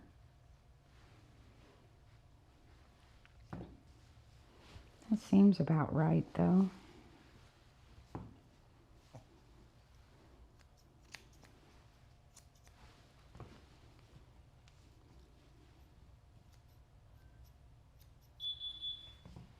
And here's his mama. Yeah, and you know she's here too, don't you? You hear them keys? Yeah, I guess that means we're done, right? I mean, we're done.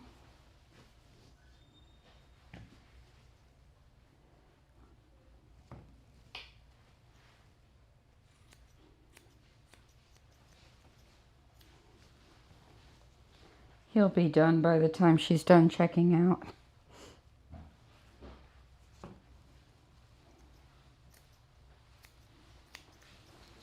He'll be finished by the time she gets done paying for him.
Yay, buys me another minute.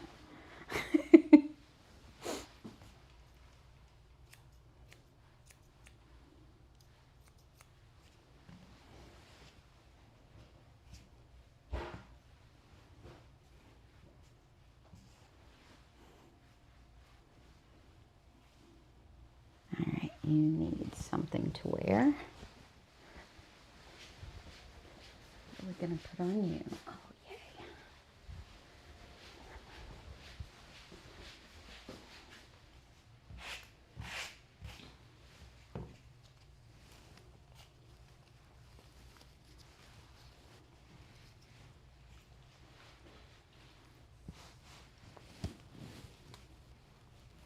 Come here. Look at me. Thank you.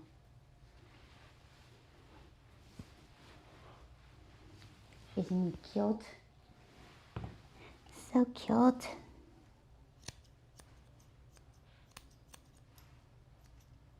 Yes, I'm so cute.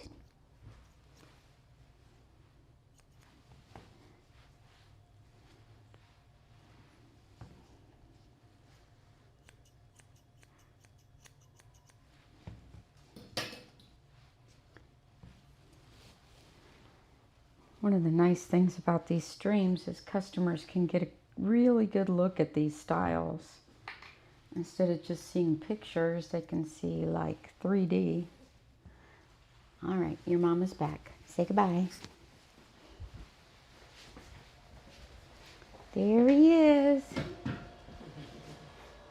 You want me to carry him out for you? I got it. It's fine. I didn't bring his. Oh. You have it. Yeah, You sure? I'll bring him out. No, I'll bring him out. Yeah, I don't know why. I don't know. For the Russian. That's okay. Trying to get out of here.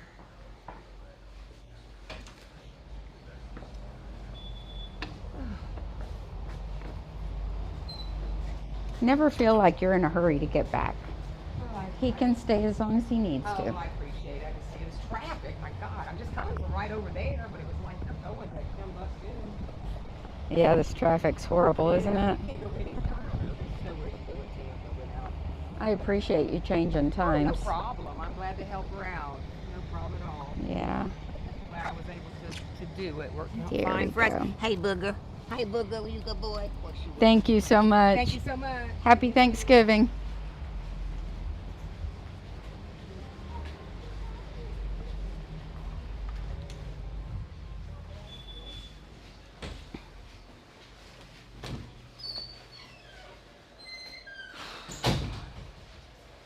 Ooh, you saved my butt by washing him. Thank you. Bye.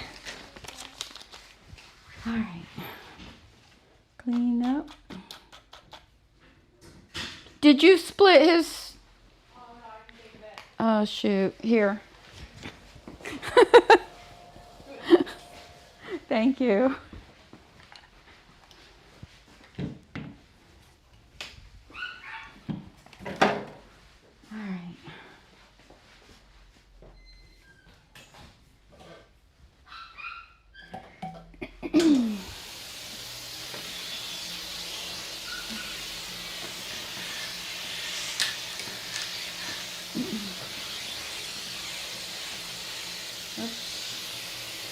Too loud. Sorry.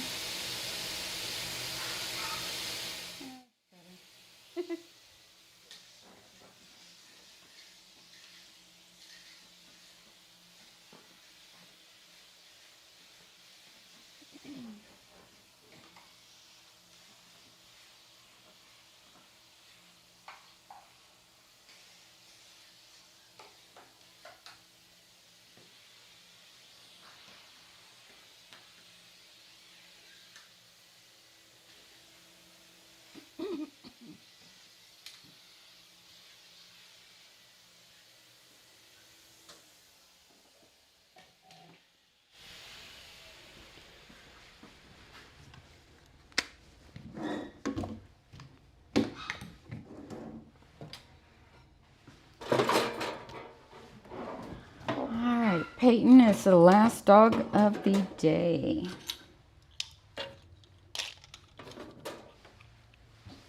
Yay.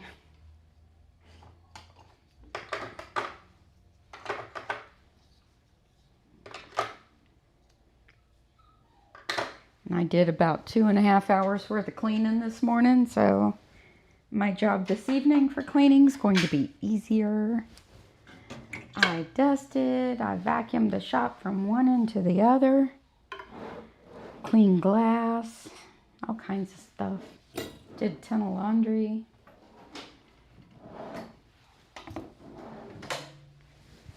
I think I dusted everything in the shop.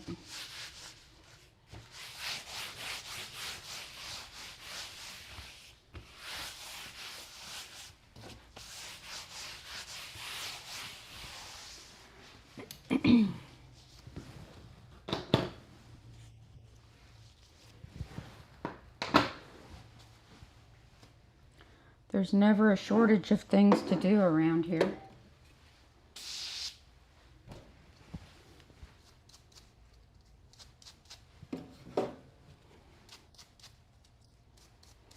Kat's already got the laundry started for tonight, so I won't have to do that.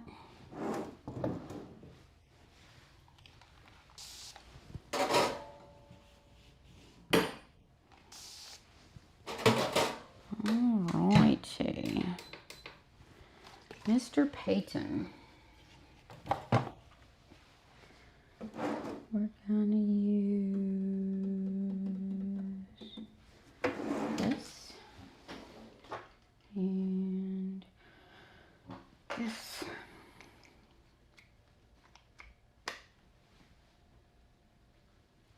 And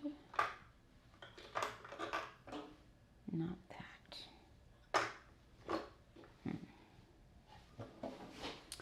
All right. Where's Peyton? Where's Peyton? Hey, Bubba's. How you doing?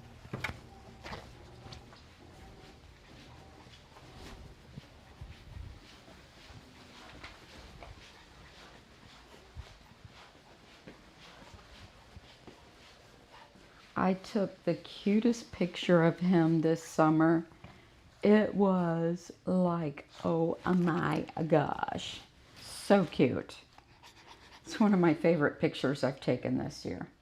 I mean, it didn't even look real. And it's so funny because some of my clients are like, that's fake. It's like, no, I really took the picture. I did. Let's see if I can find it real quick for you guys, because it was too much.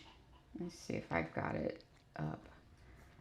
Let's see.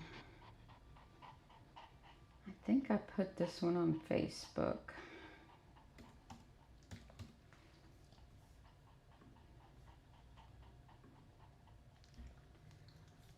Go to our page.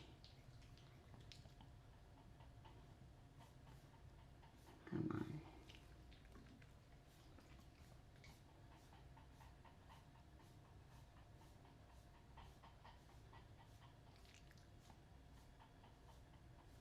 It was around September. I'm trying to find it. Here, I'll bring you guys with me.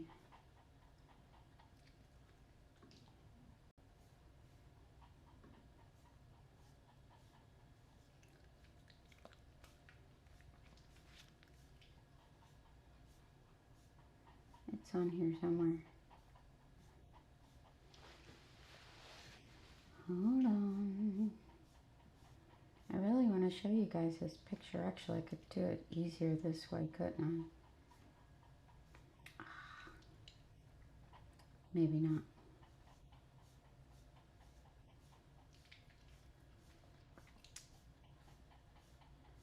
Okay, it's here somewhere, I promise. It's Puff Daddy and Radar. That's Leo. He was here today. Willow. Odile, or not Odile. Is that Odile? Yeah. She was here today. We're almost there.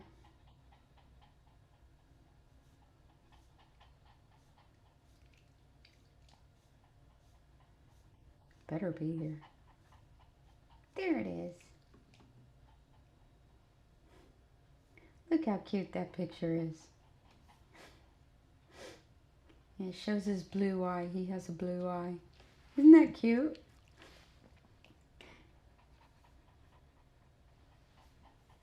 All right, back to work.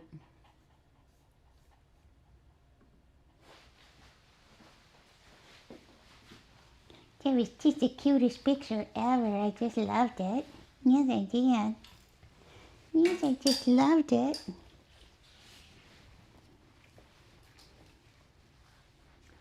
So Lola's mom has been treating her face. She had like a skin thing under her eyes. And I was telling her that she was really not having it today, like at all, especially for the face. And she's like, yeah, she's been doing that to me. Because y'all know Lola, she normally doesn't act that bad. And today she's like, nope, you're not doing anything to me today. Sorry. And I'm like, yeah, get over yourself. We're doing it.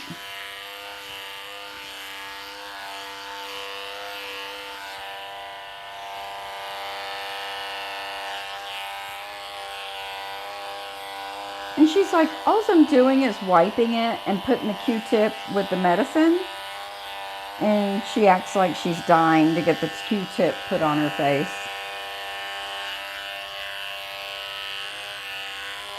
These dogs, I swear. Your dogs ever do goofy stuff like that? It's like something that shouldn't bother them at all. And they're like, he did that once with me. Didn't you? Yes, you did. He and I had a little power struggle one day. Ever since then, though, we never had an issue again. Right, Peyton? Yeah, some of them people were watching you that day. And your parents were watching you. And they were like, oh my gosh, what is happening? All right, let's go give him a bath.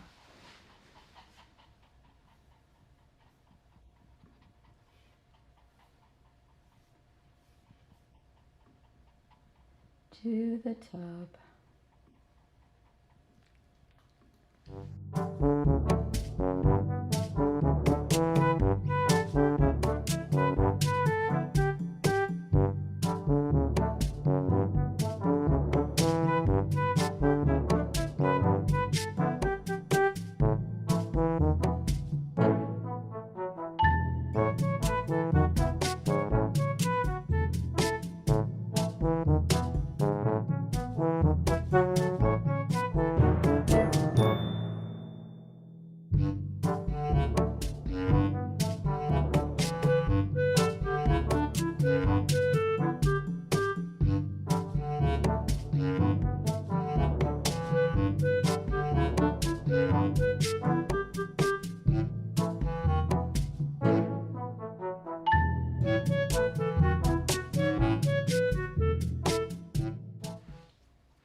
going.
Come on, you can do it.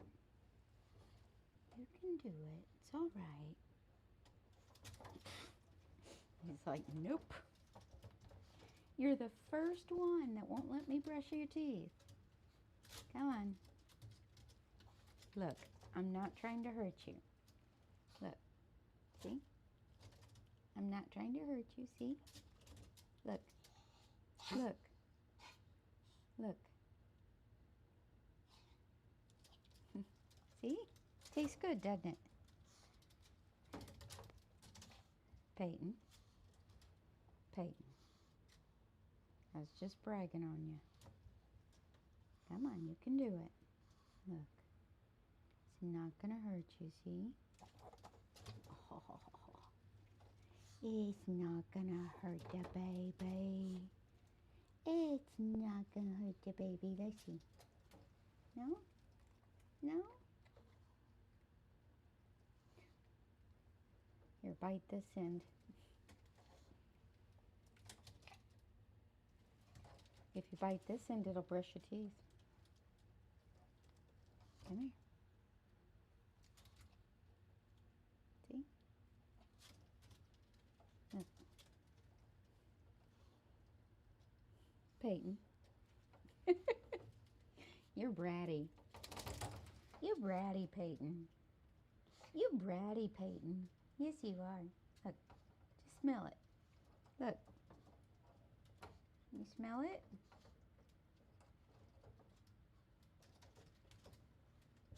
Look.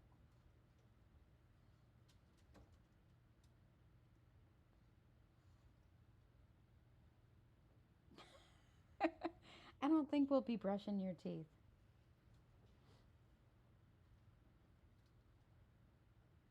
Peyton. Peyton, look. Okay, forget it. You win.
boy.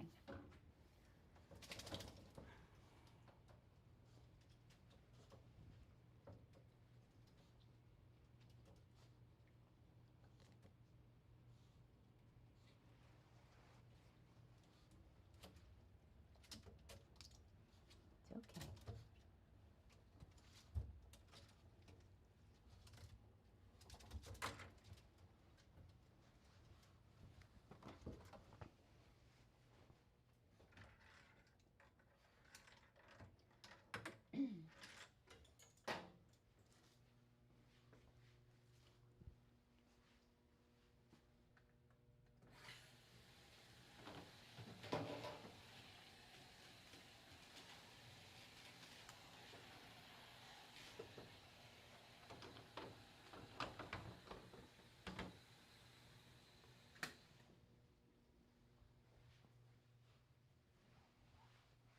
Good boy. You wait there, I'll be right back.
All right, where's my baby boy? Where's my baby boy? Oh my goodness. Oh my goodness. He's a wild and crazy guy.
good boy. Yes. He's a good boy.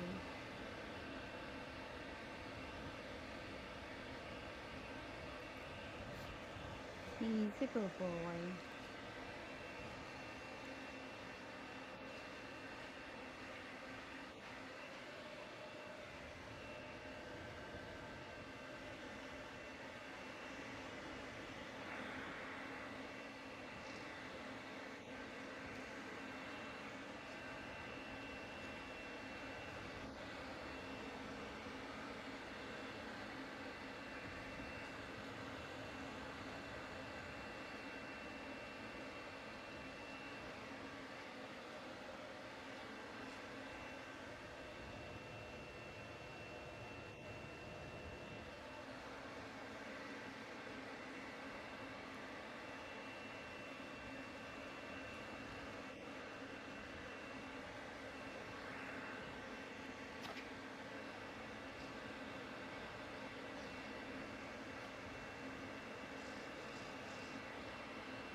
Good boy.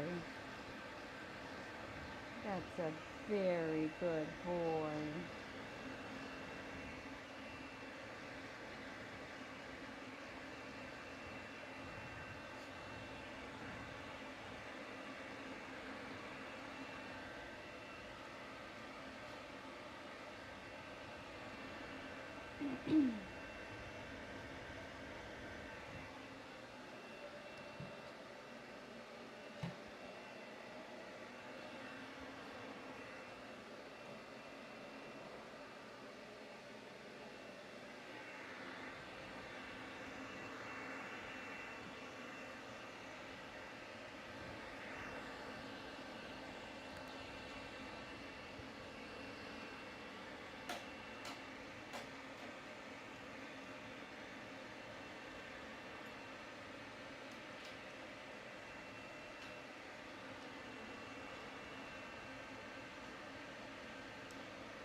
Good boy.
Yeah.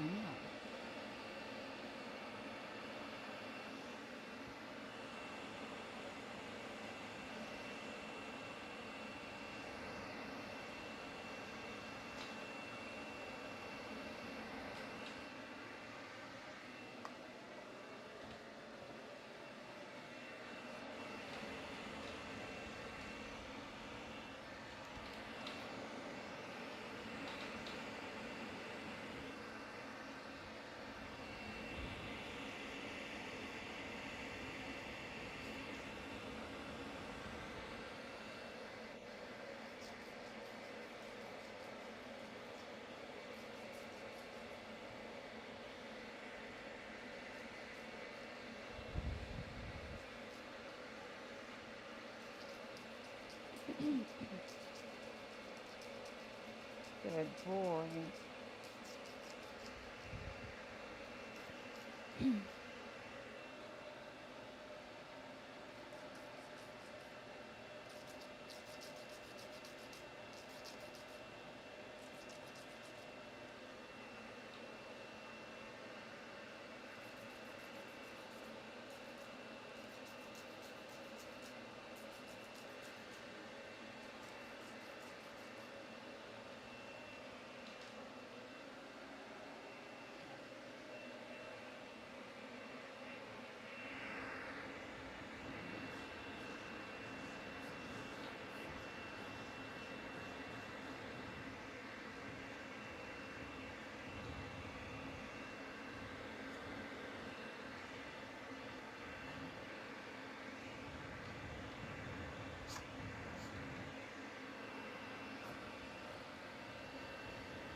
Good boy.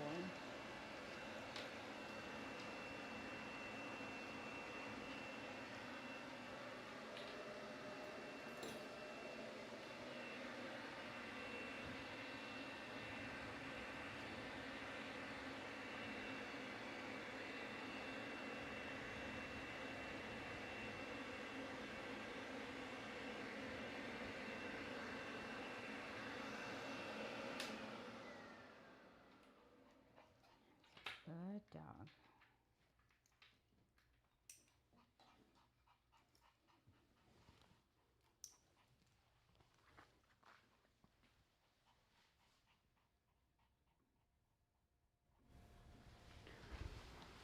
Yeah, when I was looking through those pictures, I called the one dog Odile, and I knew it wasn't right. It's like, it's not Odile. It was Kitri. Odile was her last dog. So I associate Odile with the pet parent, and it was another black poodle. And the first thing that came to my mind was Odile. I'm like, nope, nope, nope, not Odile.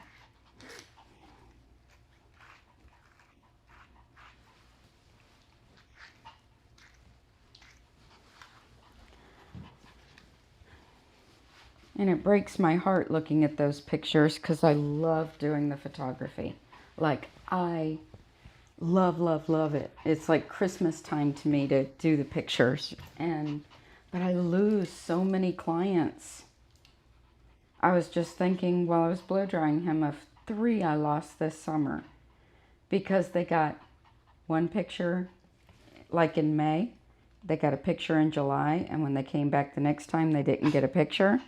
And they were mad. Or they got a picture in July and didn't get another one after that.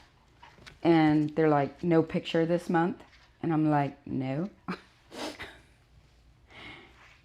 Because when I do pictures, I have time to do maybe one a day. Can you imagine if I tried to do photography on every dog I groom? Plus editing the picture? Not happening. But to be mad and to never come back? Like, what is wrong with you? And I don't charge for the pictures. They're a gift. And I love it. But I've swore to myself, no, don't do it ever again.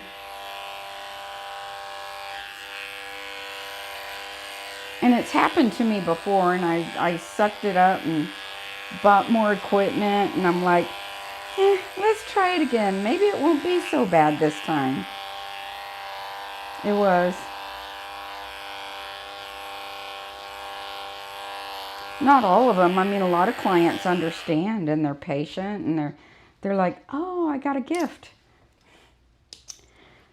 And they're happy with it. But other clients, demanding, like so demanding.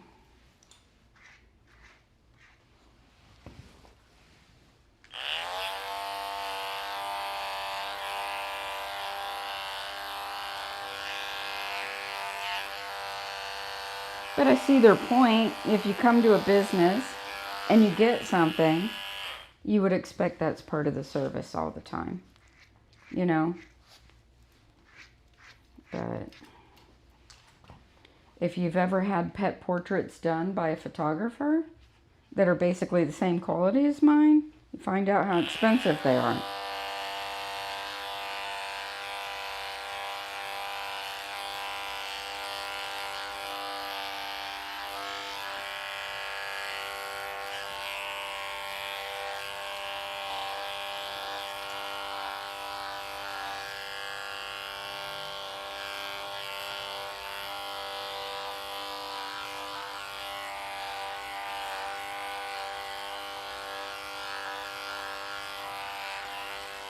The other day, I had a client come in, and it was the little Yorkie with the broken leg. She says, oh, and I want you to do a portrait of her, and I want you to use one of these dresses that's for sale out here, and can you put it on her for the portrait? And I'm like, I'm not doing portraits, sorry. No.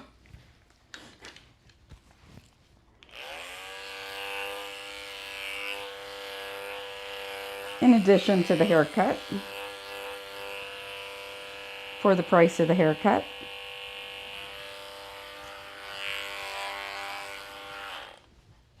like rude.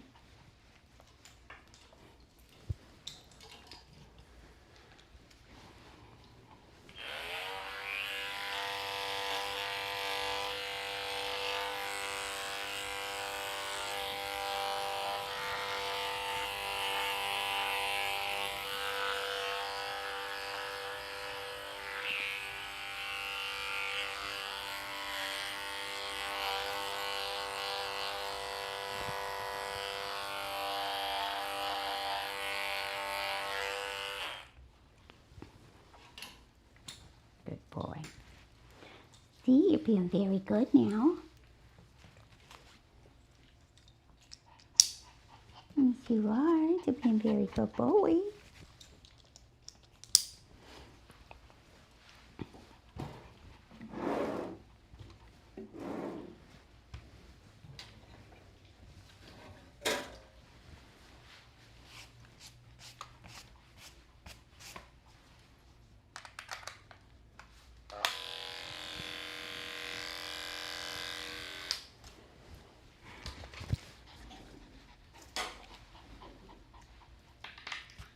Come here. So some dogs learn that the rearing is an evasion technique that gets them out of stuff. So this interrupts that pattern of behavior.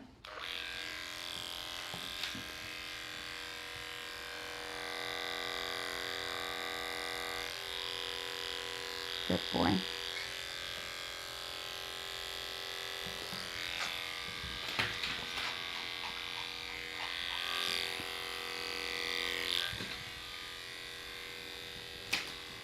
And then they escalate to other things if that doesn't work.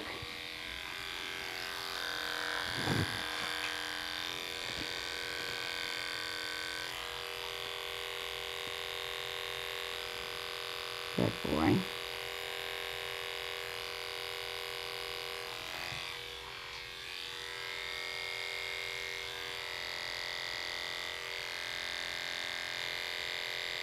And about 2 years ago, I took all my photography equipment and I chucked it in the dumpster. I said I wasn't going to do it again. And then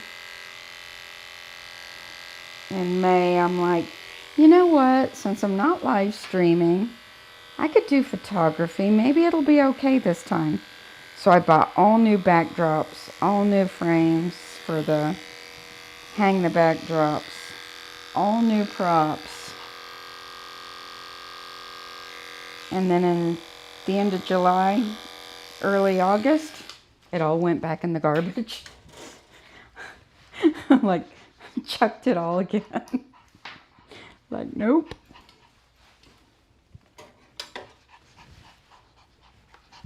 It's a pattern of behavior with me. Have you noticed? Oh well. It is what it is.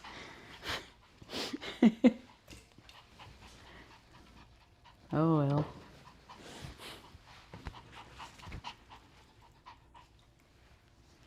Stay.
turn.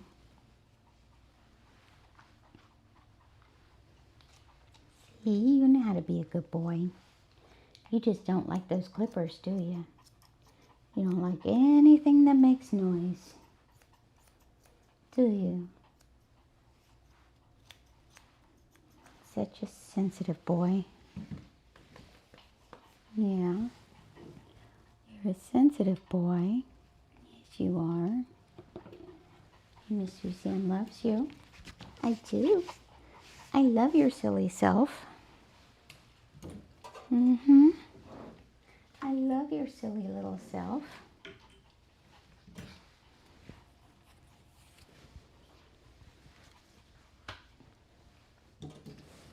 All right, we're going to have to clip around your eyes. Yeah, I said it. What you going to do about it? What you going to do about it?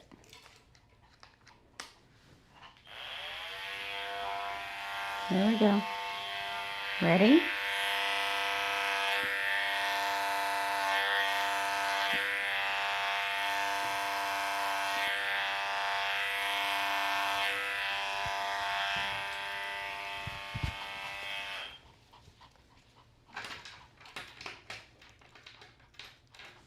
So he's got a wart on his eyelid that's fairly new.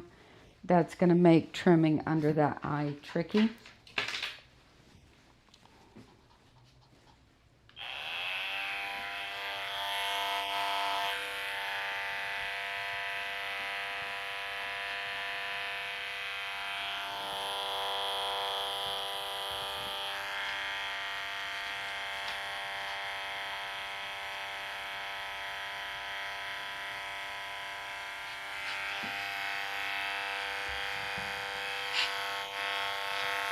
Good boy. See, it's fine. Good. Good boy, see?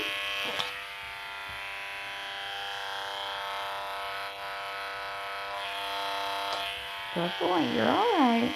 Come here. I know. I know.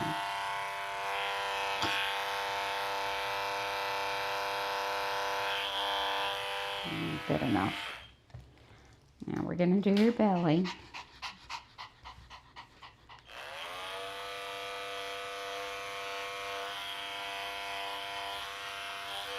Good boy. You're just fine.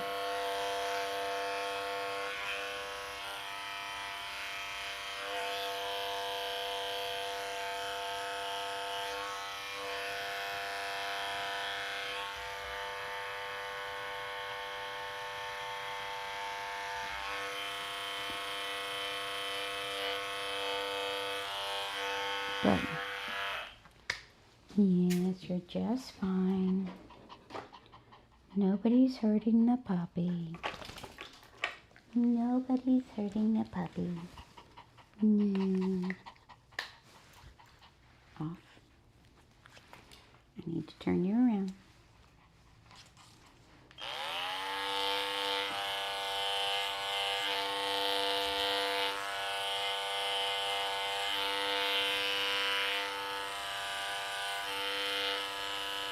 Good boy.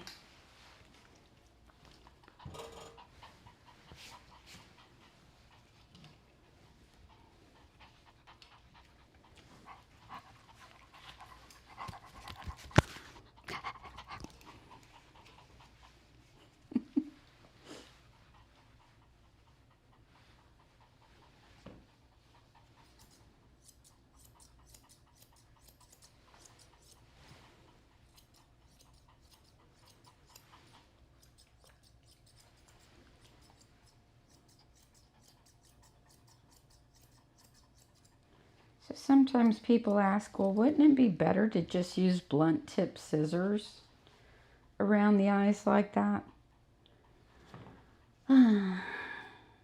So blunt tip scissors are typically not well made, for one thing, to hold the edge that we need to use professionally.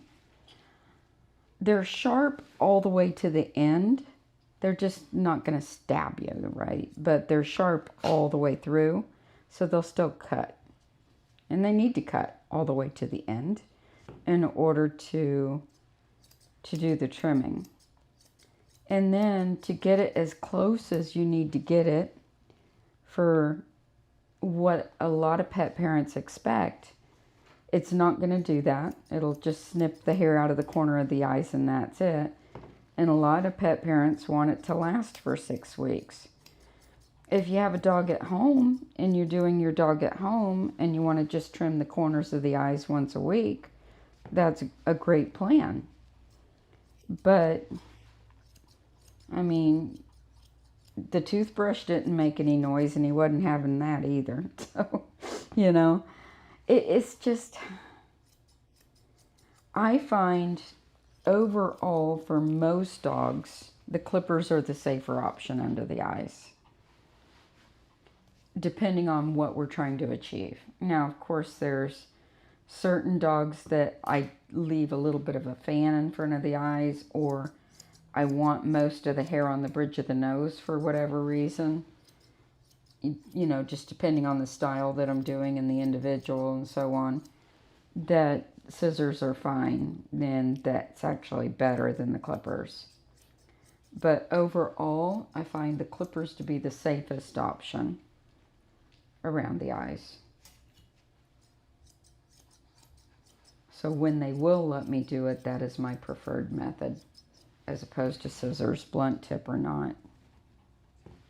Now there's dogs like him who have noise phobias that present challenges, but then there's certain things for the style that his pet parents want that we have to do with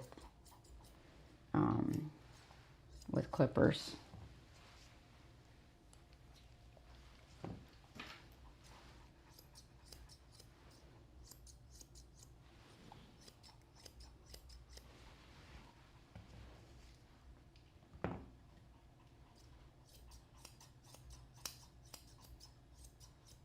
And my theory on stuff like this is, if I can keep the dogs so that they still love me as much as they possibly can, right? You love me? Yeah. And they're okay, we can do bits and pieces and then give rewards and releases and do bits and pieces of the stuff that they don't like and get through it. And I actually enjoy working with this behavior pattern. I do a lot of really hyper little Maltese, like Maxwell is a lot like this little dog. And, you know, I don't mind this personality type at all. I think they're adorable. They're very happy, very bouncy little dogs. Just kind of like Yorkies. They can be stubborn and at the same time super duper cute, right? So we try to get as much of the hair out of his mouth as possible. And he does not like the clippers. So the 40 blade is my preferred method of doing this because it's the safest around the lips and the tongue as opposed to scissors. But he would have no part of that, so we do it with scissors. Right, buddy? So I'm just going to roll the lip up and snip. And having to get it so close to the lip does make it a little risky.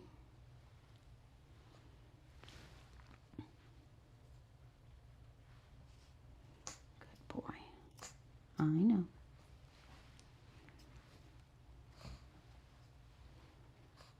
That's a good boy.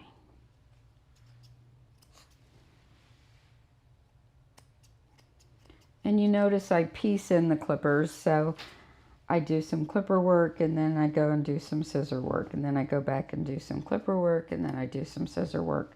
So I'm trying not to overwhelm him with the clippers. But that is his main thing he doesn't like.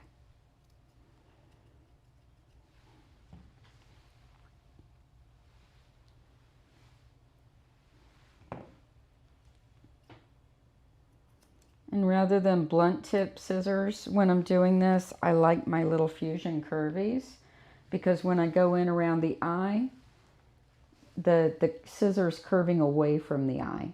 So when I go like this, I've got this gap here, and that's helpful for me.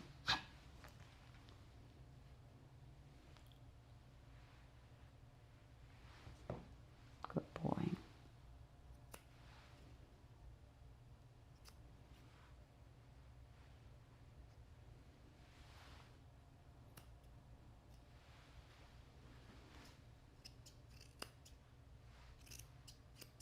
Good boy.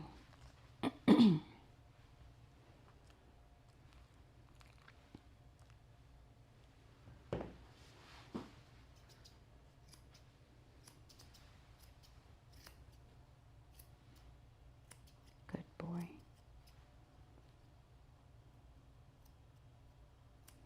That's it. That's my little man.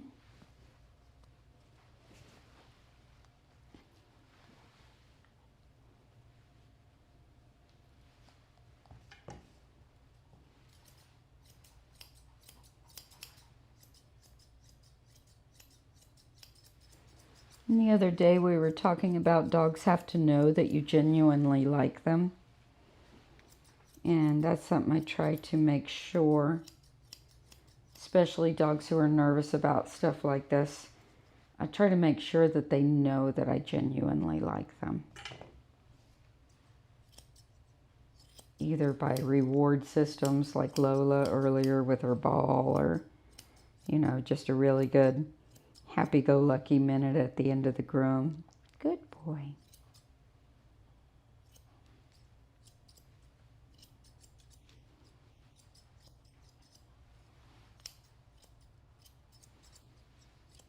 Yeah. Because you know I love you. And you always hear me tell them, you know Miss Suzanne loves you. Yes, you know Miss Suzanne loves you. Yes, you do.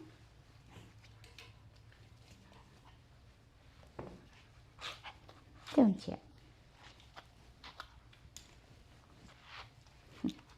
Yeah, you know I love you.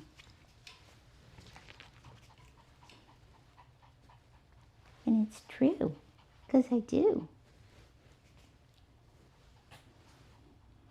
And you might say, but you say it to all the dogs. And that's because it's true. I love all the dogs. Yeah, I do. Especially the silly little ones. I love the silly little dogs. Yeah. All right, turn around.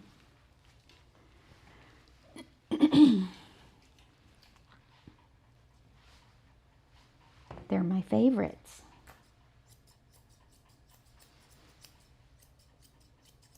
I don't know.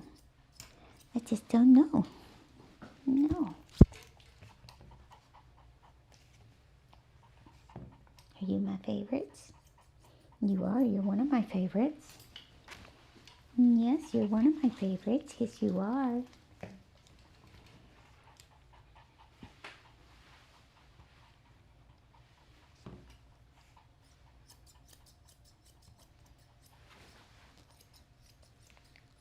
Yes, you are.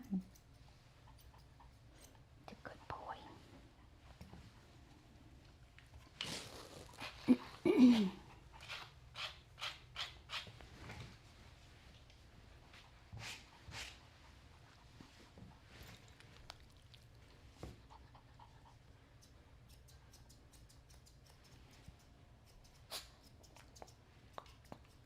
you handsome? Are you? Are you a handsome little Maltese?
So have you ever wondered why certain dogs get like more rounded up ears and other dogs end up with more squared ears?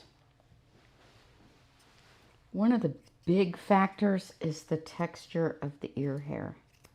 So the silky hair you really can't round up. If you do, it looks choppy no matter what. So it ends up a bit more squared off.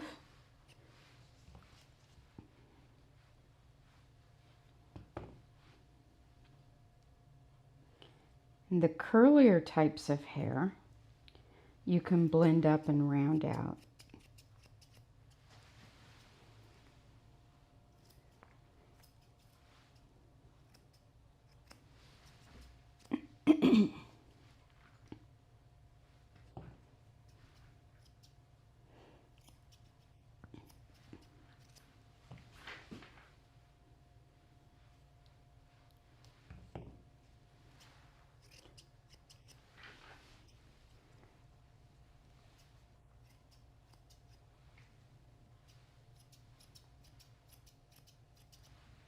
So like his ear type, the hair, you would either have to like almost shave it for it to look good, have them really long and have it look good, or if you trim it, it's more belled off like that.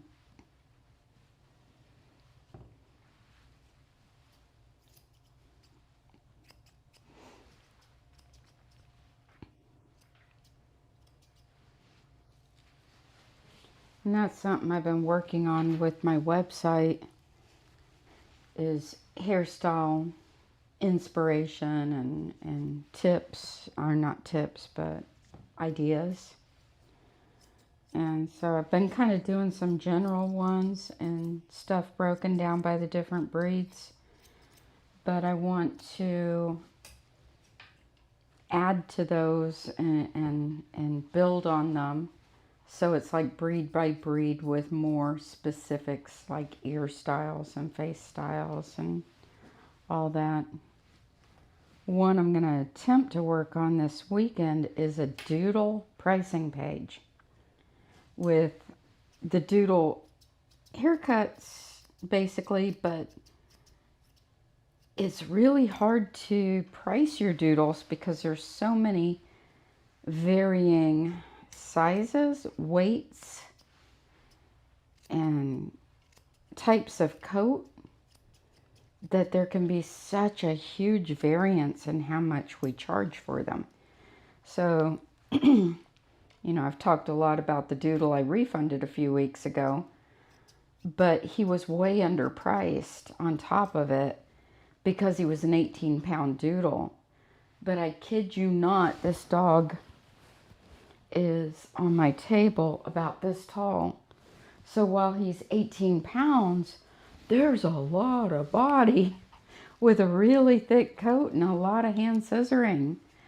And she likes him really full. And it's like, that's $110, $120 dog.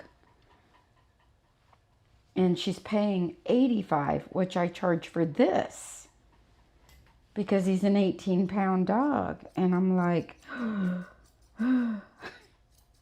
you know, so I started putting together some stuff, and it's going to be like oversharing of information, and sometimes too much is overwhelming to clients. But it's like, if your dog is this weight and this tall at the shoulder, it's this price. If your dog's this weight and this tall at the shoulder, it's that price, you know. And then if it's this coat type, it may be less. It's like Kat does one, we charge $100 for her, and she's like 35 pounds, and she's probably, I don't know, 18 inches, 20 inches tall at the shoulder, but she's got a wire coat. So because she's got a wire coat, it's really thin hair, and they get a shorter haircut so it can be clippered, so she doesn't take that long.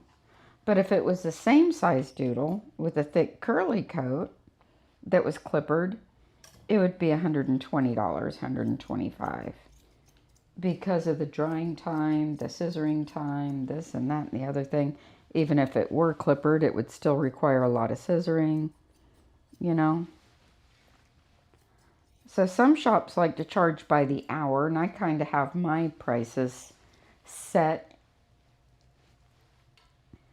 based on how much time we spend on them. So it's kind of like by the hour, but then I also like to keep my prices really level for each client. So if a dog has 5 minutes of matting, I'm not going to charge them that much more money. I'm just going to try to keep things level for them. But the doodles, that's like a whole nother animal in how much time they take. It really is. And groomers are not lying about that, right? Like if they have a little bit of matting because of the hairstyles that the clients like, it's a lot of time. A whole lot of time. And so that's what I'm going to be working on, is getting something down to a clear, cohesive, easy to understand page. You know?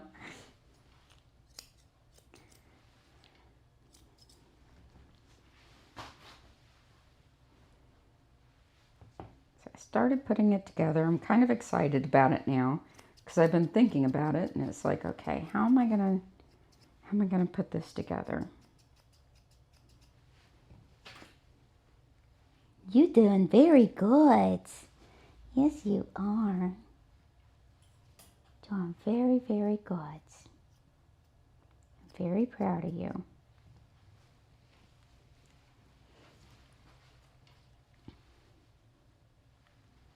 So if the pet parents want to get him to where he can have his teeth brushed, and maybe he lets them do it at home.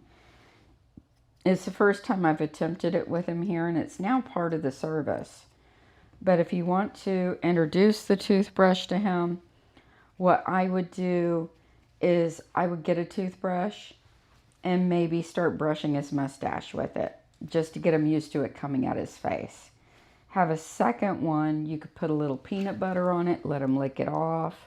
You know, start teaching him to let you lift up his lips and get it in there, and just get him used to it coming at his face. And sometimes I'll take it and put like a treat on top of it and let him eat the treat off, and then bring it up, put your hand in a C shape on the face, and start coming in. So right now he's fine with me touching his teeth. I'm curious if he would. I'm not going to get the toothpaste on him because I don't want him to have a dirty face. Let's see if he'll let me do it on the table.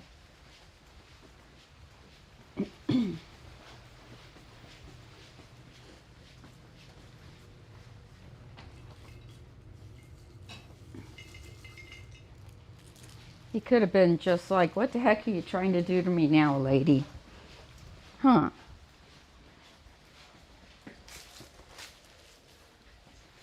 But yeah, you can just introduce it to him. If he's not already used to it, he might be. He just thought I was up to something else. So let's see. Because he's fine with this and he's fine with this. What's that? What is it? Let's see. Off. Off. Let's see. See how he does his head. Easy. When he doesn't want you to do something. And that's a good boy. So you can just pet his head with it in your hand. Let's see. Yeah, he doesn't like that. So what you can do is just like put a little bit of peanut butter on it, or one of his Cheese Whiz or one of his favorite treats. Get your hand in the position like this. Lift his lip up and then flip it around. Let him lick that off. Something really tasty. And do that maybe once a day. So hand in a C shape on the head. Toothbrush in the hand. Pet, pet, pet, treat. Pet, pet, pet. Lift up the lip, treat. And don't even push it from there. And do that like every day for a week, and then get some really good tasting toothpaste on there. The Verbac CET has a nice chicken flavored one, a beef, a mint that the dogs tend to like, mint and vanilla. And just let them lick it off. So it's pet, pet, pet, lick. And start introducing the scent of the toothpaste that way and the taste. But he's fine with your hands. So you could do a finger brush too. Or you could wrap gauze around your fingers. So maybe I'll try to get gauze for him for next time and do it with my finger with gauze wrapped around it. That works. So there's different options on how you can introduce that kind of stuff if they're like absolutely not. And this little dog, when he makes up his mind he doesn't want something, he's pretty good at convincing you that you're not going to do it. Right, buddy? Yeah. So you got to make him think it's his idea and he wants it. Yeah. Your idea, right?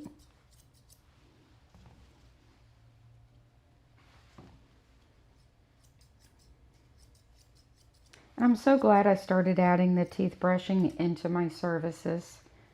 You know, it's really important to me to brush my own dog's teeth every day.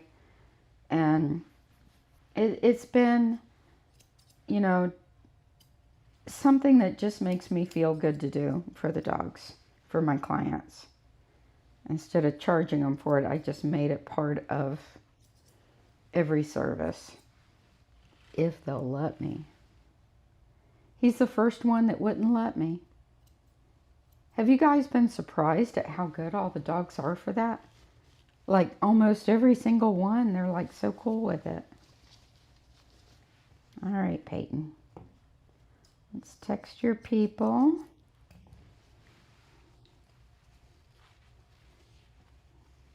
Yeah, got text your people. I'm proud of you. You were a good boy. Yes, you were. All right. Thank you guys for watching. Be sure to like this video, subscribe to my channel. Don't forget to hit the notification bell so that you don't miss my next upload. I'll try to release 2 videos on our Grooming Safer channel over the weekend. More how-to, step-by-step videos. And then I'll be back here live on Monday when my first dog arrives. So, say goodbye, Peyton. See you next time.